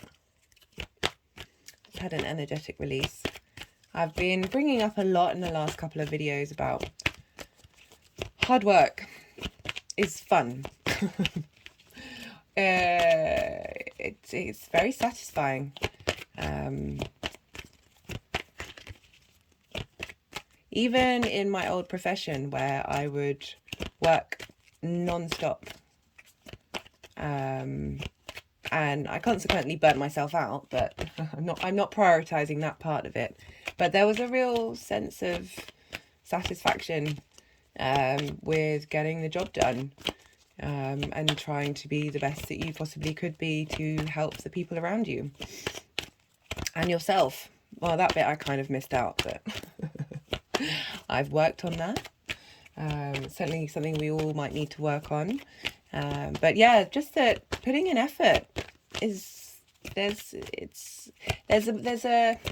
the emotional response to it is it's sating. So you feel it's not quite the same as satisfied, or is it? Does it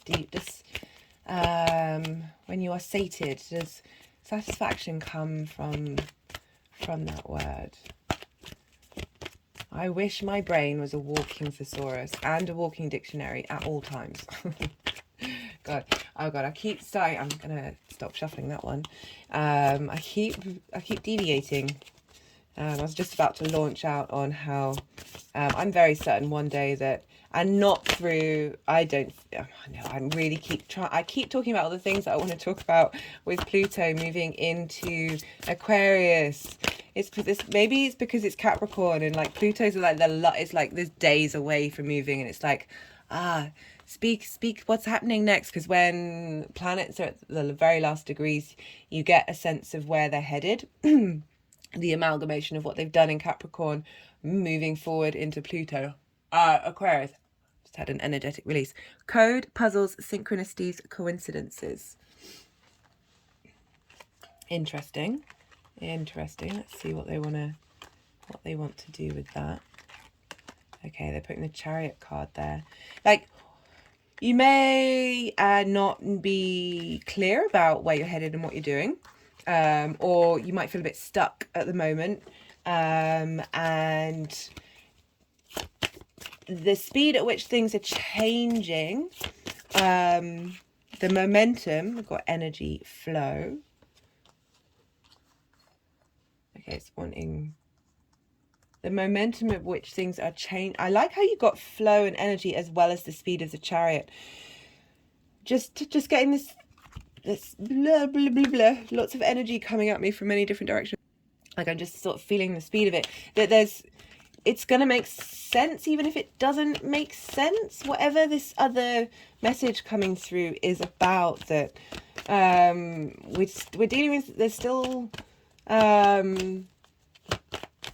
yeah, you've got that Saturn in Pisces. You're ruled by Saturn, so what's going on with Saturn in Pisces is having an impact on you, and it's in the land of synchronicities. It's in the land of puzzles, and getting a lot of wah.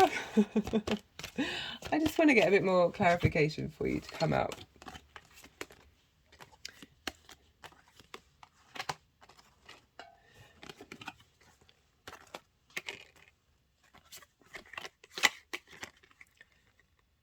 Okay, support from the universe. Support from the universe coming through loud and clear. I feel like that's combined along with the message of you are this figure, as well as the universe being this figure. I just had an energetic release. It is kind of comforting when they I don't want to go as far as say that they agree with me. Who knows?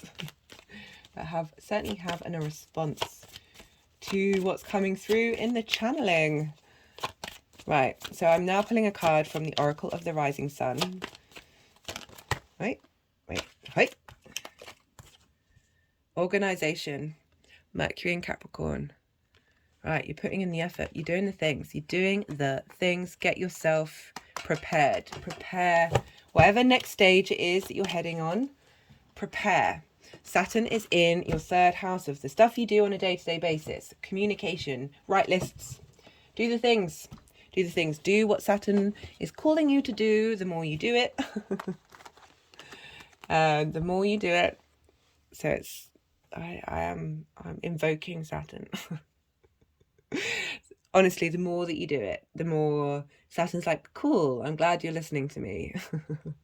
Thanks. I appreciate being appreciated. Venus is all about appreciation. And then comes the abundance. Then comes the ability to move a bit more with grace rather than feeling restricted. Yeah. Love this. Great.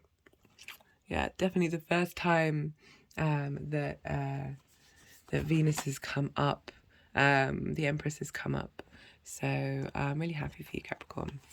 And if you didn't watch the introduction, I recommend it. Go check out The Meaning of the Beauty Way. There's some real magic and wisdom in that, and it is the Empress energy. When I was reading it, it was very much tapping into that space of appreciation. Okay, Capricorn. It all came out in the end. And be well until we meet again. Sagittarius rising. How you doing, Sag? So for those of you who have Sagittarius rising, this is happening in your 6th house, this Venus transit. Venus is moving. There were quite a few examples that I gave in the introduction of Venus in the 6th house. Who was it again? Oh yeah, Princess Diana and Leonardo da Vinci. So traditionally, Venus, they say that Venus isn't happy in the 6th house, but she's certainly capable of getting you to enjoy the work that you're doing. I think that's kind of nonsense, to be honest. So Venus, the 6th house, what does that represent? That represents work, That represents health, that represents routines. We need to put the work in to get the routines going in order to take care of our health, as well as like, you know, can be linked into the work that you need to do to embody your 10th house of career, your methodology of how you work, not necessarily what it is that you do for work. It can be all sorts of different things. And so we've got Venus in the 6th house. But for those of you who have Sag rising and those of you who don't, this Taurus energy inconjuncts your Sagittarius energy. Talked about inconjuncts a fair amount lately.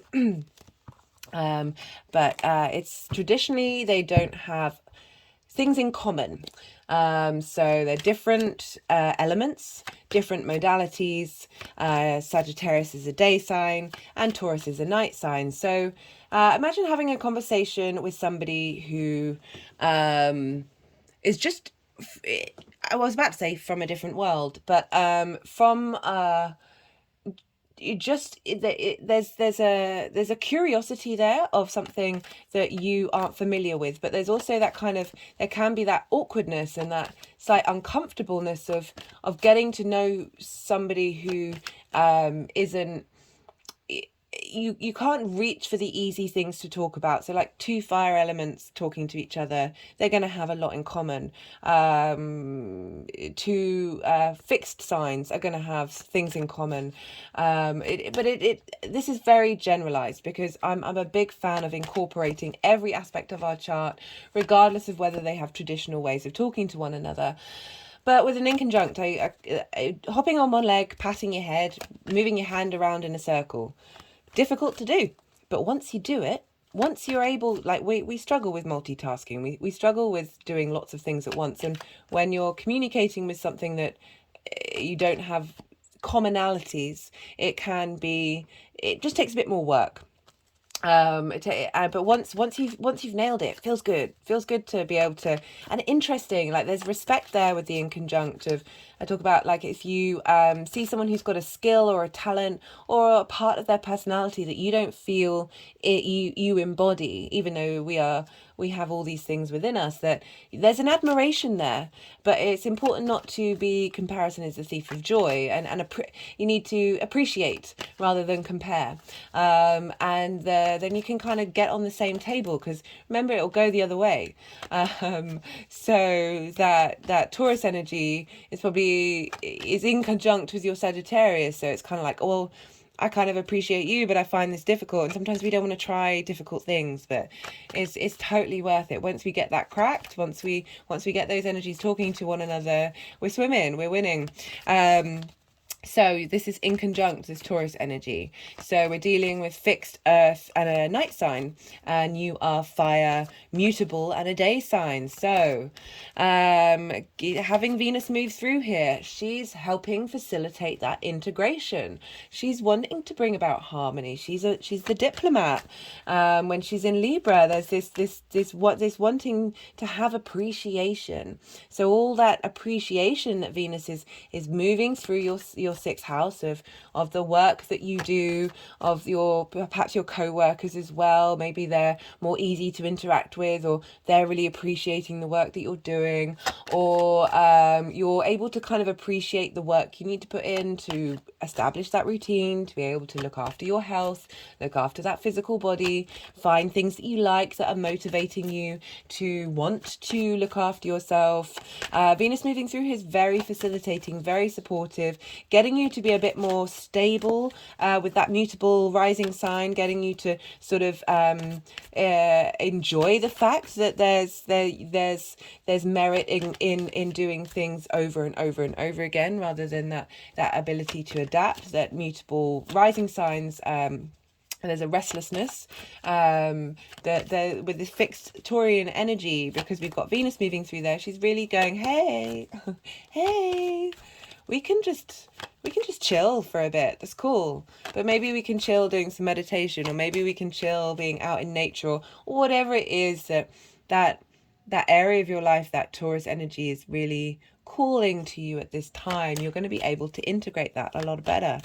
And because we are dealing with Venus here, we look to Libra, because Venus also rules Libra. And whatever is going on with the ruler of a sign affects the house that that sign is in. So the sort of the ease and the flow and the creative juices that are falling in your 6th house are affecting your 7th house.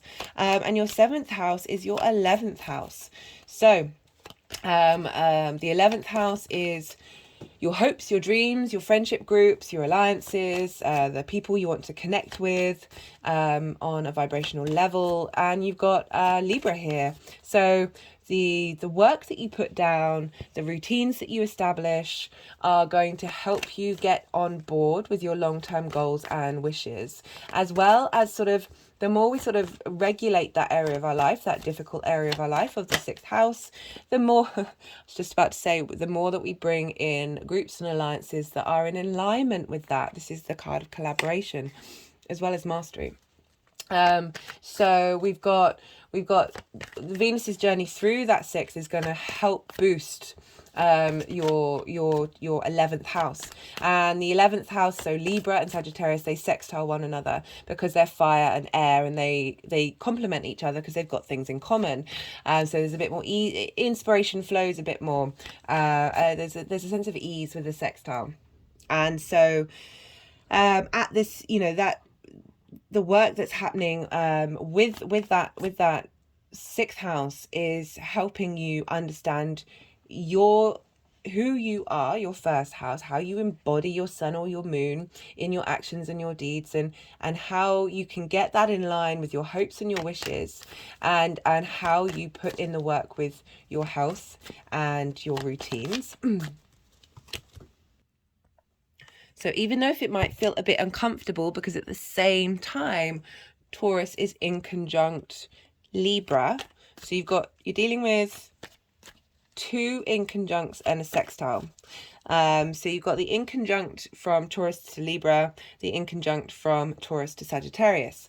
But you've got the sextile energy flowing from your 11th to your 1st. So this is all pointing in the direction of your 6th house. These inconjuncts are funneling into the 6th and joining forces of your 1st and your 11th into your 6th. So even if it may feel uncomfortable and difficult, it's worth putting in the hard work. It's worth taking deep breaths, trying to put yourself in the energy shoes that may feel a bit different, feel a bit uncomfortable, and see where they're coming from, and try and understand and get on the same page. As well as not compromising in who you are. Well, yeah, compromising, but not negating your needs as well, because the importance with the inconjunct is for one to not be out of reach of the other. Like there's a mingling here. So the aspects, I'm going to be pulling a minimum of 6 cards. We've got 2 already on deck, and I'm also I'm pulling a main theme, the main energy for Venus through Taurus. We then got 4 main aspects that I want to talk about, and the final card will be how the energies are manifesting moving forward. And so there's been a minimum of at least 7 cards for each reading. And so I would wait. I know you can see them now, but they have a tendency of moving around. For those of you who are new to my channel, those of you who are regulars, you know the score, that I won't read the cards until they're all out. But for now, I'm going to go through the aspects, and don't worry, I'm going to put them all in the description box below. So do go check that out. You can then revisit, maybe write them down in your diary, see what comes up around that time. The more we sort of although for me personally with Mercury and Pisces, I haven't been writing anything down which is obviously one of all signs have their own foibles and things going on, but Mercury's now moved into Aries, so Sag, you should be appreciating that as well. As a fellow, I have a Leo rising, so we as I said, when elements are of the same, they sort of, it's just a bit easier flow, but easy isn't always good. Just had an energetic release. Right, so Where was I? Yeah, I was talking about the cards. Sorry, sometimes I've had to pause because I've got a bit of a cough at the moment, which is funny because Taurus rules the throat. We're really working on getting to our voice, and our ability to vocalize our own needs. I've certainly noticed with the channeling that I've been doing, and generally just like doing the inner work and really being very committed to this journey, and being mindful and trying to put what I think and I contemplate into practice, because it's all very well to think things, but actually reenacting them over and over and over again is different. That my singing voice has opened up. I've always been a bit pitchy, but I can sing in a group. I can match what's going on around me. But if left to my own devices, my throat was always quite off key and a bit very tight, and I'd never remember songs, and the more that I've been doing all of this, the more my voice has opened up, and it always makes me think, I don't know why I'm talking about this, but Taurus, the throat, but it always makes me think about I think it was Charles Darwin who said that we sang to each other before we had language. Like, we were able to communicate with nuance and understanding in humming and tones. I'm going to be bringing this into, I did this a lot with Capricorn. I keep talking about things that are going to go in the Pluto video in Aquarius, saying to Capricorn that when planets are at the final degree, and Pluto will be moving into Aquarius 2 days after the Aries new moon, so it's not long. It's the 19th today. When they're in those final stages, like, you really see the integration period between that sign to the next sign, and it's been pretty, yeah. Anyway, I will get back to talking about you, Sagittarius, because that's what you're here for. So the first aspect is happening. So I'm going to run through the aspects. I'll then talk about them briefly, having already talked about them when I read the cards. So the 21st of March, this is when Venus is conjunct Juno and the North Node at 5 degrees. At the same time, the new moon in Aries is happening at 0 degrees of Aries. So we've got this very potent change here. But the Venus, Juno, North Node, what does that mean? So Juno is an asteroid. She is the wife of Jupiter, or Zeus, or Hera, if you link it into the Greek mythology. And she was very committed to her partner, despite what her partner was doing. I'm not promoting that. I'm promoting the idea of commitment. What are you going to stand by long term? What's important to you long term, not the short term, the long term? How are you going to apply that?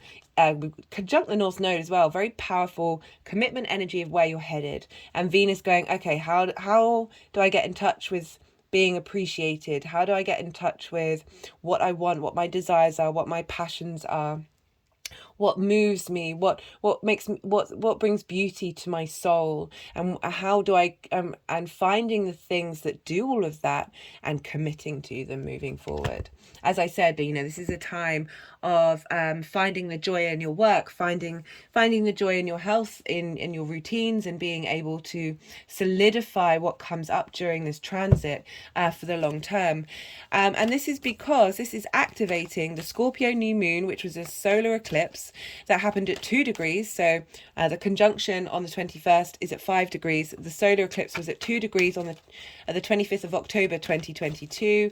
This new moon, this solar eclipse, represented new beginnings, a new start. With eclipse cycles, it doesn't have to appear straight away. It takes time to cultivate. I think for the whole eclipse cycle, which will be leaving either June or July. Oh my goodness, I keep saying that. I need to go look that up. I'm sorry, my brain memory dumps dates. It's one of those things it doesn't particularly hold on to. That we had that new moon there in Scorpio, which is in your 12th house.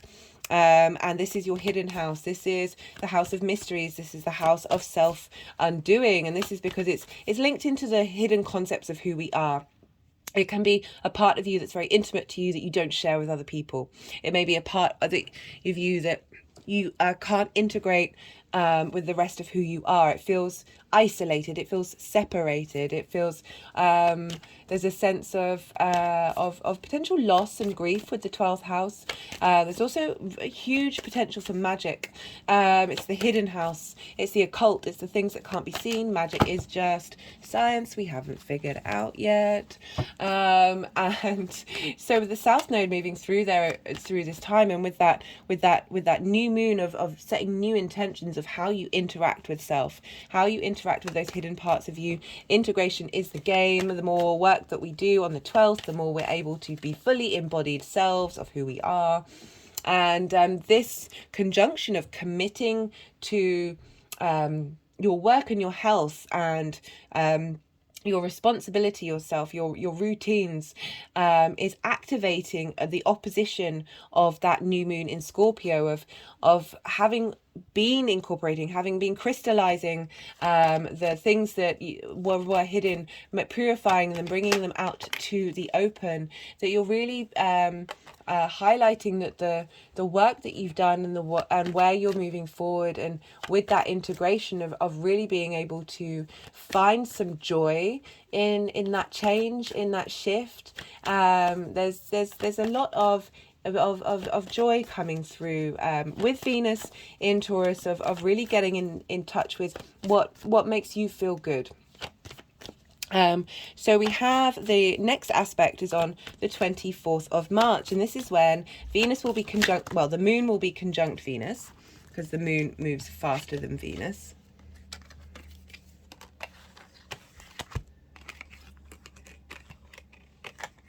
Let's see, how many cards have we got? We have 6 cards, so I want at least one more.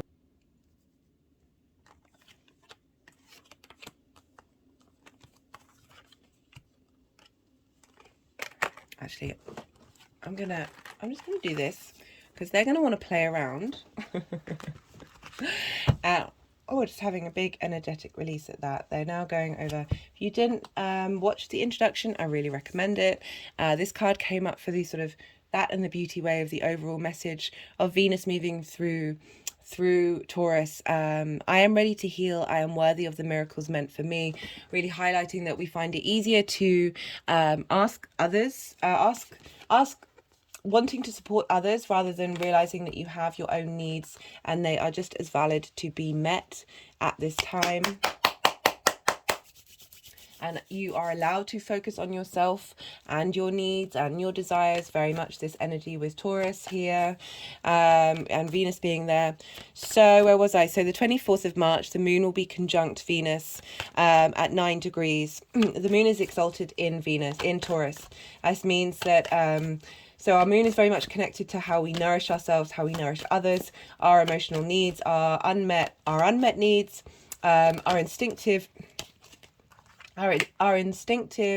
and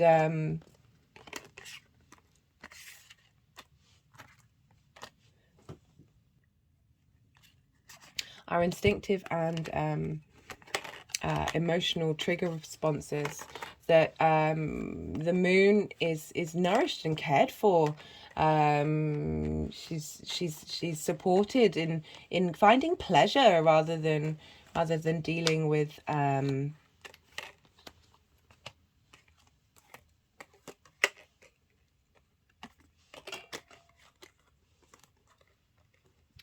Sag. We've got a lot of cards wanting to come through. I feel like you're clearing out a lot. You've got Saturn. Saturn's now squaring you, Sag.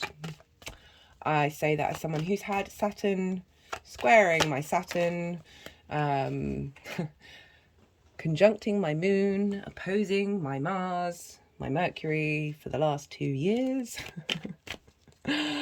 Yeah. But luckily you're dealing with Saturn in a Jupiter-based sign. You are ruled by Jupiter. So, you know, you're getting a lot more support, but it feels like you're clearing out a lot of stuff here, Sag. I think you're going to get a lot more cards than everybody else. So what was I talking about again? Oh, the moon exalted. So she's being cared for by Venus, basically. Venus is going, hey, what do you want to eat? What do you want to do? Do you want to lie around? Do you want to go smell some flowers? Do you want to just chill?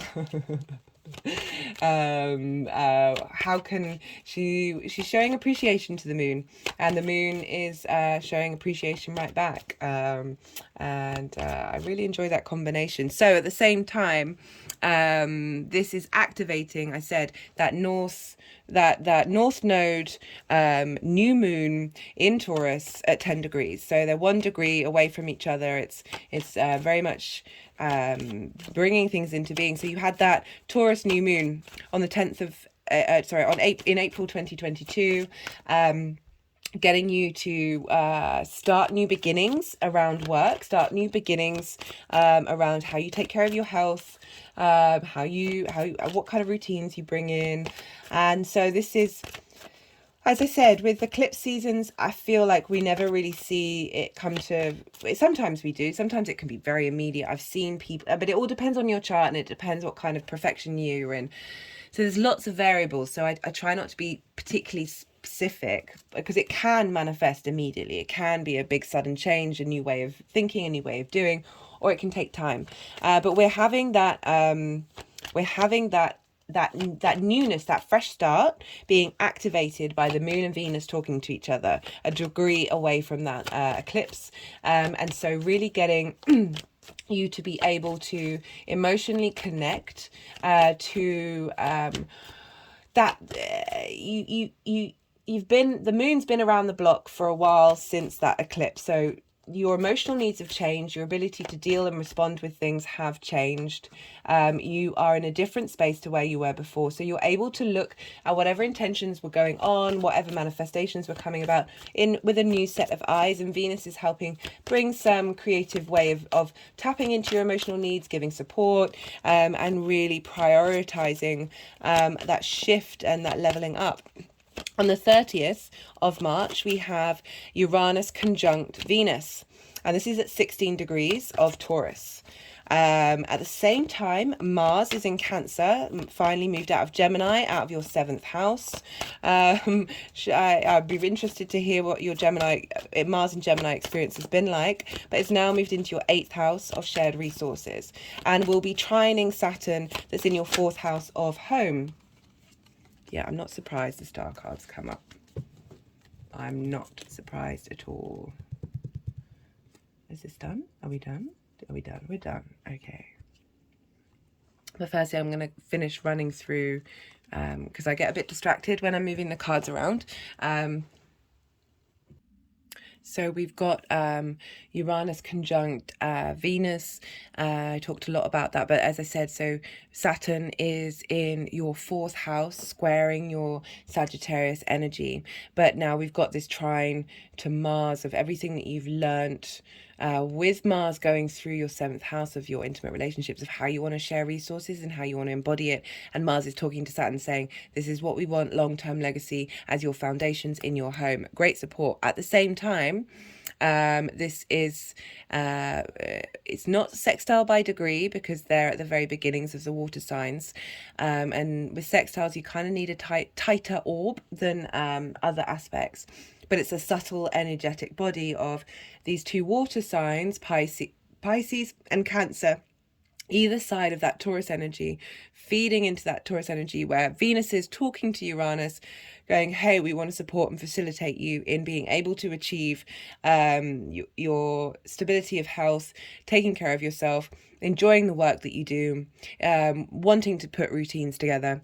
And all the while, this is activating the Taurus full moon, which was a lunar eclipse that happened on the 8th of November 2022. This was a very powerful eclipse, and this was at 16 degrees, and I think it's 46 or 48 minutes. Uranus was retrograde during this full moon. Uranus is now direct, and Venus, they're very close. Uranus takes a while to move. I think it's the 7th of April when Uranus will hit exactly that degree point of that Taurus full moon. I'll be doing a video on that. But this is still activating. It's still in the same degree. This was also activated by the Leo full moon that was squaring this eclipse energy. It was not the last full moon, but the full moon before. Do go check out that video if you're interested, to get an idea of what you're dealing with, what's going on. That there's a lot of there's inspiration coming through. There's a lot of Venus with Uranus, and unique ways of looking at things, unique ways of finding pleasure, unique ways of doing things, very much so. And then on the 7th of April, we have the sextile with Neptune, and this is happening at 25 degrees of Pisces when 25 degrees of Taurus. The same time we have Mercury talking to the North Node and the Moon talking to the South Node. So Mercury is conjunct the North Node, and the Moon is conjunct the South Node. So really beautiful, magical energy here. Neptune sextiling Venus, bringing about harmony, beauty, creativity, inspiration, appreciation, value. So this dreamy, other dimensional state of Neptune movie, that sensitivity you may have had in your home life, of that boundlessness of not of being washed out in the ocean, but also being able to think in very unique, multi-dimensional ways of how you view your private life. Like, that's really tapping into the ancestor, the collective ancestral emotional energy right there, is feeding into Venus in the last degrees of saying, of, hey, how can we think about these things differently? How can we elevate and bring in the mystical rather than the more martyr aspect, and really support, particularly because we've got that Mercury conjunct the North Node. So Mercury's communicating to the North Node to find out, hey, where are we heading? How do we get there? How? Give me some of the details. And the Moon is talking to the South Node in your 12th house. So potential lots of magic happening at this time, because the 12th is definitely a very magical house, and because it's what's hidden. And Neptune, there's a lot of magic behind Neptune as well. So, and we're dealing with the Moon talking to the nodes, her own points, that the Moon can be helping get you emotionally connect to the hidden parts of who you are, and reveal things that help you integrate and understand how to move forward in a really solid way. It's also activating the Scorpio full moon, which is where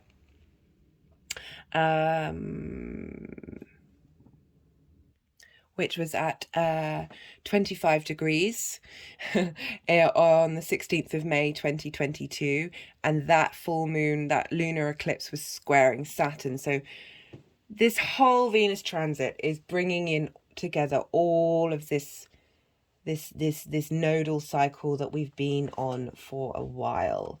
Very, very powerful stuff. So what have we got here? I will show you all these cards. I'm just going to let them do what they need to do first, before I just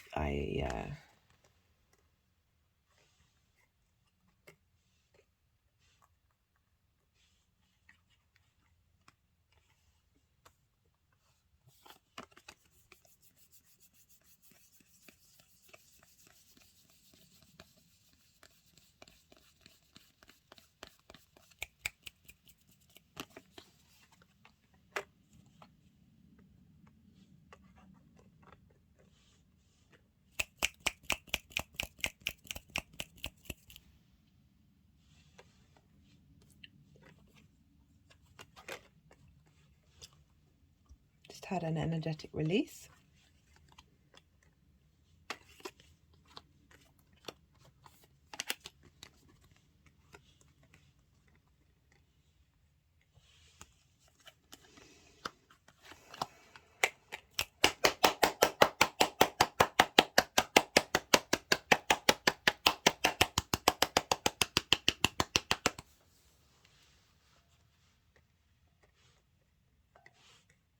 Do bear with me, Sag. It's all part of the process, guys.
Just had another energetic release.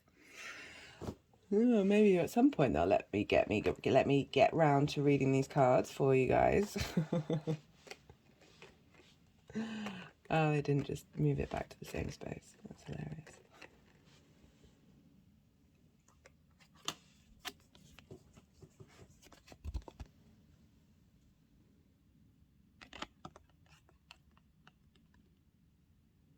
So, my finger is in the middle of my third eye right now, while my thumb is in the middle. You know, the Two of Pentacles, this is an infinity sign, where we constantly feel like we're balancing things and we can't make a decision because there are two, you know, essentially you can't drop the ball in one space because you can't focus on one of the balls because you'll drop the other one. So we're dealing with your sixth house. As I said, like there's this inconjunct energy. So what I like about the fact is, yeah, you're dealing with energies that aren't necessarily talking to one another. The sixth house can be a difficult house that, and again, it's just generally inconjunct Sagittarius, that we've got the two of coins in reverse. So you may still be having to juggle energy, but it's not as difficult as it may seem. There's an ability to be in flow.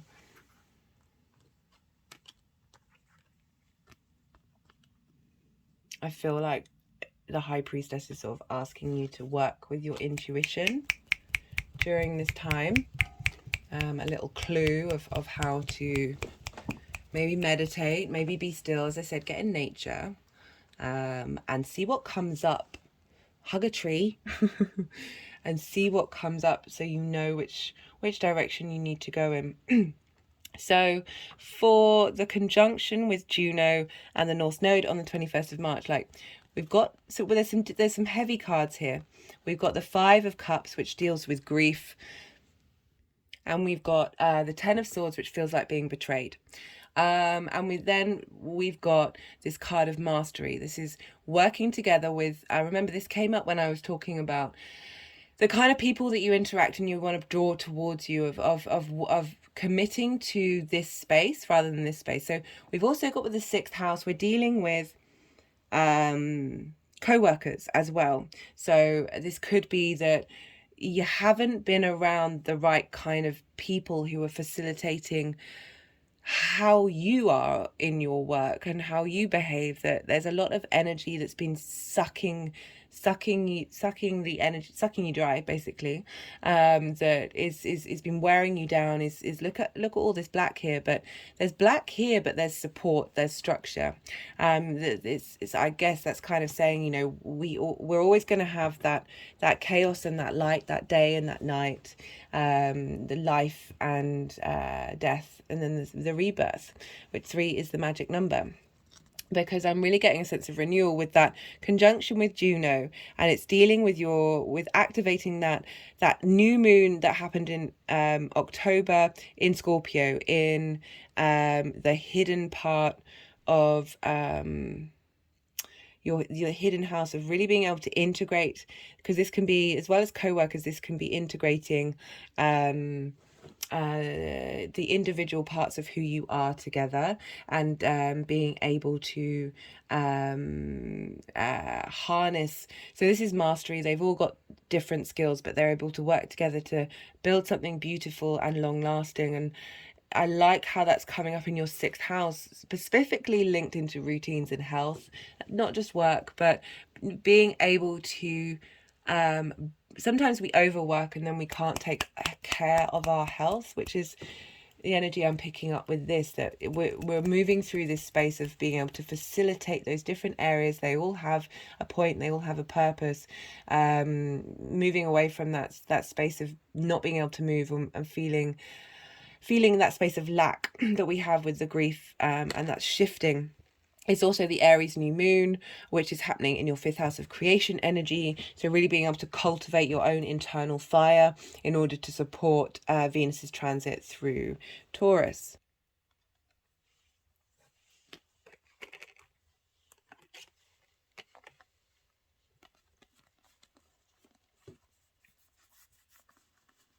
So again, we've got 2 5s here.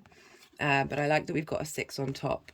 So these are difficult cards. You know, out of everyone so far, I've got 6 more signs to go. But honestly, this has been the card. You've had the most challenging cards come up.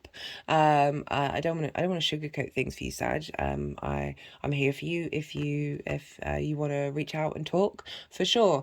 We've got the 5 of Pentacles. That's feeling left out in the cold. So this is when the moon is conjunct Venus, and that's activating that new moon in Taurus, that eclipse that happened in April 2022, of your work, of your health and your routines, of feeling not supported, feeling left out in the cold, and also like an internal, because this is in reverse, so this is kind of like chaotic energy. This is fighting, but you're not really getting anywhere. No one's really got the upper hand. There's an element of fun to it, but I kind of get you've been going through some internal chaos, and not necessarily being this is wands, this is passions, this is momentum, this is movement, this even though there's a lot going on, there's stuck energy with this, that not quite being able to get those routines up and going, not quite being able to balance your work and your health life, and just feeling kind of shut out and not feeling supported.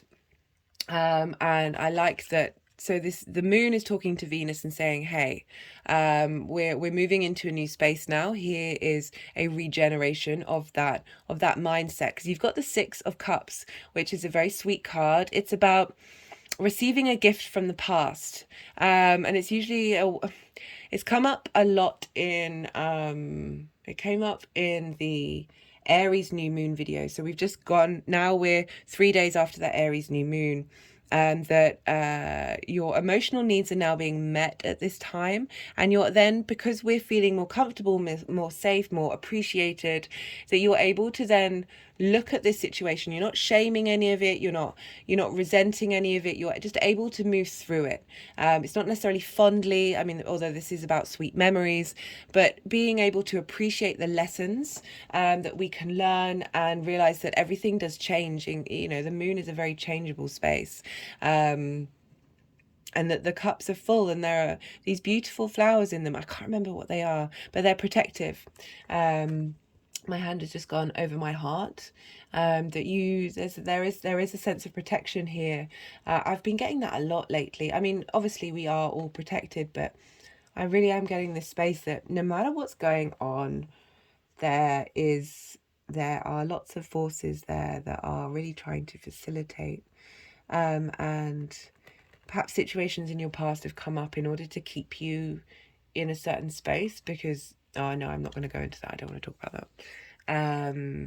Okay, sorry, it's not that dramatic. It's just very it's I don't want to sound certain, because it's not necessarily something that is always consistently true. So I don't want to.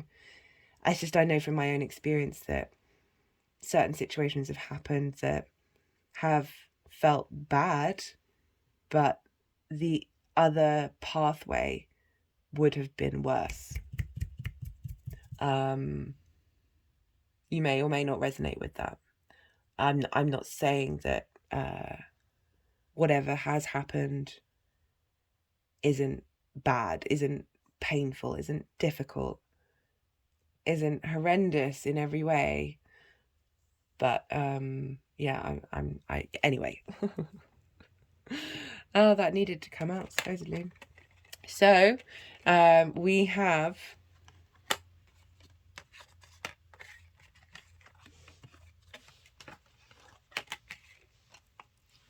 they're so funny.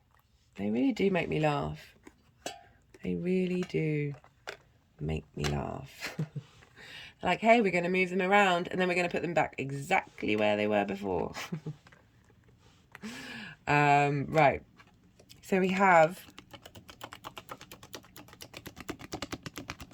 So this is a card for deep healing. I love that this has come up for you in the 6th house, especially with all these cards that are saying that you've been through it. And yeah. So this is happening for when Venus is talking to Uranus, and this is activating the full moon that happened at the beginning of November. So this is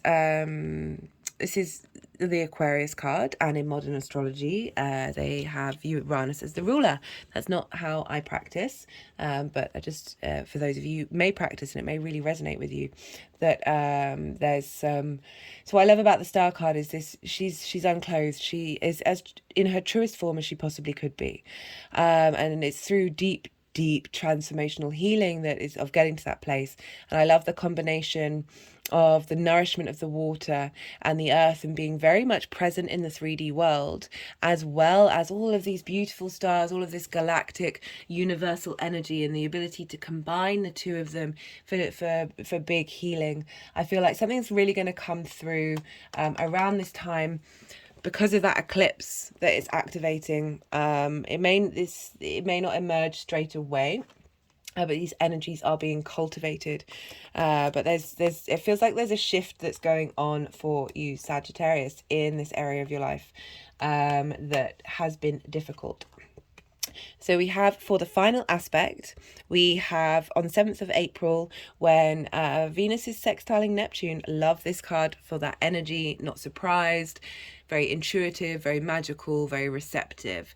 Very this high priestess, she's in her own power. She's in tune with her intuition. She is able to people come to her, ideas come to her, wisdom comes to her. There's a very much a state of she holds that wisdom deep within her. She's able to allow other people to walk through portals and walk through different dimensions. And this is very Neptune talking to Venus and saying, don't worry, you are supported. Here is your power is, and again, it's Mercury's talking to the North Node, the moon is talking to the South Node, really activating this integration, because it's activating the Scorpio full moon lunar eclipse that happened at 25 degrees on the 16th of May 2022, your hidden house, the house of magic. So really showing you the integration work that's been happening with the South Node going through your 12th house, Sag.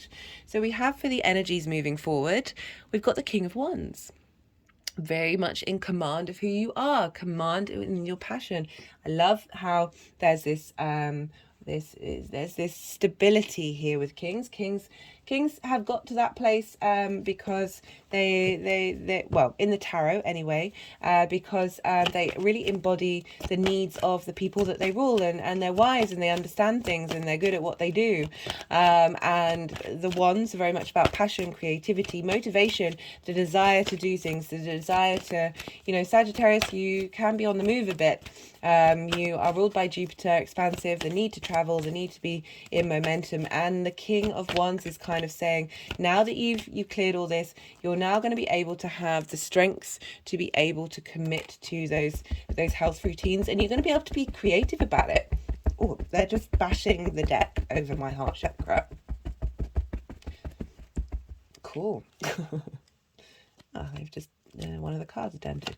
Anyway, yeah, I really like that you've got the king with that fire energy that you have. You've got Jupiter moving through Aries. You're getting a lot of support of cultivating that creation energy environment. Yeah, getting the vibe that the environment that you've been in has not been what you've needed it to be. And, you know, with Taurus energy, you really kind of want to feel comfortable and safe in your environment in order to facilitate your growth. I mean, it's whoa. So the cards that are flipped over, aside from all those cards, is the Hierophant. I talked about the Hierophant in the introduction. It is the Taurus card. Wisdom, understanding. Yeah, what we go through helps give us wisdom.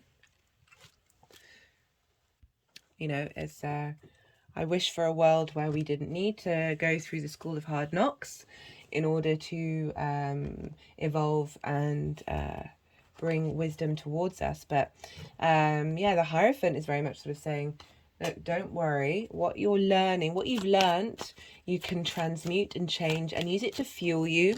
Use it to fuel your passions, your motivations, to take care of you. Sag. Right, I'm just going to pull a final card from the Oracle of the Rising Sun. You know, the sun's going to be in Aries as well. I feel like even though you've been through some stuff, you're getting a lot of support, a lot of yeah, there's a shift. You've also got Saturn moving into Pisces, so charity.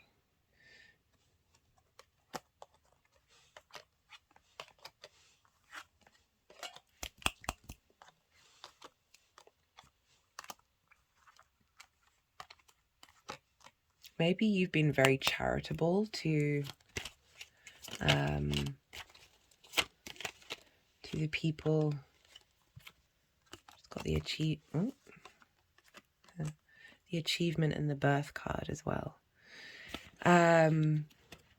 Or the shift in your environment. You know, charity can be a loaded word, that it's a gift. It's a gift of where you're headed, a sense of relief, a sense of assistance, a sense of support, a place to be rebirthed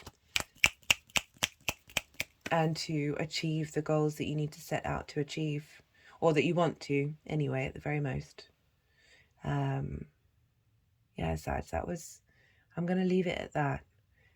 Do hit the like button if this resonates, and be well until we meet again, Sagittarius.